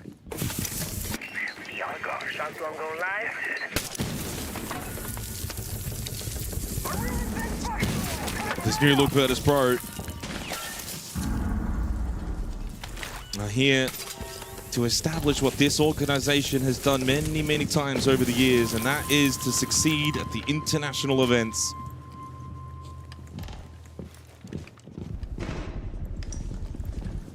Has done quite well in the 2 rounds of this half on the Solid Snake to facilitate entry positions, and Handy does find yet another opening kill. But sorry, my trust in you, FaZe, well, it's been lost a little bit. To follow up on this, they did get some damage into Dan. Damage may not be enough, though. He stays alive towards Cafeteria. That's full horizontal here from FaZe, completely ignoring Vert above currently. There's a bit of a lurk on that second floor from Handy, but outside of that, a big focus courtyard side at the moment from the attack. Scouting to take place up above. Nako up close, gets support from Skies. A 3 versus 3 now. Keep up area on duty. Well, this is where Vidiking might just have to find a kill. Well, it's not just up to him with Handy and Cyber ever present. Want this to be a 3 versus 3. Vidiking's going to have to get active towards Old Tower. Handy searching, if not mine. Just keeping him at bay. Is he aware? Up close. No, he was not. Cyber did get rid of Nako. Flash out from Vidiking. That was his final one. There is a frag grenade available from Cyber. Won't matter. Pasha finds the kill. Vidiking, you must find one. He cannot. It's a donut for Vidiking. And it's a 7-2 beatdown from Virtus Pro on Fortress. A warning for the remainder of the Esports World Cup. Do not take these guys to this map. Don't take them to Fortress. I think that's a very firm message. Look, FaZe showed a little bit of fight throughout, but unfortunately completely outmatched on this opening map. Now though, for FaZe, it's about locking back in, because the second map in this series, based on numbers, could well be a flip. There is a world in which FaZe could dominate here on map 2. You'd hope so. You would really hope so. Former world champions, best out of Brazil, out of the SAL, and they've struggled. Nay, they haven't even gone across the finish line in map 1. Disappointing performance, but obviously the context was coming into this, and guys, you did set this up perfectly. This is primed to go to 3 maps. The way this veto played out, the way the maps have played out, this means that we should see a 3rd map, because I'm not going to say would yet. When FaZe really struggled in their 1-to-1 battles, Jake, they struggled to get over the line. They struggled to connect more than a couple of kills together in quick succession. This is not the FaZe we know. Yeah, I mean, you want to give a lot of credit to Virtus Pro, though. 100%. That first half was sensational. So much discipline. Clearly had very strong fundamentals of the map. They knew they could take their time, didn't have to rush anything, and I thought that they played a very mature game of Siege on Fortress. And Fortress as a map probably needs maturity. You can't just rush in and play it like Border. Funnily enough, we are going to Border next, so we're going to change up the style, and that's something that FaZe are clearly going to hope will work for them. Yeah, they definitely, Virtus Pro looked incredible. They did play like Fnatic, but Virtus Pro just looked so well drilled. And I think that this is a Virtus Pro that, I mean, if you hadn't watched the EML, you would not have seen for years. Just plain and simply, we've never expected this out of Virtus Pro in the last 2-3 years, and now they're starting to come back into their own. They're starting to look good. All the additions, all the changes that have been made, Dark coming on as the coach, it's all compounding into a championship contending team. And that's the critical word here, guys, is contending. Because no matter how well they play in this series, there is a long way to go between here and the grand final of EWC, but they've certainly started out in the right foot. Absolutely. I mean, it's This is a marathon, not a sprint, this series. But they've given themselves now a perfect position for the second map to be a free shot. If it doesn't go their way and FaZe flip this result, as we're kind of expecting, and we go to the third, so be it. Yep. It resets. It's a best of one. But as Jake was kind of saying during the cast, they're now in a really good spot where their game plan has clearly worked on map 1. Yep. And who knows what can happen on border. It is the style of map, because it's so worked out, because it's so compact, because it can be so volatile. It can sometimes produce intriguing results. So VP have put themselves in a really, really good position, and clearly this team is right up there as one of the best at the tournament to take down FaZe on that fashion, irrespective of background numbers and all the rest. The way in which they approached the map and the way in which their game plan translated really was a pleasure to watch, and they were well deserving of the win. And don't forget as well, like with Border, while FaZe have got an incredibly good record on it, and we're lauding them for their performance previously over the last 6 months, 6-1 record. Last time they lost again, I mentioned Falcons SI. It also is a permaban too. It's a weird one. It's they banned it. So for reference, they've banned it 22 times over the last 6 months. They've picked it once. Yeah. But a 6-1 record. As I said, it's kind of labeled as their second worst map preference-wise. But we know it's not. Yeah. And so obviously they're backing themselves in here because not only, while they're not always happy to play it, they know full well that Virtus.pro don't play it. They've only played it once. They didn't win that game. They got trounced, and it is indeed also the permaban map for Virtus.pro. And this will now be where we get to test out Dark, the coach, for VP. Correct. How much work have they put in behind the scenes to be ready for this? Because you need a strong map pool at these big events. Yeah, it's been 90 days essentially since Virtus.pro last played it, so I don't even think we can count it as a game that they've played, I'll be completely honest with you.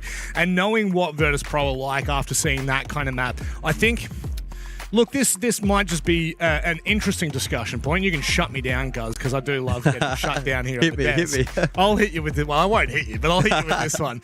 I feel as though if any map you're going to go to that you haven't played for a hot minute, Border is an excellent map to go to. You've got the ability to be aggressive. You've got the ability to play a little ratty if you want to, but I think that the chaos and carnage that you get on that map would be completely different to something like Fortress. Yeah, I think you can get away with playing a really good default style of Border. That doesn't mean you can't change up tempo. I think that's going to be really, really critical, especially on the attacks for VP. Yeah, sure. But I think that's one of the takeaways from Fortress is that their synchronization and their ability to play off one another was so strong that I backed them in to pick up the pace if required on this second map. Fortress naturally far slower, far longer build-ups. Maybe they can switch that up a little bit on Border. And again, it goes back to the preparation from Dark. I think that is probably going to be the key detail going into this map. Just how ready are they for FaZe? Well, I mean, for Virtus.pro, they kind of set the tone on Fortress, didn't they? And they're going to need to probably do something similar on Border, because if they go into Border now and think, well, it's not our map, we'll kind of let FaZe,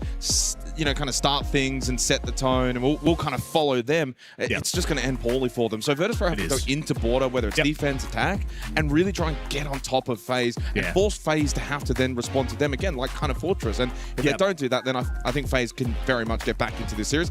For all intents and purposes, I am counting on FaZe to respond on Border. If they don't, and VP do take Border, win this 2-0, serious question marks then for FaZe Clan moving forward. Yeah, certainly so, and it might even end up being a Falcons kind of question line, right? Like it is in that era that if we are to see something like that, now we are just and-iffing and butting over here, and I don't think we really need to, because ultimately it is defense that they start on. If that's VP are on defense, okay, so don't mind attacking. I think what I will say to lean into your point, I think they have to dictate the pace here. I don't think that they can afford to allow FaZe to take control of that map.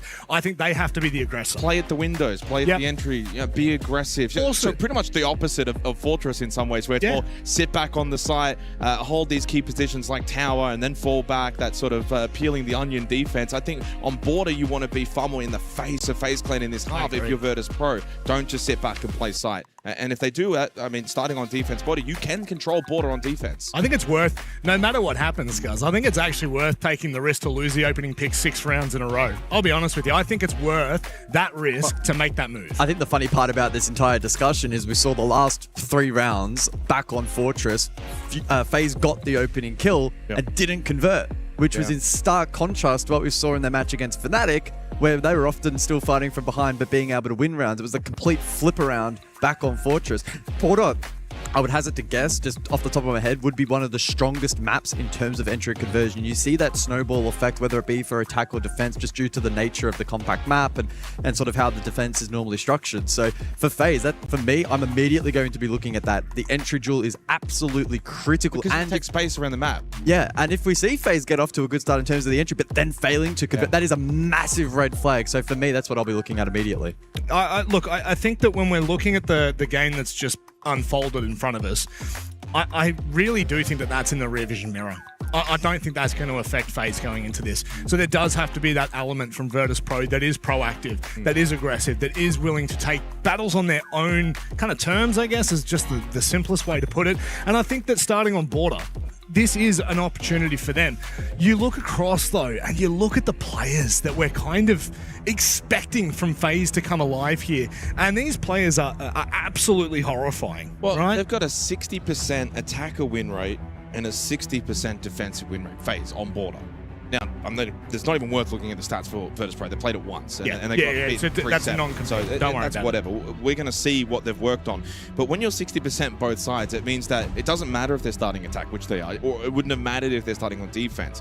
What matters the most is how aggressive they'll now be in this attacking half first up. You know, are they going to be expecting and knowing what VP are going to play like? No, they won't, guys.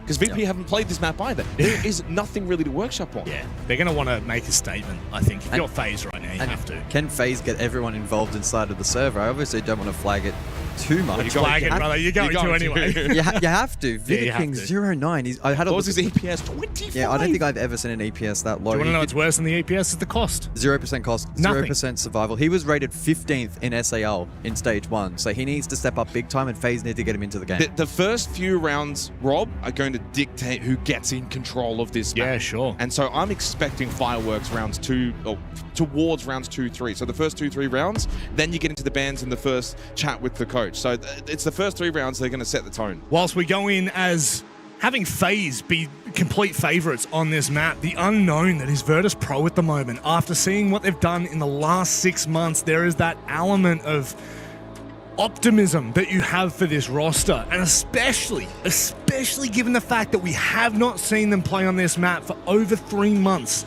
This now all culminates in what could be a deciding map in their entire EWC campaign. Virtus Pro are 1 map away from booking the finals. Well, what a big map it promises to be, because we came into the series basically saying Fortress goes the way of VP, and FaZe, well, they should take Border. But now, with such a dominant Fortress, it's these first few rounds, they're going to see which script we will follow. And I tell you what, if Virtus Pro win this map, doesn't matter if it's an 8-7 or a 7-0, just winning the map and beating FaZe 2-0 and getting into playoffs, oh boy, they become a top threat to even take out potentially the entire tournament.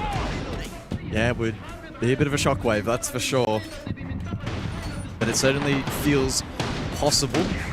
But I think our expectations still very much need to be grounded. FaZe are the poster boy for coming back from this kind of position and going onto such a strong and dominant map. They're still expected to win. Let's jump in then. Bans are Azami, Mirror, Monty, Glaz, and nothing too notable in that regard. Playing out in a rather expected fashion. 5 seconds remaining. It's all going to come down to the game plan, the approach, the tempo, and the aggression from these two forces, and when they butt heads, what that will produce. Again, a reminder, the loser of this series will play either Weibo or Enterprise. I think on paper, it's fair to say, and it hurts me to say, many would think, yeah, it doesn't matter who loses this, they'll probably be dead set favorites against either of those two. But either of those two, I think, are also more than capable of an upset. So you'd rather just win now. Sleep a little bit more soundly tonight. So as I said, I think the first 3 rounds should very much be both teams vying for control. Get a really good feel. Armory Archives for Virtus Pro, strongest defensive site, and it gives them the ability to push over towards break, try and play the windows towards security, play the entire top level floor of this map. Vidaking, no kills on Fortress. 0-9 25 EPS. He would love an early kill on the Deimos. Yeah, absolutely. Wants to hit that kill feed early and have impact in the match. To the Wamai up next to be targeted. Dan, phenomenal back on Fortress. Player that FaZe will be looking to target and tame here on border. And he takes a fight elsewhere on the exterior of the map. Virtus Pro doing a good job at denying map control, but Dan, Cyber just took one step too far forward and Cyber was ready. Oh, there's a doorway battle. Mako unable to fully connect with the shotgun. He's got a pinch developing towards his position of office. Some more gas babe remaining. FaZe just starting to take some good ground. East stairs control established. Lurking still outside security on the west side balcony is Souls. Rorik is still inside of security. Really only Pasha that's actually inside at the moment. And Nako unable to land that shotgun. KDS staying alive. And they lose another one in Skies. Pasha to fall too. FaZe Clan melting down this defense of Virtus Pro. This may even be flawless. VP wanting to meet them head on, but FaZe have just got them outnumbered. Vidaking went from 0 kills on the opening map to 3 in the first round of map 2. If that doesn't embody the kind of storyline that we were trying to drill home going into the second map, Never nothing write will. these guys off, ladies and gentlemen. Absolutely.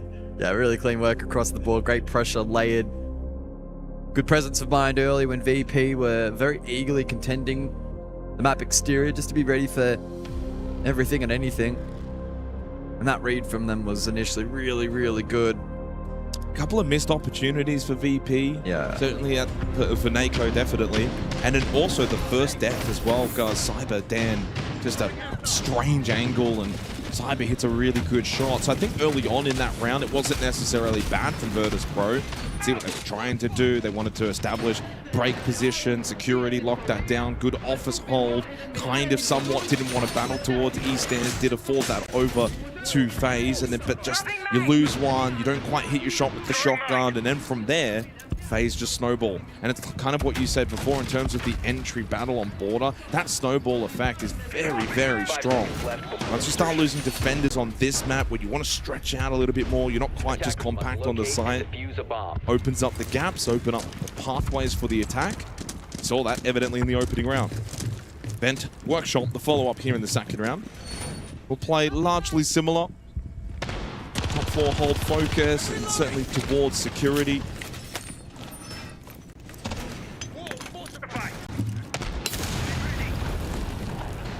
But if you're VP, you can't go into your shells in the second round. You got to keep fighting here at the windows, at the doorways.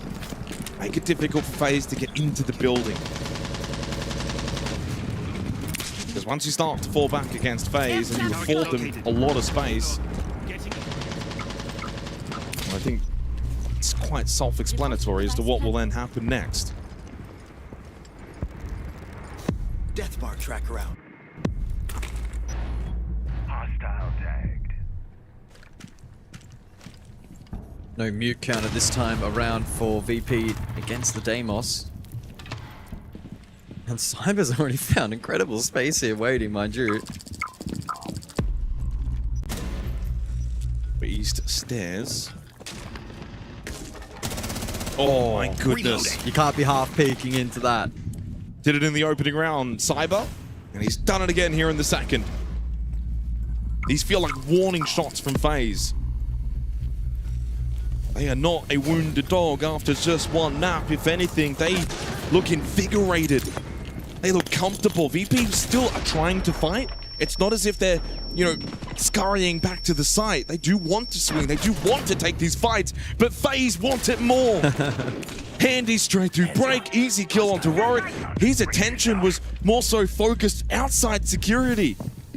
And again, on this map, you start to lose numbers and those entry positions become far easier. This may be back-to-back flawless to start on border. Only Dan remains. Oh, indeed it is. 10 straight kills to 0. Not a great start for Virtus Pro. I think FaZe are ready for lair, Jake. I do wonder if there's part of them that are like, let's beat them harder on map 2 than they beat us on 1, right? I mean, this is the thing sometimes. We say pre-match, well, Fortress goes the way of VP, Border goes the way of FaZe, let's just go to lair. Doesn't always work out that way, so you do still have to play it out. Timeout called from Dark for Virtus Pro. He's seen enough. He knows after these 2 rounds, you've lost Armory Archives, and you lost it convincingly, flawlessly. Vent Workshop, yeah, sometimes that can obviously go to the attack. Border's very good for attacking teams, but you lost it flawlessly. You don't often see back-to-back flawless to start a map. Clearly, something's going wrong, but what is it? In theory, they are objectively playing the way I expected them to play, at the doorways, trying to night entry positions, take fight, taking space around the map.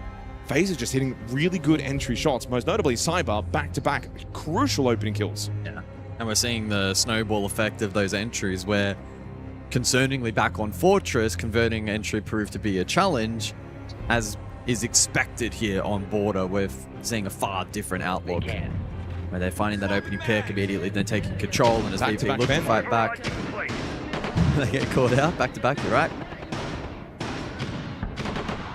So whenever you go back-to-back, and certainly out of a tactical timeout as well, you're kind of looking, well, what's the difference going to be? So for Virtus Pro, it is quite a significant change. Now, they'll bring the Mozzie again, but say goodbye to the Solus, the Smoke, the Fenrir, and the Sentry.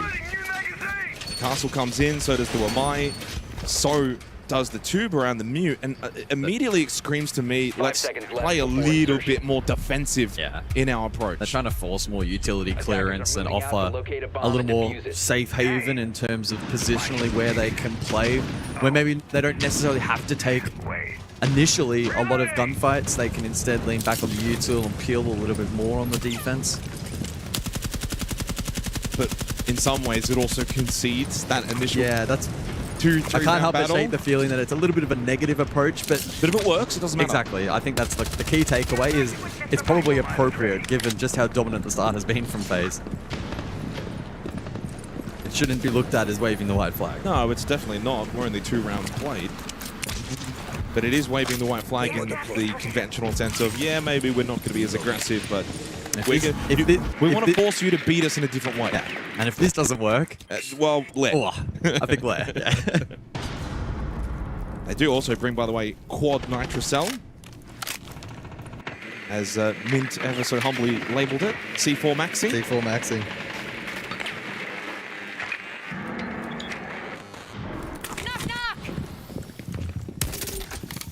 It also meant for FaZe, you understand they've called a timeout, they've changed things up a little bit, same site. They're going to be slightly cautious with their approach. I say that. Nako straight through Office and towards Fountain.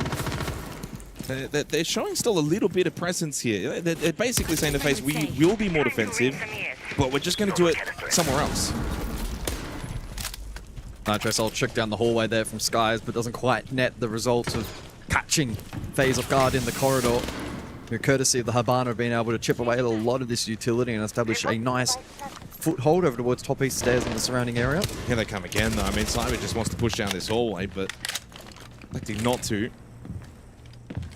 As my friend would say, Time to make a new door. See you on the other side. Heading into the final 60 seconds of the round. If you're Virtus Pro, you're probably happy with the way things have developed. Until then, again, Cyber, 3 straight opening kills. That's Rorik towards security. So now this entire south side of the map is completely vacant for Virtus Pro. FaZe have many different angles in which they can converge towards this top floor. Again, reminder, it is Vent Workshop, but you do want to clear Armory Archives because of the Vert. They needs to hit that Nitro. I mean, Solus is watching the drop because you've got that extra body of Fortitude. Dan towards Workshop. Scurries away, knowing that he's getting hunted down, and indeed he was. Cyber was on the march. 3 flawless in a row. It could very well be back to back to back flawless rounds from FaZe. What are we witnessing? 3 straight flawless rounds. Well, they are the back-to-back SI champions after all. We shouldn't be that dumbfounded.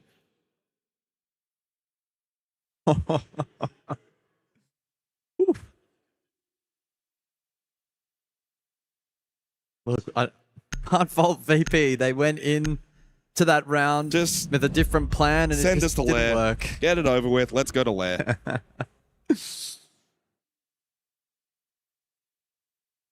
Wow, 3 in a row. Siege is a funny old game because Virtus Pro looked absolutely amazing on Fortress, as expected. Again, FaZe are looking even better here on Border. It highlights, as expected. It highlights just how distinct and different every map is in Rainbow Six. FaZe looking phenomenal here on map 3. Additional bans to be the Wamai and the Deimos. Deimos has proven to be pretty deadly in the hands of FaZe and gaining good information and helping in layering a lot of pressure onto the defensive VP. I always like to look at the contextualized statistics. When you see FaZe dominate like this, 3 flawless attacking rounds, and you think, well, how attack-decided really is it? So in the South America League for Stage 1, Armory Archives, 53% attacker win rate. Bathroom Towers, which we haven't seen yet, by the way, is 59% attacker win rate. And then, interestingly, Vent Workshop sits at 50-50 in SAL. And as we just saw, FaZe have gone back-to-back on that site. Over in EML for Border, 52% attacker win rate on top floor. Vent Workshop actually sits at defensive win rate of 60%. And Bathroom Towers also incredibly attacker-sided, hence why Virtus Pro have not sent us to Bathroom Towers just yet, and why we now return back to Armory Archives. They are struggling.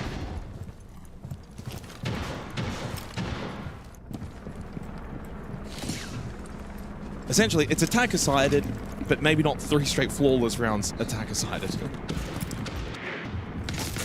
Yeah, FaZe are flexing their muscles here. Map 2 of the best of 3. Lair awaits, and it feels like it is closer and closer, moment by moment. I wonder what the record is for consecutive flawless rounds. Jesse?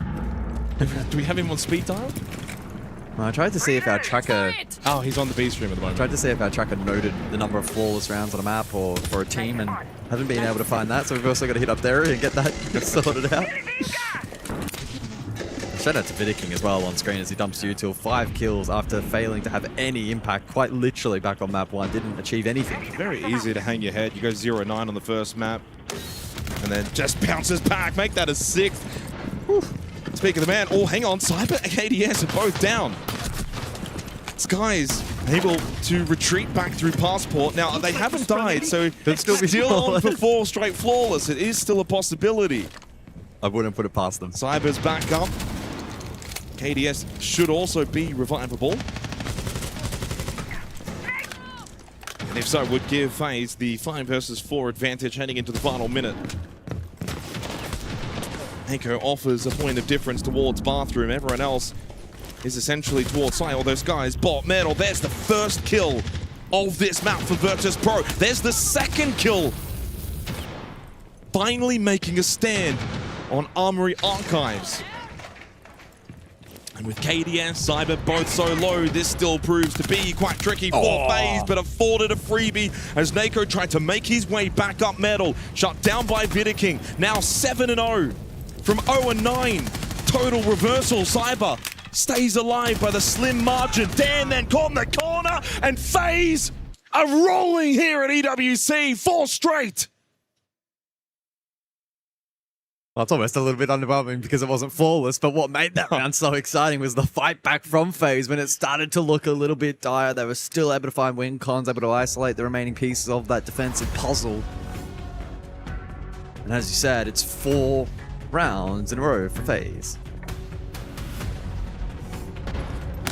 Well, better from Virtus Pro for sure. But credit to FaZe, just having no fear, pushing towards a difficult bomb site. Low health members, but Vidiking leads from the front. That's one way to make amends after the opening map. He's now, and this is where for the series, Vidiking is now 7-9. Everything looks a little bit better on the series statistics. He's gone from 25 EPS to 76. Much better. He's really not trailing the rest of his team by. It's mainly the cost. far. That's going to be the hardest thing to actually increase. He's gone from 0% to 31% in the series. Well, even that, though, is on par with Skies and Rorik on the side of Virtus Pro, courtesy of this strong start from FaZe on the second map. Warwick is 2-11 now. Well, is this going to be 7-0 territory? Because it was 7-2 on the first map. I do feel as if broken clock for me, for Jake. I did say Fortress VP, Border, FaZe, and Lair throw it up in the air and see where it lands. And, well, that is coming to fruition. Well and truly. On the lookout. 4 straight opening kills for FaZe. 4 straight rounds for FaZe. 3 straight flawless rounds in the first 3. This is probably the most dominant 4 rounds I've seen from a team at this event so far. Make it another opening kill. Cyber again. That's his 4th opening kill of this half. But shut down by Pasha. That will be his first death of this half. VP get the response. Ready to push them out. But the Solid Snake has already got rid of the Soulless. Yeah, it was a good trade. It did prevent further damage in towards the direct site, which is Customs. One of the lesser favored objectives here for the defense on Border, but can certainly be tricky to break down for the attack, especially with vertical control, as you can see on display here from VP. Nitro Cell deployed. Wow, Vidic King just eats it. That's insane that he stays alive. It hit him pretty much in the back. Oh, and at least Warwick does get the kill onto Vidiking. Finishes off the low health Blackbeard. I have a feeling FaZe, though, will look to try and finish the job on Rorik. It's his first kill of the map. ADS has the long angle, tapping away. They know that he's trapped towards security. Dan tried to swing to help out his friend, stuck. His friend, though, was dead to rights and maybe needed to be left to his own devices. 2 in the round from Handy as Souls gets rid of Pasha. 5-0 is coming up. Put it in the books. Start warming up there. Yeah, weird. That is just brutal from FaZe. Little bit of luck with the way of Rorik up above when he was able to slay the Blackbeard. But then the remaining members of FaZe springing into action. Good pressure top east, bit of pressure outside break, and the exterior balcony as well was able to combine right here. Vidiking should have netted that kill. And you could argue that VP probably should have gone on to net the round, but they were just playing off each other so perfectly there at the end. Hive mind mentality from FaZe, and it's a 5-0 lead. Just 2 good teams on their respective maps. But again, it's funny when it comes to FaZe on this map. I think they've pretty much clued on to, hey, we're pretty good at Border, and we'll bring it out when needed, and we'll ban it away during regular SAL. We don't really need to play it then and there. Make it look like a map we don't really want to play, but boy, they're so good on it. Again, for those just tuning in, FaZe Clan a 6-1 record on this map over the last 6 months. One and only loss was 5-7 versus Falcons at 6 Invitational. They had that 10-8 game on Border as well against Secret in the grand final.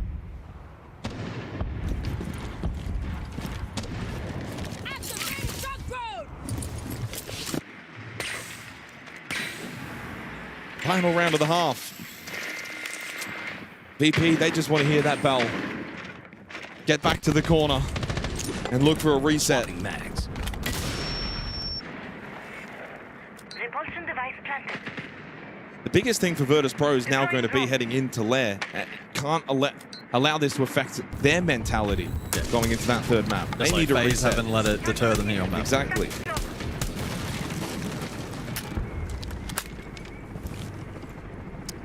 Solid Snake for Vidiking this round. It's been a key part of FaZe's ability to get map control early. Yeah, Vidiking should be aware this is going to be watched from below. You can see it, of course. He's aware of it. Handy completes a flawless half of opening kills for FaZe. Throwing flash. It'll be a flawless half. And 6-0 as well on the scoreboard. They lose Dan, and then those Cyber falls. A 3 versus 3. A little flurry of action. So, first time seeing Bathroom Towers for the entirety of this half. It is the most attacker-sided site on Border. I think VP just throwing caution to the wind and looks like essentially a Hail Mary to close the half. Lenovo office now is clear courtesy of Vidaking. Need to be cautious though of this position from Rorik. Has the hatch for a quick drop if necessary. As FaZe will circle over towards office. Clear. Could there be a false sense of security here now for FaZe? I like this from Vidaking. He's turned into a sled with frag grenades on the solid snake. Rorik dropped down in the meantime, so all three on the first floor for the VP defense. And the drop down. Nanko watching bathroom to get the kill onto KDS. Slips back into Towers. He'll get some help from Pasha. Coming in from lobby. Oh, never mind. Oh, never mind as well again. Overpeak. And then he peeks back into it. Well, playing with his life. Souls, to complete the flawless half, now must win the 1v2. One above, one inside of Towers. He'll be aware of Nako's positioning.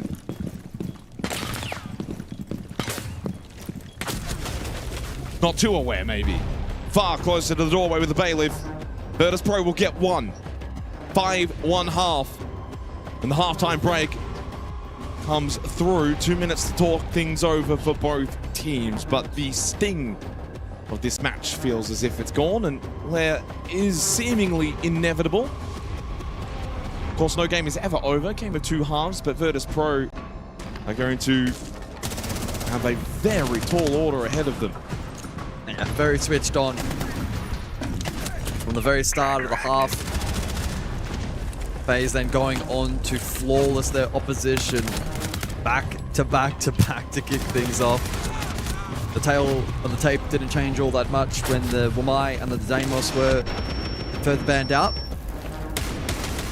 Maybe a world in which VP could have snatched this round as well. 2-4 at the halftime break would have been maybe a little more tantalizing, but certainly not the position we now find ourselves in. FaZe pretty good across the board. Found 6 entries back to back. Yeah. But unfortunately, the last one here, not quite converted. Some good on-site play from Virtus Pro. And don't forget, statistically, FaZe have the same win rate percentage on Border on defense as their attack. It's pretty much identical, 60%. So it's not a case of, well, what's FaZe's defense going to be like? It's going to be quite dominant as well. And these are the tricky ones too for Virtus Pro. You're sitting in a 2-minute halftime break, probably knowing that gut feeling that Lair will be required, but you're never going to give up. One round at a time mentality can be done. It's difficult. It's going to take a lot of energy, but the Esports World Cup, it's energy that's worth expending. And FaZe will know not to celebrate too early.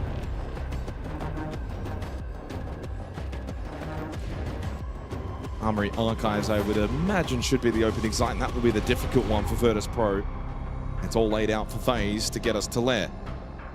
And the scheduled halftime break coming to an end, but the question will be now whether it's an extended halftime break like we've had a few times here at EWC. We can load in.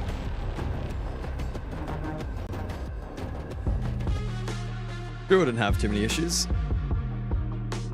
Can't imagine there was too much said in the FaZe camp heading into the second half. Yeah, good job. Keep it up. Follow the pages that are in front of you. Flip them over. It's all up to you. It's all up to you. Good job.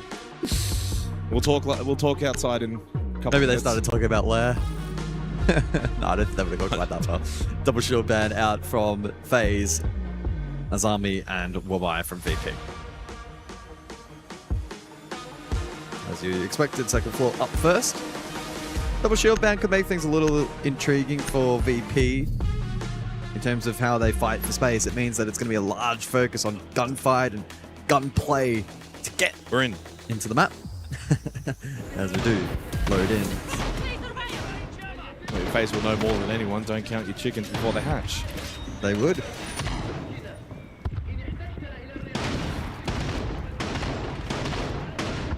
Deploying jammer.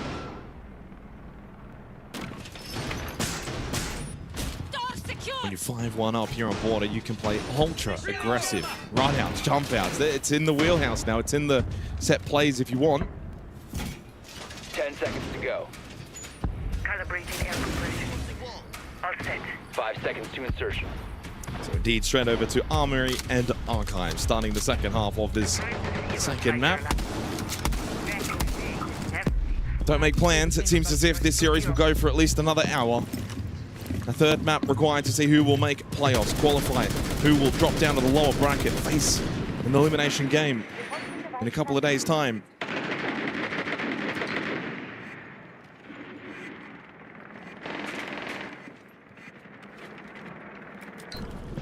And truthfully, I think both of these two teams coming into this event were expected to make top 8. Yeah. Going for the grenade lineup, Virtus Pro. Funnily, I think I saw the first time this happened, was it FaZe that actually did this? Or it might have been... I thought it was Stompin that was Yeah, I was going to say maybe it was G2. I think Stompin has definitely done it, but... Wasn't expecting to say that name at this event. Oh my god, he's got it! It worked. Honestly, that's 2 for 2 when I've seen that lineup done.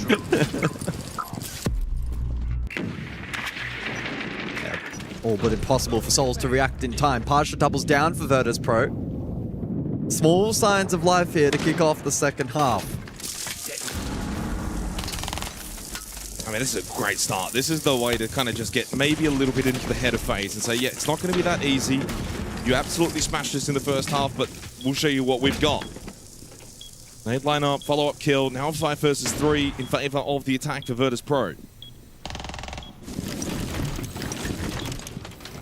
Mako on the Blackbeard can pretty much now take space. Push closer towards Armory and Archives. Vidiking at Fountain, getting ripped down to half health. Clearly trying to contest against Virtus Pro. Not really getting a lot of help. KDS still by himself towards security. Andy just making sure that no one slips in towards Archives, and KDS at security dies to Dan outside on the west side balcony. Vidiking wins one towards Fountain. He's on the tracker though, the death mark on his head. Handy did catch one. Moved over towards Lockers. There's the Blackbeard though again. Nitrocell is available on Handy. Best player to contest against the Blackbeard. Frag grenade though, wonderful. Onto his feet. Good headshot from Vidiking. Mako does still need to plant, pushing up main stairs. This swing could be round defining, but Pasha with the vendetta. Closes it out, a second round for VP. Back-to-back rounds, and it's 5-2. Well, is there something more in this? Is there a twist to unfold?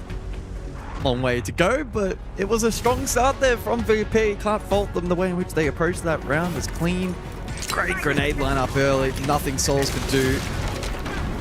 Detonates on his position. Also got a couple of new jammers too. Yes. An impact in the round to begin. Good follow-up. The Deimos as well was very potent in that opening round. Now we saw that on the other side from FaZe in their first attacking half in the form of the Solid Snake. And so that's going to be an interesting thing to track if this does prolong. How do FaZe tame the info gathering from VP? Yeah, and this is where now for your FaZe, after what was such a dominant display in the first 5 rounds, you've now given up 2 straight. If you make it 3 straight, mentally then it's very easy to kind of go, uh-oh, what's happening here? How have we kind of lost control? Because we had a firm grasp on this map not too long ago. Oh, firm would be an understatement. They started off with 3 flawless rounds. Might be the first time in the history of the game we've seen 3 back-to-back. I'm just wondering, if Virtus Pro win this map, does Raffadel call a timeout? Does he just kind of go, oh, boys, settle down? Of course, we did see Dark call his tactical timeout after 2 rounds. Back-to-back flawless rounds, and actually after that timeout, a 3rd flawless round. Virtus Pro certainly going down fighting. Are they going to go for a sandwich hit here, maybe? Batch up the coverage. Util pressure with the Candelas. They're going just in for the plant. Yeah. Roaring is straight into the smoke.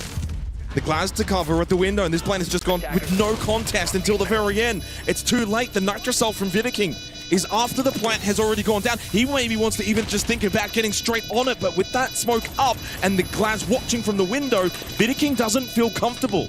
And Pasha and Dan can layer more. Well, Handy's in this position to deny the plant. Oh, lovely swing though. Shotgun from Vidiking. Got rid of the glass, but Pasha connects. Counter defuse in progress from Cyber. He will not get denied, and FaZe will make it map point. Woo.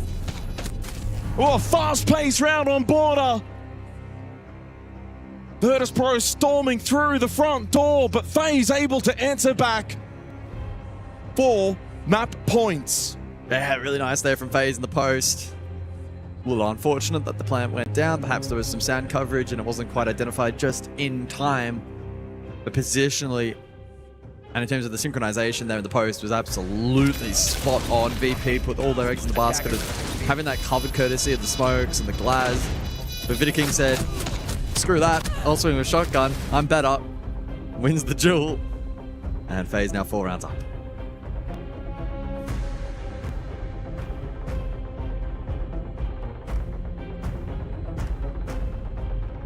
And just maybe that's the round needed to dispel this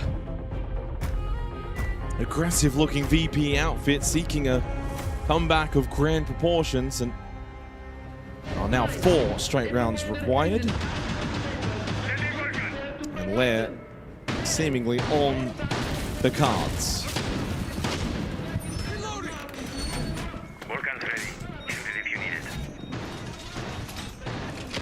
Pal is the site of choice here for the first match point or map point conversion effort for FaZe. And they'll bring the Valk into the comp here, so looking to gather as much information as they possibly can. Potentially in response to the info gathering from Virtus.pro, but interestingly, they go util heavy themselves here for this round. I was going to say, if this goes 7-2, which 7-2 was better, but I think it's hard to look past 3 flawless rounds to start. Honestly, it doesn't really matter. No, it certainly doesn't. There will be a little maybe recency bias in terms of the momentum that FaZe have gathered here.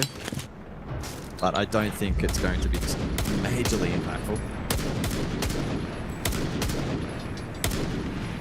When the video developed, I think both teams, if they were honest with themselves, expected this to play out exactly in this kind of fashion. I would imagine. Information for Nako.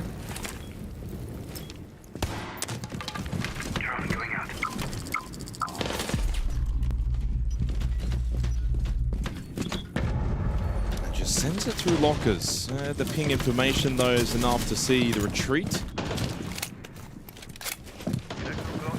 Top floor forwarded, though, to Virtus.pro, except for Sol, still lingering office. In towards site. We got what is that from Cyber? He has hit some insane shots. Now, the plan is still going down inside of towers. Pasha inside of the smoke will be successful. Back-to-back plants now from Virtus.pro.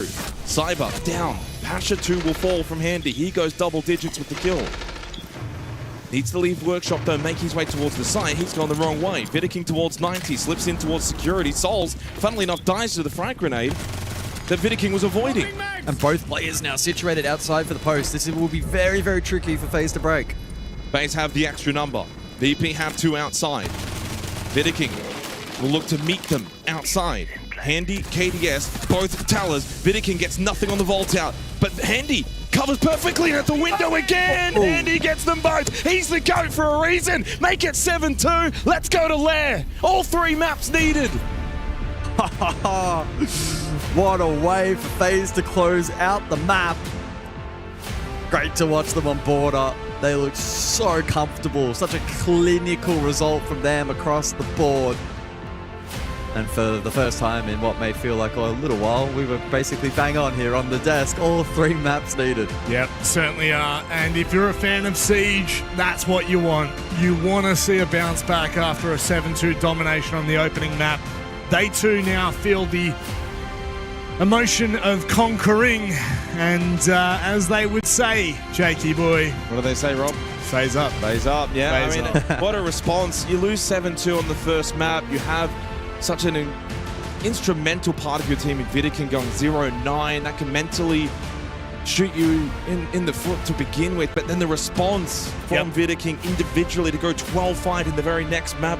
Handy was his ever best. 12-3, 1-0 on the entry with a 158 EPS.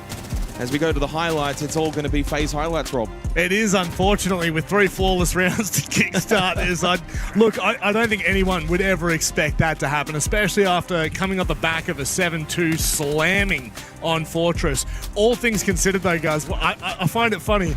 We were talking, and I said, hey, if you're Virtus Pro right now, don't be afraid to lose all 6 opening picks in the first half. I wasn't actually being serious. They took you literally. They took us way too literally. Look, you've got to give props to Virtus Pro. They definitely tried to force the issue in a lot of these topics. We did see them a little aggressive where we thought maybe it might pay off, but ultimately, FaZe just show why they are FaZe, why we call them world champions, why they were world champions, and why they will be, once again, world champions. Oh, have you leaked the script? I have, unfortunately. Sorry about that. I leaked it way too early. But I think that kind of performance, that goes to show that the caliber of team this is. You're never counting them out. You're never looking to a second map loss there.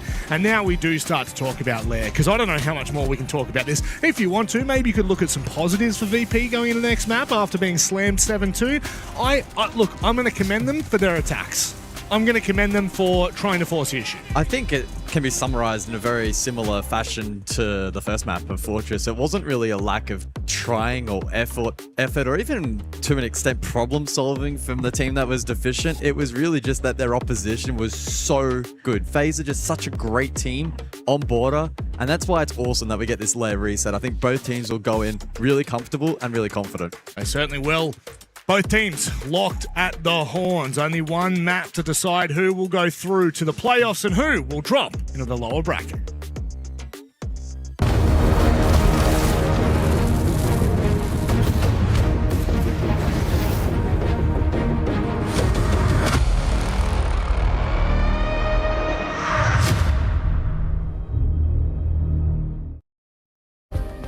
Play is in our DNA. Whenever we let it out, it becomes our superpower. Now imagine an entire city being built to supercharge it. Kadir City, powered by Play.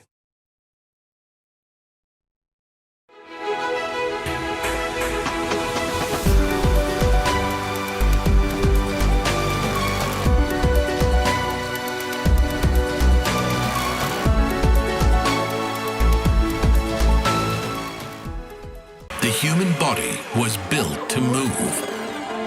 Not trapped at a desk in one singular posture for 12 hours a day. It's time your chair evolved. This is Secret Lab Titan Evo. Ergonomically engineered for you. Gamers, hybrid workers, artists. Backing your every move.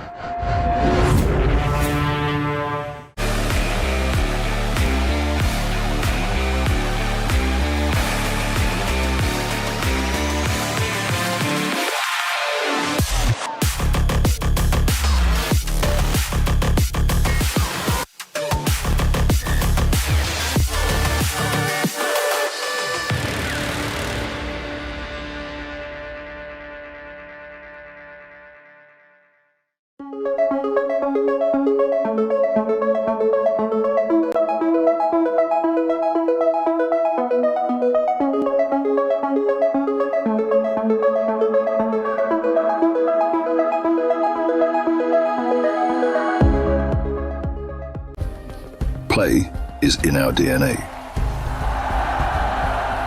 Whenever we let it out, it becomes our superpower. Now imagine an entire city being built to supercharge it. Kadir City, powered by Play.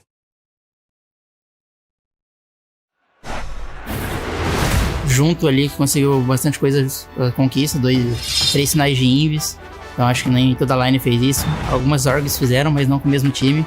Então acho que em questão de time a gente é o melhor atualmente. Down onto Deepak, down to Just Wizard, now remaining 4 Fnatic, and he can't beat out Cyber. Eu acho que o principal é a dedicação que a gente tem. A gente consegue todo mundo estar na mesma página ali, se dedicando ao máximo, e nunca é fácil ganhar um campeonato tão importante quanto o Six Invitation. O campeão é só do momento ali, acabou o campeonato, já todo mundo reseta. Então acho que a maior dificuldade é se manter no topo. conversa, sabe? A gente já teve esse erro, já teve uma queda. Então a gente tá sempre conversando para tentar manter o mais alto nível do time. Eu acho que um dos principais fatores de a gente não ir tão bem na EWC é por ser um campeonato curto. Eu acho que quando são campeonatos mais longos a gente tem uma certa facilidade.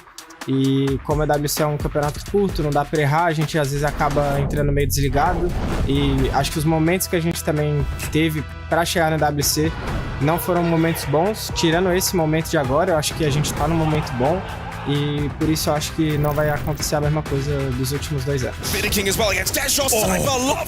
Acho que a força do nosso time vem da nossa união, tanto do time dentro e fora do server. Acho que a gente sabe resolver os problemas, sabem utilizar as melhores qualidades de cada um.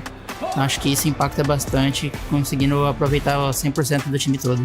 Eu acho que o nosso treinador, que é o Rafael, ele exige muito da gente, então acaba que quando alguém tá relaxado ou não tá se dedicando, não só o Rafael, os próprios jogadores se cobram e cobram uns aos outros. Eu acho que isso é muito importante. A gente é como uma família, então as coisas que a gente fala pros outros, eu acho que ninguém leva como uma crítica, e sim mais como um elogio pra melhorar, sabe? Eu acho que esse é um dos principais fatores, assim. Eu acho que a gente vai muito bem, a gente acabou tendo uma preparação muito boa, a gente fez bootcamp, teve momentos de estresse, teve momentos de aprendizado também, então eu acho que dessa vez a gente vai conseguir chegar lá na final, sim. Acho que a maioria do time veio ali, tanto por vir campeão de Invium, vir muito bem no Major. Acho que a maioria do time coloca a gente ali como favorito, que isso causa um problema também, que a gente vai ser muito estudado, mas a gente tá confiante, e se for para ser favorito, a gente vai vir para ser favorito. The trophy is ours in Paris.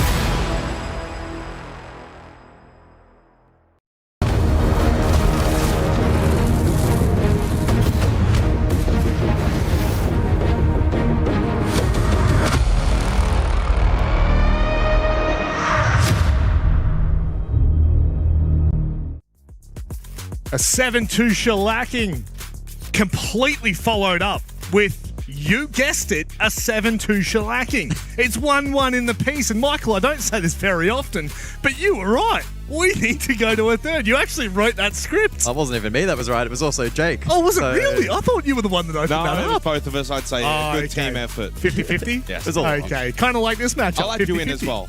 Yeah, well, don't do that. I left that one for you boys. Obviously, we head to a third map, and I think that it's very fair to say that we're back on even terms. This is a best of one from here on out. I mean, we've been right so far, but I hope that we can get the cherry on top of actually a good solid third and final map. I can't help but shake a little feeling that FaZe could still walk away a little bit dominant, but I think it's fair to say that it should be far more competitive on this final map. Both teams, I think, strategically will go in such a way that they're going to butt heads. It's going to be really close. It's going to come down to key moments, and that hasn't been the case over the course of this series because it's been so dominant with teams both comfortably winning both of their respective maps. We haven't seen sort of those key moments, those clutch moments really be defining, and I think that could be the difference maker on the third map. So I was looking at some of the numbers for Lair. 5-7 loss about a month ago against Falcons. 6-8 loss a month ago against Falcons for Virtus Pro. So, like, you're losing to a really good team, and it's close. Then it's win against GK Falcons Secret. Again, then lose to Falcons 4-7. Beat Five Fears back in SLC, and then lost to G2. Then win against Falcons. They've had a good record, Virtus Pro. Like, they've either won it or they've lost it in a close fashion. That's kind of how it works As for FaZe sometimes. Clan, 5-1 record over the last 6 months. The only loss being Black Dragons. That was a month ago. Yeah, that's big. That's very big. Context for here. Throw the BO3 out the window. Both teams on even playing field. It turns into a best of one. A good old-fashioned brawl here on Lair as we need to decide who goes through to the playoffs and who will still need to compete in the lower bracket.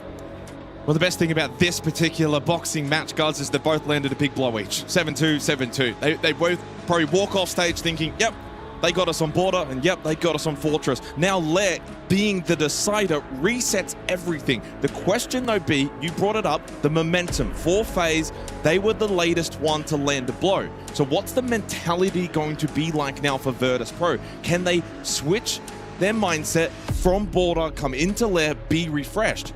They have the courtesy of seeing that FaZe did it themselves. The evidence is in the pudding. You can do it. They can respond. Let's get underway. Virtus Pro will start defense, FaZe on the attack. Win, you go to playoffs. Lose, You're playing an elimination match in 2 days' time. Reinforcing wall. Razor wire in position. Yeah, it's a big one. Still think that FaZe will have what it takes to get the job done. But the fight here from VP expected to be strong. They'll start out on defense. The bans have played out, i.e. Bandit, so a double down there from FaZe in terms of hard breach denial, just trying to open up the map that way. And VP taking away the Monty and the Grim. It does mean that the Deimos and the Solid Snake will be available, and that was really potent from FaZe, particularly back on border. I'll elect not to dip into that here for the opening round. It's more of a util heavy focus from them as opposed to info. But Lair is certainly the style of map where those operators can find footing. Upside early presence here from FaZe, droning ahead. But the kind of team naturally that will split the attack in however they deem most appropriate. VP doubling down on the flip side with the Tachanka and the smoke. Double denial combination from them. And as we have seen a couple of times over the course of this tournament, that duo can make it very challenging for the attack to fight their way into site late round. Breach charge set. Well, one of the storylines that has actually been consistent across the opening 2 maps would be the entries won by FaZe. 9 rounds on Fortress, and they had a 6-3 split in their favor. 9 rounds on Border, and it was 8-1. You can do the math, but pretty clearly they have absolutely dominated the entry battles, which is what we were hoping they would improve on after the match against Fnatic, which was a weakness of theirs. Now Virtus Pro are the ones that need to flip that around. Second best team in EML for entry percentage. Swapping mags. Changing mag.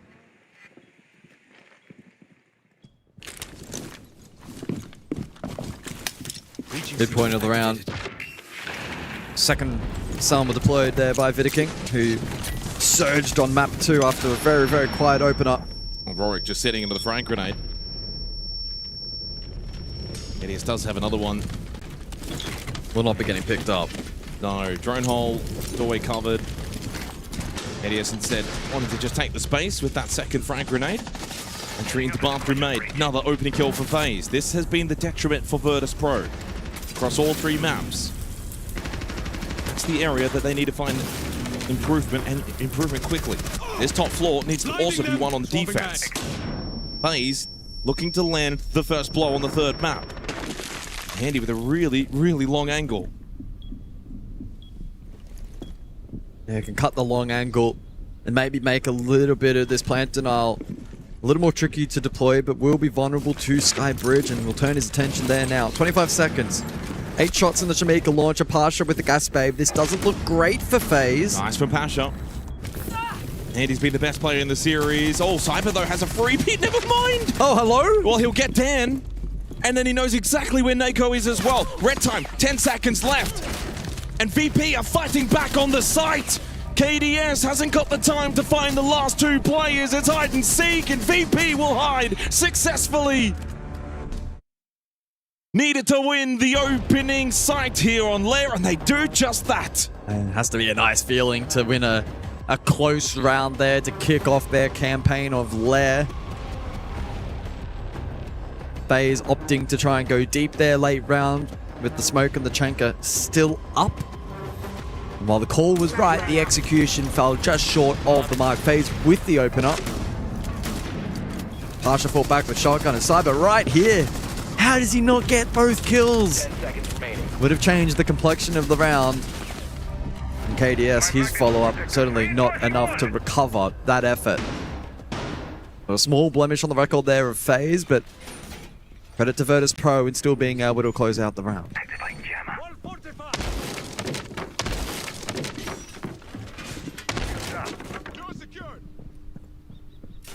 More connections never hurt. Perfect start for Virtus Pro to successfully defend the top floor. 10 seconds to insertion. So to basement now for the second round.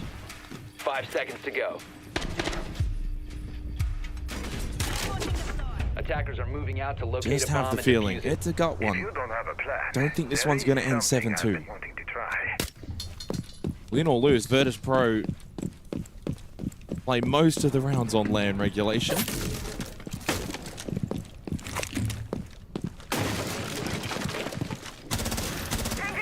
Quick basement entry for Cyber on the solid snake. It hasn't taken long for that operator to re-enter the fray. Was incredibly popular and potent back on border. So too the Deimos, both of which are available for FaZe as VP targeted the Monty and the Grim. Does force the pivot from Souls onto the Blackbeard. Quite an extensive roam established here from VP. Notably Pasha up above second floor on the Solace, who can be self-sufficient. Clued on to the fact that FaZe are going very direct here. Straight down missile for Souls. FaZe don't really have anyone top floor. This is not top down at all. This is going to be aggressive, horizontal, into sight. Take the gunfights. Use Souls as the Blackbeard to enable the entry through the doorways. Utility still needs to be dealt with, such as these tripwire connectors. This Wire is eating up so much utility that's intended to clear the tripwires. Never mind the deployable shield, which is on the other side. What this also means is for Virtus Pro, with the fact that they'll have Vert as well. Neko, Pasha, both can just sit above. But FaZe will hope that maybe they can get into sight, win the battle without losing players to the Vert, and then have numbers in sight. Yeah, we did finally clear that. Ooh, that was a small little chance there onto Skies, but he wasn't ready for it. Skies will retreat. And it's Cyber that falls early to Pasha. Indeed, that Vert will have impact all the way from the top floor to the bottom. Pasha connects onto the Snake. Warwick will fall. He's had a difficult time in this series. First of a few Candelas to be thrown from Handy, and KDS follows up as well. Finally, this tripwire connectors being shut down. And they were able to get rid of the Izami as well. Full lab control. Oh my goodness, what a shot from Skies, but KDS immediately with the remonstration. 3 versus 2. With the time winding down. What can Pasha do? First floor cut off by Vidaking. He goes for the swing, and Vidaking was watching and waiting, and Neko now needs a clutch. A big one. Hit shot onto KDS. Oh! Souls turned around! Did the full Monty and gave him the chance to hit the headshot. 9 seconds. Vidaking clutches though. Oh, back and forth here in the second round. But it's FaZe that take it 1-1. That's cold from Vidaking. Can you believe that he dropped the donut back on map 1? Could have dropped his head, but he fought back on border and he's alive here on Lair. Not the cleanest round ever formulated by FaZe, but it was good enough in the end. Some early issues with utility. An early whiff from Handy, but a good cutoff from Vidaking. Look at this. Whoop. Oh. And then Vidaking comes to save the day. Who dropped 0 kills on the first map, 9 deaths, has been so good. Maybe even MVP level since that first map. You get a drop map in a best of 3 and you can put a line through the first. Since then, he has been absolutely phenomenal.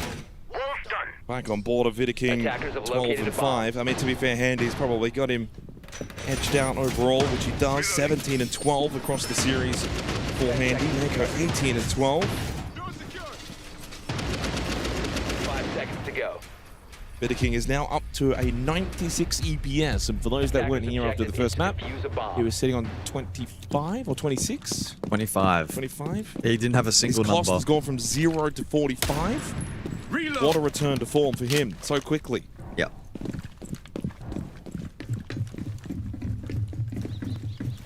So a Storms then for round 3. Not the most extensive hold above ever seen from VP, but have established the default vert.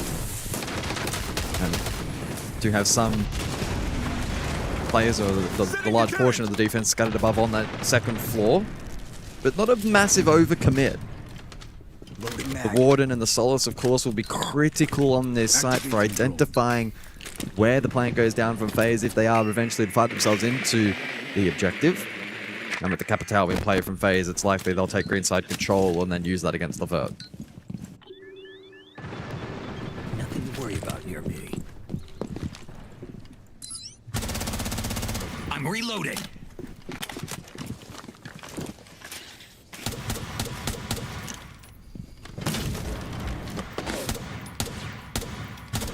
Cyber's been involved in so many entry battles in this series. Was the opening down from the previous round, now taken low. Wanting to try and get as much information from Ops as possible. Pretty much FaZe, though, are wanting to take this flight on the second floor.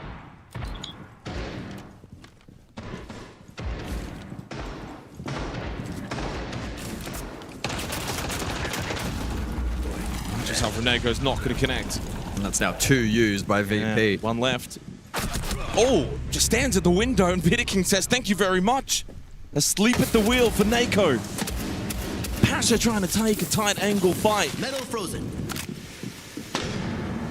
Another opening kill for FaZe. That's been the dominant area of the series. And of course, with Skies playing bunks, it's technically, if FaZe want it to be, it could be 5-3 on the top floor. They do have handy towards security, so it won't be the full 5. Yeah, Rorik's been able to back out as well.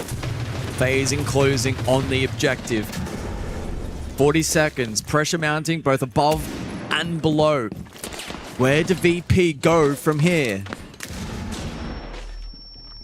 They forfeit. They give the control to FaZe. Oh, handy. That would have been a bit of a bad timing with the wall being opened up.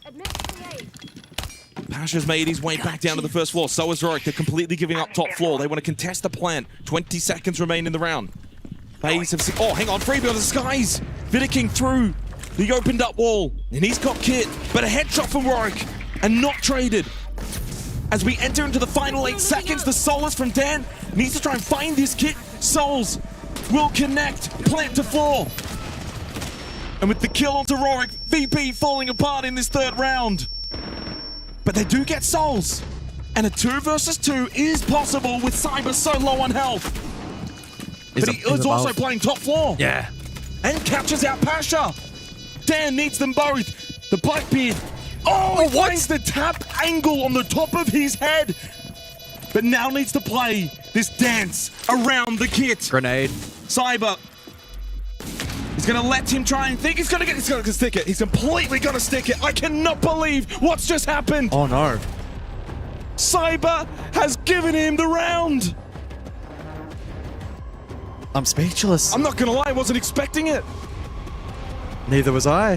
What just happened? Oh. Hello? Cyber. You don't see that often from Cyber. I'm speechless. Look, fair play. If he goes for the shot and gets tapped, you take it on the chin. But to play it like that and to fail is unbelievable. What about the shot on the Blackbeard, though? Can we rewind it back a little second? I'm hoping we'll get the replay. I know. What was that? Maybe the Blackbeard had a toupee and he's just shot that. Got a faulty shield. FaZe did so much right positionally. They did a really good job in having that top floor control, meant that even though Dan knew where the plant went down, they couldn't contest it. They couldn't deny it horizontally either, given they were boxed green side and didn't have the util. But then all went out the window there in the post. And Virtus Pro get a sneaky round to take the lead. I mean, well played, to be honest. Punk's briefing can be a very difficult sidecast to retake, and they did. I thought they actually played it quite well. Whenever the contest is on that top floor and you're thinking about... Well, you most often see the direct plant. Punk's briefing don't fully contest top floor. FaZe went for it. And largely, FaZe won that battle. They forced VP back to side. They got plant down. They then had one up above. Everything in that script, as it's laid out, is what you want as the attacking team. And yet VP walk away from the round as the winners. Someone around here shows me some respect. All right, 2-1. Well, we've gone blow for blow in terms of the maps. Maybe now here on Lair, we can go blow for blow in the rounds. Yeah, let's also, see. Where's the replays? I wanted to see I wanted to see the shot back. And also the nade. Let's see how FaZe able to formulate a response then. Oh, well, didn't shoot. Vidiking got gifted a couple of kills in the last round with some poor positioning courtesy of VP and almost gets one here in the 4th. Pasha needs to be careful. We'll lose this battle if he swings. Does he elect to invest these gas babes early to deter the push from Vidaking? Andy on the opposing side taking space as well here for FaZe. As Dan goes for an early tuck position, main breach. By the way, there has not been a single opening kill converted in the first 3 rounds. Been a very scrappy start to Lair. Andy as well, 0-3 start. It's not common to see him start so slowly.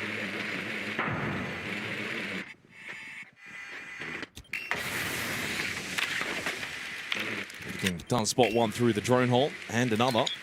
A lot of info here from Vidaking. A Vidaking. amount of information. Can follow that up with radar late on entry if needed. Elsewhere, Ops Control, Cyber with that diffuser. Will be eager to refocus after the failed 1v1 in the previous round, where he let the opportunity slip post-plant up above.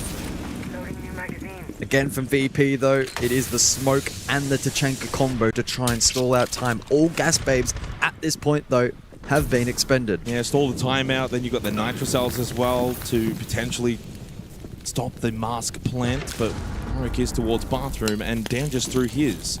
That actually kind of leaves now the Shamika launcher as the main objective in stopping that plant towards mask. Warwick, you've got to be careful the way you're playing bathroom. Well, he's lost this fight worried before. for him. He's lost this fight before with the overpeak. Needs to learn that lesson. Oh my goodness. He just goes for the nitro cell and then goes for the peak. He just doesn't look comfortable in this position. Trying to get a good timing on the swing with a shotgun, but he's so low. Now, I mean, to be fair, he's eaten up a lot of time, but now he's dead. So they find that first pick. They get bathroom opened up. FaZe have also started to get mezzanine control through Cyber. There goes Dan. Handy finds his first kill of the map, but we are low on time. 2 bullets left in the Shamika launcher. Headshot from Vidaking onto Skies. It may even be close to flawless. Pasha's the only one left. He got one, but that's it. Back and forth we go on Lair. It's 2-2. Yeah, intentional or not, FaZe have done a great job there to pose questions of Yorick on that anchor position. With the shotgun up close on the Warden. Didn't look particularly comfortable and died in a somewhat similar fashion to what we have seen previously already on this map. And it was the cascade effect. That piece falls right here. The rest of the defense scrambles as FaZe push forward on the back foot for the entirety of that round as FaZe equalize the scoreline. Here we go, basement now for this 5th round. Neither team able to win consecutive rounds so far on Lair.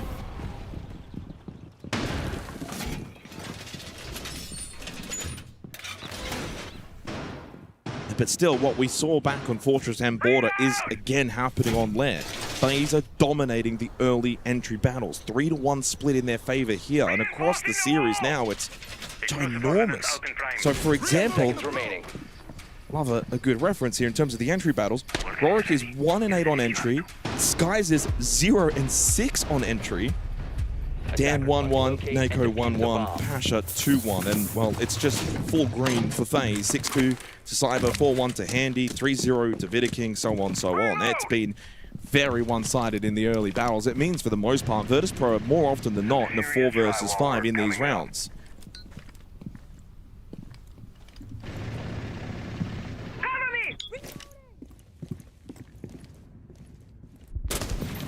But despite that, this series is still tied.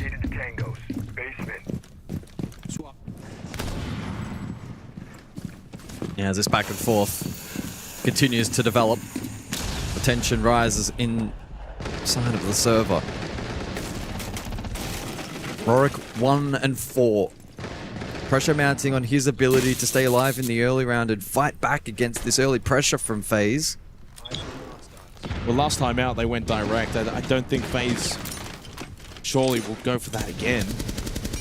And especially considering this time Virtus.pro are playing 5-side on live basement. So, to be fair, actually, because they are playing 5-side, there probably will be a decent amount of horizontal pressure from FaZe, but I wouldn't mind seeing them still trying to play some of that first floor vert, but they don't really have the lineup for it either. Yeah, last time we saw that Pasha solo round on the solos. Very different outfit this time. May just be heads up. Down in basement, 5v5. Well, you can see all the blue outlines. It's pretty 1D from FaZe. Again, the warehouse is the focus. Rorik There we wins go. this battle. Nice to see for him. And the second on the follow-up onto Souls. As Pasha gets rid of KDS, we will continue to go back and forth here on Lair. King, though, keeps this round alive. And then Handy with the shotgun through stock. There is no script for this match. It's so unpredictable. 2 versus 2. Dan Justin pinch. around when you thought VP were good, and indeed they will be because of Dan. Oh, it got a little bit spicy at the end of that round. Rorik so strong to start with. Just his second opening kill of the entire series. Then the follow-up. But Handy then kept the round alive. 2-3, final round of the half. Now, heading into this third map, I think there was a discussion to be had in terms of how many big moments will there be on this third and final map for individuals to step up and make their mark on the series. And I think we have seen a large volume of that already across the first 5 rounds. Shout out to Rorik, did his job nicely over towards Warehouse with questions posed in the early round over the course of the half. He stood up. And then Dan, late at the death, got caught in an awkward position, was in a pinch. I was actually having a look across at the overhead, and if Vidiking had have taken a step forward just a fraction sooner, a couple seconds sooner, Dan was unaware. He was looking the wrong way, but he catches a good timing in the end, converts his opportunity, and now could phase, respond, and equalize the half. Oh, it's just turning into something special. Feels as if it's brewing here on Lair. 3-2. Forget about attacker side, forget about defender side. This is straight up Lair. 2 teams equally measured. And clearly we've seen neither able to gain a significant advantage. VP have won rounds 1, 3, and 5. FaZe Clan 2, 4, and will it be 6? We'll see. Final round of this half. Bunk's briefing, we go again. Last time FaZe were unable to win the round due to the Dan clutch, so make it out of the last 3 rounds, 2 big plays from Dan.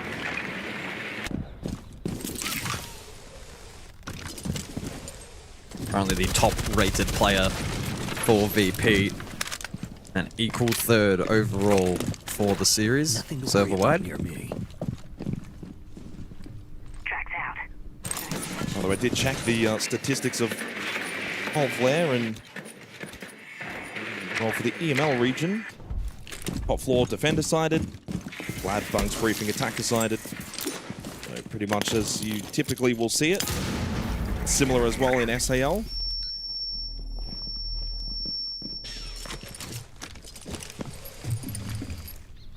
FaZe doubling down with the Sense and Capital for the site hit late. So may go for the tuck plant position with a little bit more coverage. And so again, is going to put a large weight of pressure on both Dan and Nako on the Solace and the Warden respectively to counteract that. Exterior breach opened up so KDS could chill. Long angle DMR and nets the kill. It's a small misstep, a small mistake from Skies, but it proves costly. And costly because it's also the anchor towards site, the first floor defender. And then Nako sprayed down through the doorway from Handy. Looking quite tidy for FaZe to close this half. Pasha and Dan, have they got a clutch in them? Vidiking's going for the plant, by the way, and the attention's still drawn on this top floor. This may be flawless to close the half from FaZe. Feels fitting that we will be all tied up to close this half, and it's flawless from FaZe. 3-3.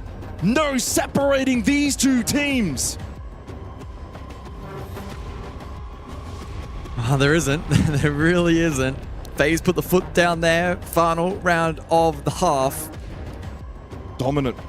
It was. The most dominant round we've seen, I think, here on Lair. That's the only thing if you're Virtus Pro going into this halftime break. While it has been back and forth, neither able to string together 2 straight rounds, that round was very clinical from FaZe. Let's go and have a look at the highlights as we've got another minute and a half to allow the players to talk things over in the halftime break. Yeah, plenty of highlights over the course of the first half of big moments. Vidiking set the tone early with this massive clutch. And the chaos didn't subside.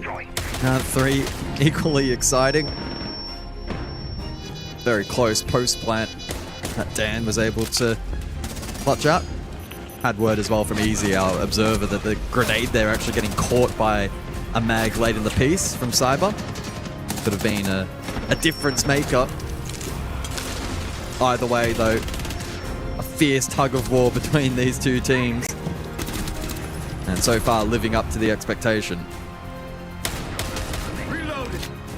Well, it's been a fun series. You know, you think about the very best series, usually a, full regulation rounds on map 1, 2, then into an OT on map 3. And we didn't get that, 7-2, 7-2. What we got was a good display from both teams on their respective maps. Good dominance from VP on Fortress. Good dominance from FaZe on Border. And now on Lair, all equal. 3-3. 20 seconds to go on this scheduled time out.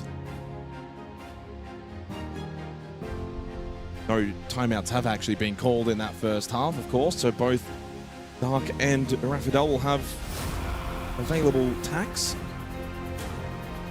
Hasn't really been required, right? When it's been 1-1 to 1 to 1 to 1, there's been no true momentum built.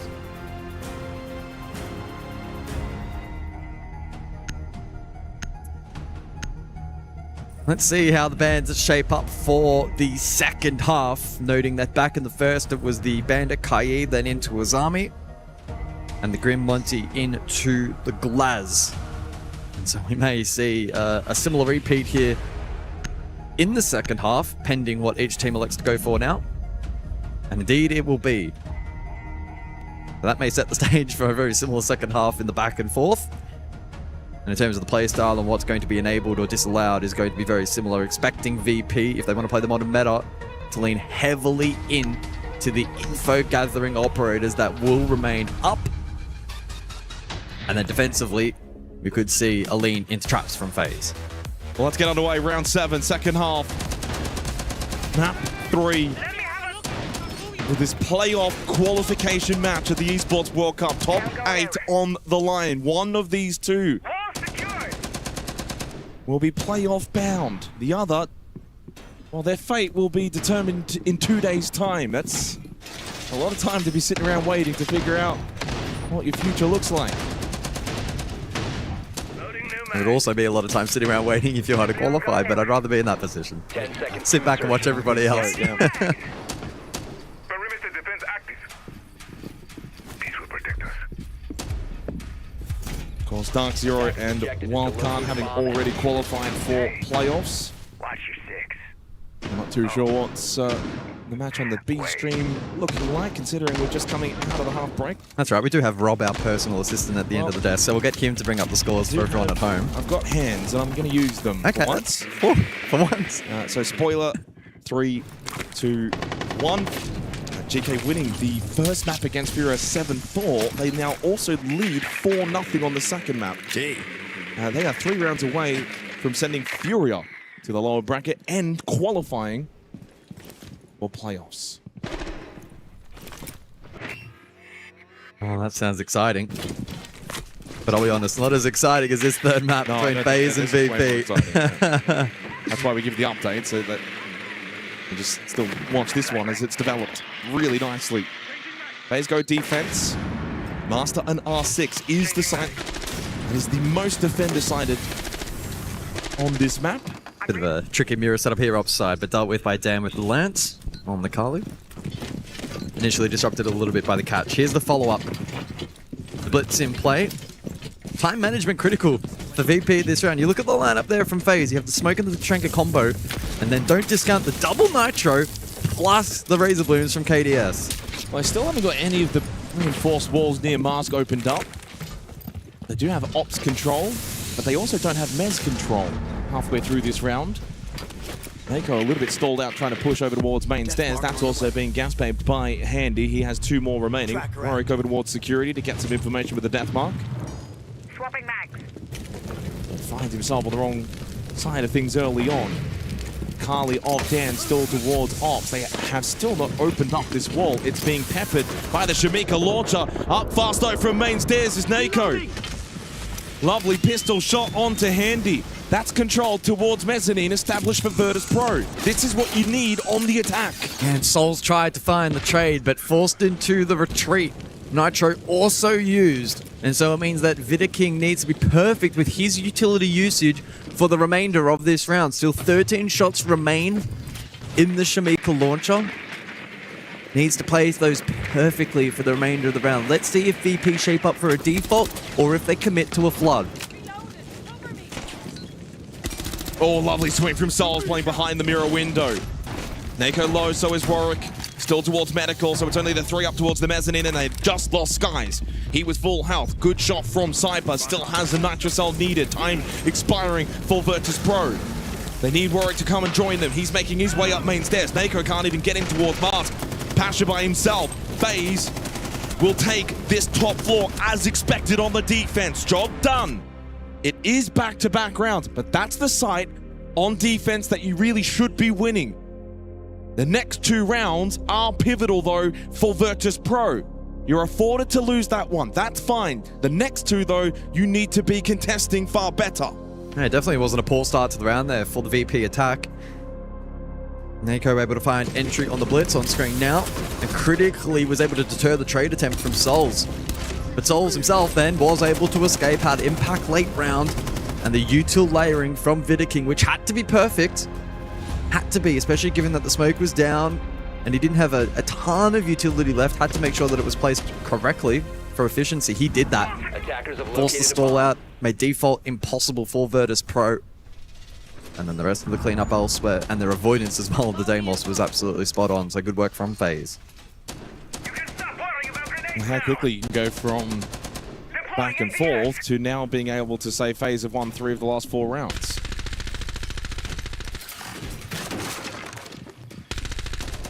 Basement we go for round 8. FaZe edging closer to playoffs. Virtus Pro are not going to bow out that easily. Auric on the glass with Nako on the blitz. Back-to-back blitz play for Virtus Pro.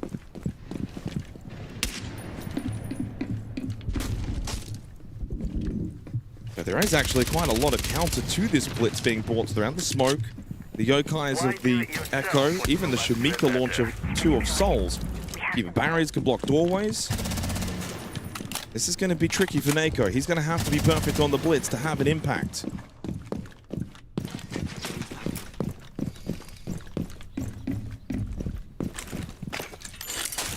Breaching here. Yeah, bit of an initial stack. Warehouse side, opportunity presented. That was KDS, an overswing in that warehouse position, but not punished. Well, there is a Yokai warehouse, so if KDS does opt to stick around and VP push in, it could go for a burst swing play with KDS between him and Vidaking.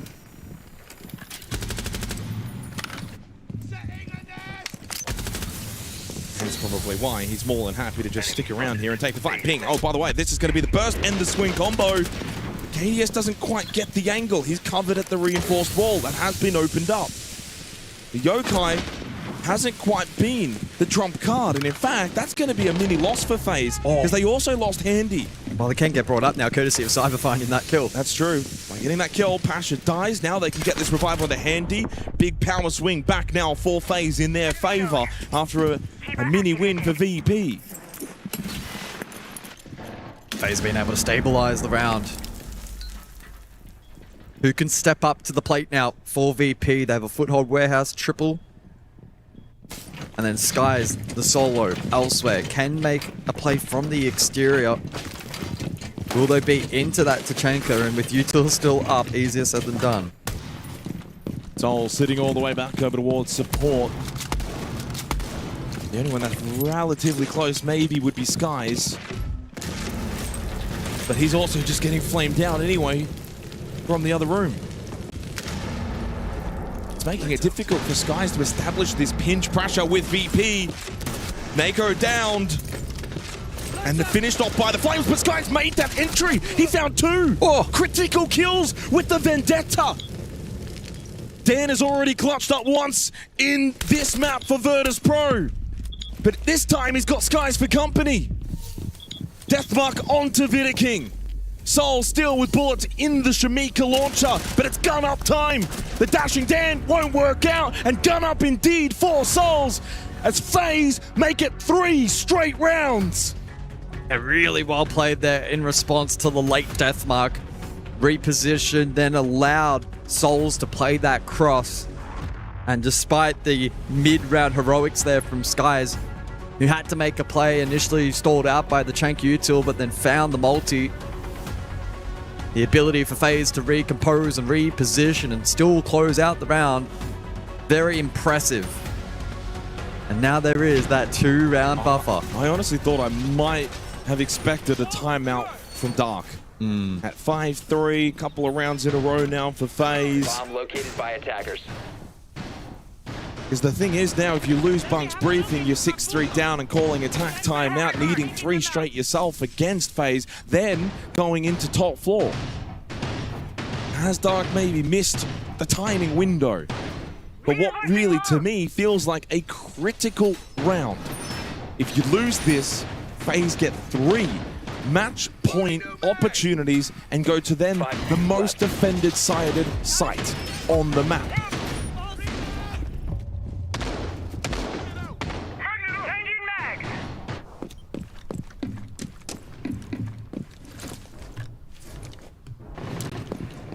The lineup here defensively from FaZe looking standard for this site with the Solace Warden combination. Equally from VP though, leaning into the Cap Tower, electing not to go the Sense route. Yeah. But they do double down with info. And so maybe looking to contain some of the mid-round aggro here from FaZe. I think what you're starting to see teams do is adapt by understanding the Sense route is great, don't get me wrong, but it's predictable. If everyone starts doing it, then it's a very easy read in how to counter it. So what you're seeing is now teams are a little bit more opting to put pressure top floor, force them down, and then go for the push. We have seen even some of the North American teams leaning into the Thatcher counter on the side of the attack to shut down the Solace and the Warden, but we don't see that here from VP. Instead, Lurk. Lurk heavy. Both reception and main stairs occupied by the Deimos Snake combination. And the clearance spearheaded top floor elsewhere, courtesy of the Blackbeard. And so a decent semblance of control now for VP, but it hasn't been contested by FaZe. They're eager to sit back and wait. Yeah, they don't really care about mezzanine control. This is not Master and R6, so you don't really care if they got Mez. And he has caught at the window. You can see the frustration in his camera. They lose Nako, so 1 for 1. Yeah, the Solace for the Blackbeard is actually a pretty even exchange, all things considered.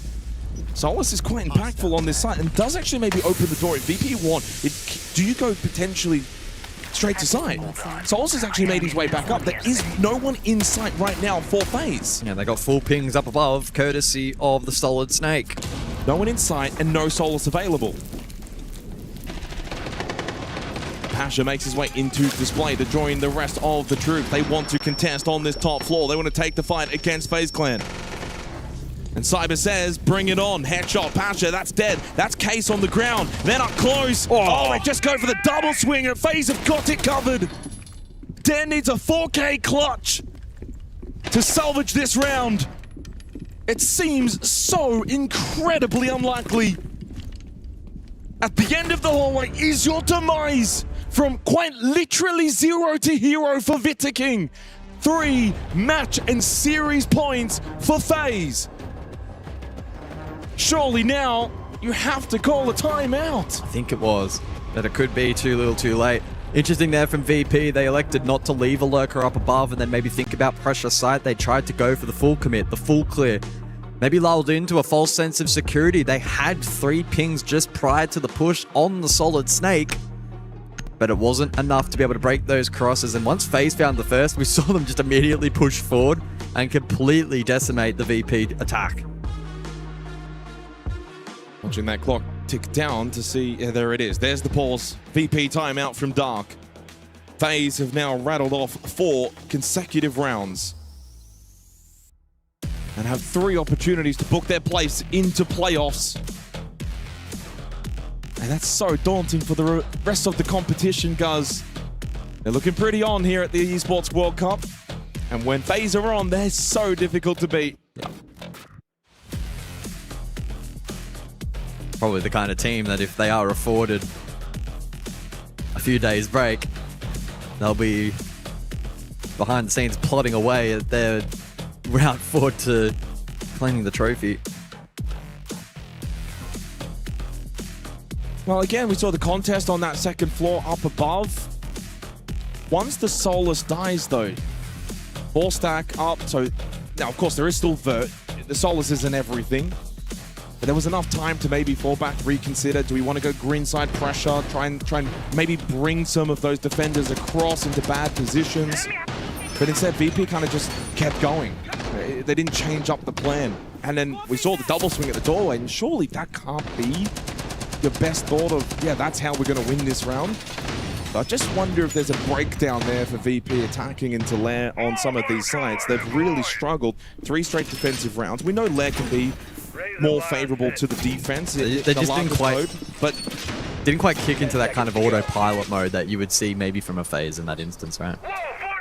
5 seconds left. The path back now into a potential OT. It looks very tumultuous for Virtus Pro. Well, I got a fun fact question for you. Who's top fragging the series? It would be really funny if it was King. Surely not. It is. Is it? No. Is it actually? It is. But he's tied with Handy and Cyber. They've all got 23 kills. Add in KDS with 21 and then Souls with 19. There's just no weak link. There is no weak link. But most importantly, that's King with 23 kills from 2 maps. And if you're just tuning in, what was it on map 1 again? 0 and 9. So and it was everyone, by the way, because it was 0 and 9. He didn't have a plant. He didn't do anything. 25 EPS. If Rorik gets the opening kill onto Handy, that's a good start for Virtus Pro. Out of the timeout, but Souls with a quick response against Skies. This one's starting a little bit quicker than expected as well. On Master and R6, the pace is quite high from Virtus Pro. Maybe just wanting to catch some time is against FaZe. We know Dan loves his Kali, most played attacker operator in stage 1 of EML. And it's a good operator for this particular site. Yeah, it's great into the mirror. Bit of util clearance potential as well onto the Azami. And there are some nice long lines of sight as well that he can hold down. But they don't have anything towards Ops. That's allowed Souls to play this more aggressive mezzanine position rather than further back. So he's got essentially Ops control. But Nako perfect on the Blackbeard to retake this position for Virtus Pro. Souls can only do so much. Mirror is broken, the shield up. Couple of bodies pushing his way, so he gets a little help from King with the Shamika launcher. They're expending their utility early. Yeah, the more he invests early, the less there is for the default late, which was the big win condition for FaZe last time out. I guess they're just trying to make it more difficult for VP to be in said good position to go for a win late. It also means less fumbling with utility towards the end of the round, and they can. Well, Virtus Pro might go for the back hit here, go R6 side. Yeah, bathroom side. Good grenade. KDS gets caught at the window again. Pasha, big kill, and with that bathroom and mezzanine control and still 40 seconds on the clock, VP's a good chance until Dan overcooks it. Good head drop from Souls. And they're a little split now on the attack as well. Pasha's gone for a massive north side wrap. He's not close to Rorik or Nako. Nako at the doorway. Rorik coming out of server. Caught by Cyber. Prone player Cyber to step up, but then shut down by the Blackbeard. 20 seconds, 2 versus 2. FaZe on the verge of getting into playoffs. Do they know of Pasha's position? King has a read. He made the wrap rotate. King has the read, as you said, but Pasha's got the battle won. Down to Souls. Time, though, is low. Nako needs to go for the plant. The cover needs to be from Pasha, and he does have it covered.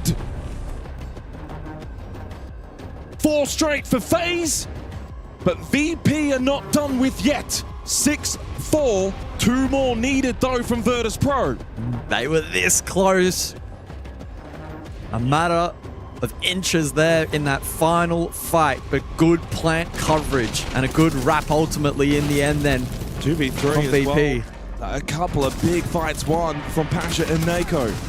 Especially Pasha, and you noticed it as well, that rotate balcony north side. Took the initiative. But it also did then leave Nako and Warwick to their own devices. Warwick caught pushing into server. That then leaves Nako and Pasha split. They needed to meet back up. They both needed to win their ones, and they did. And interestingly, FaZe lose out on the most defender-sided site, not opting to repeat Master R6. They go basement. This opens up a potential comeback now for Virtus Pro. Win this and things get very interesting. Absolutely. Down to basement, we return. Played once so far in the half. It was a success for FaZe. Did a great job installing out the initial push warehouse. And whilst there was a late pinch attempt from Skies in that round on the Deimos, it was a case of too little too late and a little bit of a filter effect in the way that VP attacked that site. In the end, the choke points late round proved to be too difficult to break down. By the way, I just had a look. Nako has played only 2 rounds this entire series on attack that hasn't been on a shield. Yep. He has been sticking to this Blackbeard. Made it work in that round. Those 2 rounds, by the way, that he didn't play shield, they actually lost both of them. Make of that what you will. They should have just gone for the triple ban. Reloading. Opted though to go for the Grim in the first phase. Very much a top-down approach from VP in this round, signaled by, well, Dan's obvious position at the moment, but in the lead-up, the Sledge and the Ram double down in terms of vert operators. We'll see then if that can alleviate some of the pressure late round in some of those choke points that proved costly last time. But either way, it's a stark contrast to the warehouse side hit that we saw last time from VP. Yeah, more focus, of course, with the Ram and the Sledge. Neither of these two really wanted to play the vert on their attacks until now. And best time for it, considering FaZe are 5-stacking down in basement. So you've got all this time with the Sledgehammer, with the Boogie Auto Bridges, which all 3 have now been utilized. This will give us a very different play out of basement than we've seen in any of the rounds so far on this map. Every single time, it's essentially 5v5 in basement and just pushing forward at each other. But honestly, it's this blue stairs battle which can be make or break for the attack. It needs to be clean. Warwick, don't shoot your teammate in the head. It can happen in this position. Seen it many a times. He doesn't. Shoots the opposition. Cypher falls at blue stairs. That's the pathway that's been established. 50 seconds left. Yeah, it could be a filter finish in the end here from VP. But with both Vidaking and Souls up on the Echo and the Tachanka, a plant may not be straightforward. Skies gets caught out in the open, flash onto Souls' position. He'll duck back behind the shield. Warwick to take some space. But caught on the long angle from Handy. Ridiculous length with that shot. And Virtus Pro must surely now be feeling very nervous that this one's getting away from them. Where's Dan? He's usually the man for these situations, but it's Pasha that finds the first shot. The Tachanka dealt with, and now into red time. It's a 3 versus 3. Flood into the site, but that Yokai is still up. Will it find Nako's position? If it does, FaZe will win, but watching it, Nako got off. Now needs to stick. Dan's got the cover. That's 1 down. The plant will be successful. Nako shield up. No, it's gone up, but then it's KDS. The pistol shot connects. There will be no heroics for Virtus Pro because the back-to-back SI champions are playoff bound. Yes, they are. FaZe get the job done. What a way to cap off a series. Map 1 and 2, so lopsided. We expected the third to be close, and it was up until that halftime break where FaZe were able to break through. That was so ridiculously close. Probably shouldn't have been that close. Credit to VP, didn't give up at all, didn't give in. They fall mightily short, but fall they do to the lower bracket. There is no denying greatness, and greatness we are witnessing back again here with FaZe. As you said, it was neck and neck, 1 for 1 in the first half, but they dominate as they head to defense, and it was like it was never questionable. You've got to give your plaudits to Virtus Pro. They turned up in a big way, but not big enough. Not big enough. No, not big enough, but I think they've earned a lot of respect for what they've been able to do in this series, Rob. I mean, they absolutely torched FaZe Clan on that opening map. They did.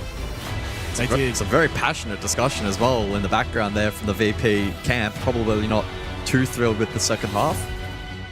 Yeah, you can Well, see I a think bit that's of what you want to see, though, isn't it? 100%. Yeah, nothing wrong with a bit of passion. That was a winnable game. There's no doubt about it. That was a winnable series against the former back-to-back world champions. There's no doubt about it. There's two ways that usually goes. You're either pissed because you lost to a team that you think you should have beaten, or you're pissed because you think we could have beaten the SI champion. So, I mean, you can never win. Once you lose, right? And I think that clearly for Virtus Pros, who you were mentioning, Rob, and now having a look over, yeah, they're a bit upset.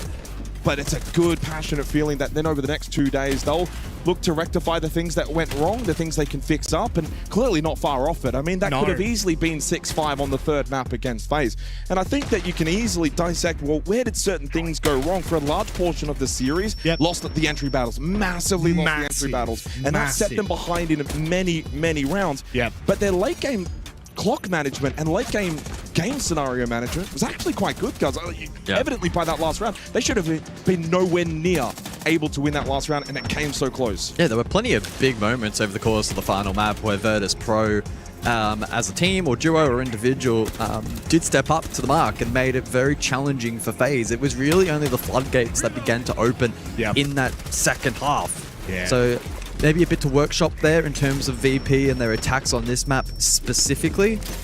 But yeah, I mean, I think the reaction in the background in terms of the robust discussion, if you want to describe it as that, as they're having immediately after, that's good to see. And I think, from my perspective, it probably comes from the sense that they felt they were really close, and that kind of passion and drive is going to serve them well if they are to make a comeback at this tournament. Oh, and comeback they will. I think that you can't knock a... Well, they're favourites for their next match. Yeah, well, 100%. You can't knock down a monster, a beast like Virtus Pro with the momentum they've got behind them right now.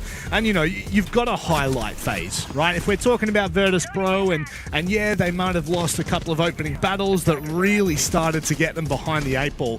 When you look at FaZe, there's not a weak link. There is not an individual you can point to that said, I might have had an off game. Well, maybe the first map will say that, but there were 3 1v1 clutches in that final map, and that's the difference. We look at the stats summary as well. So when you look at it from a series perspective, you're looking at 24 kills being the most, which is what Cyber, Handy, and Vidiking had.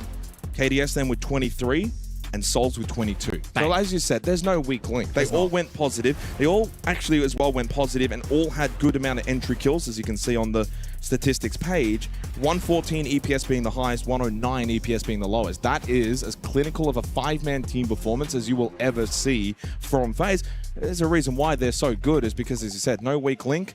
And even if they did have a weak link on the first map, he then became their best link on maps 2 and 3. That's right. The fact that he is equaling the rest of them and he's caught up with them goes to show where they're at. And one of the things that we opened up with in this discussion is good teams have a good all-round teams. Great teams have individuals that can really stand up on individual moments. And you look at the last, like what I'm trying to tie this toward is 3 clutches from 3 individual players on FaZe. And ultimately, Michael, that's what gets them ahead. That's what gives them the upper hand. That's what gives them the momentum. And ultimately, when you look at this series as a whole, when it's a snapshot like that, you just look at this roster and go, well, what are they going to achieve here? If that's what they do against Virtus Pro, who we were actually starting to lean toward favorites at this event, what does that mean for everyone else? I mean, when you throw that clutch number out in a vacuum, in isolation, it doesn't really mean a whole lot.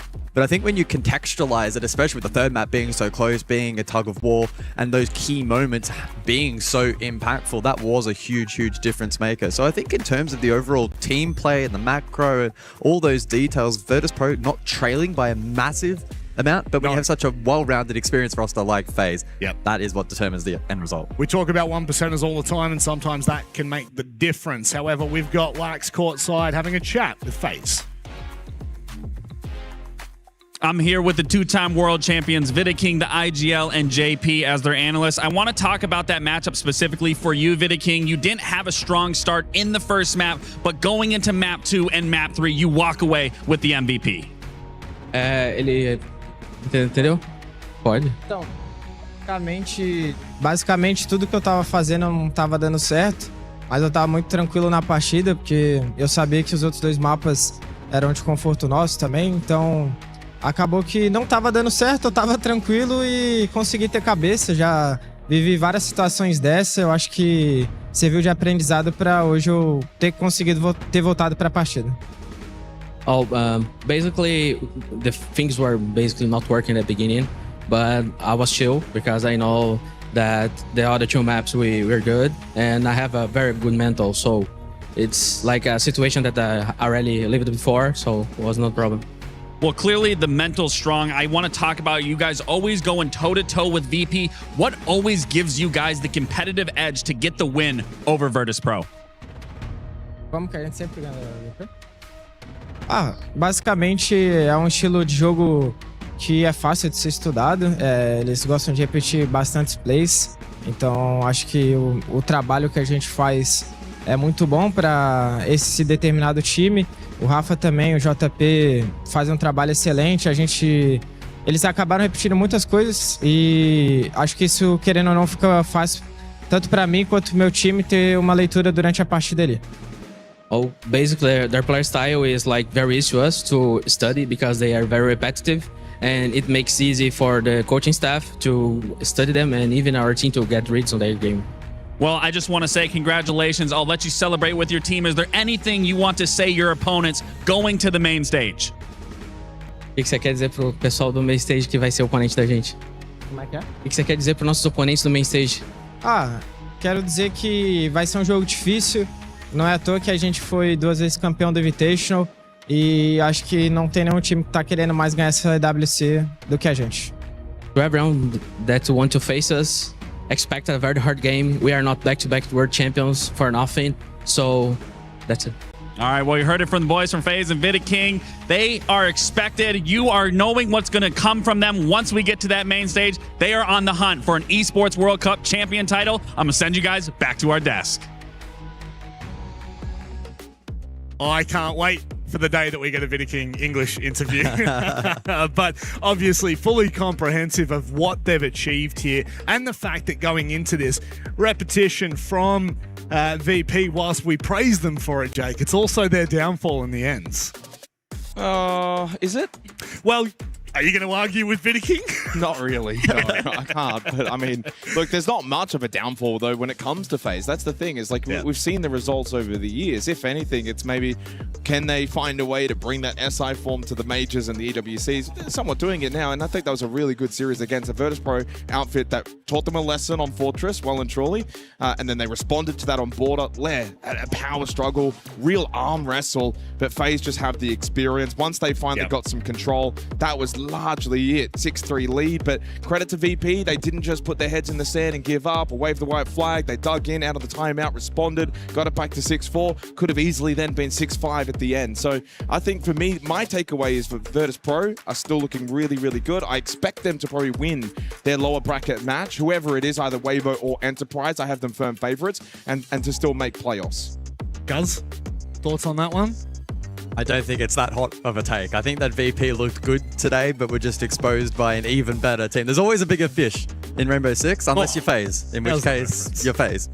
As a reference, I don't mind that one. Let's go ahead and have a look back at what we've seen over the last 2 days of groups, and I think that we're starting to get a really good idea as to what to expect for the rest of EWC. Obviously, play-ins, we got to see some moments of magic from teams like CAG, teams like Fnatic, but ultimately, when push comes to shove, when you make it to groups, this is where you really need to show your true form. And right now, the teams that are, I think we expect. The big one I want to touch on firstly is Wildcard. You look at that side of the bracket, Falcons, M8, Team Liquid, Alienware, and it's Wildcard that come out on top. Now, that's not a surprise. Of course, we know how good Wildcard are as a team and how good they've been for probably since Reload, I think was probably around the start of their real journey. And I think ever since then, they have just gotten better and better and better. Genuinely, I believe Wildcard can win this event. And so The question will be if they do now. There is almost a level of expectation they can do it. We know Dark Zero can do it because they just won Salt Lake City. Yeah. So it's not really a surprise to see either of those two teams qualify through from Group A. No. As we go over and have a look at Group B, the big one for me is GK Esports. Yeah. Shocking Furia. Yeah. And I think even when you look a little bit further back, not only the Furia, but the Enterprise game that they made it back from a 6-2 down position, guys, they're starting to look a little dangerous. They're starting to look like they might have a finely sharp edge to them.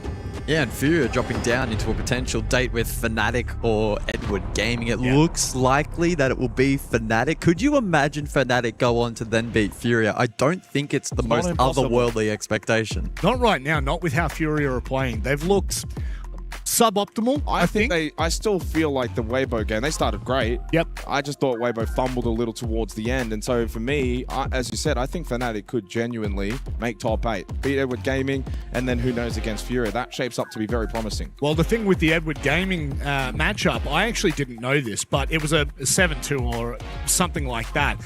It was actually incredibly close. And I think that that's the important context to take into that one is we still don't know what to expect from that team. When it comes to best of 3s, that's all that they play. But let's have a look at what we'll be expecting to see tomorrow, because obviously the show goes on. It doesn't stop here, Michael. No, and it's kicks off with a banger. Oh my days. Oh my good lord. It's an SLC rematch, if you would. Weibo and EP elimination in that matchup. One of those two big hitters from APL will be sent packing. And it's the kind of matchup I think we were talking about on the shuttle on the way here, right?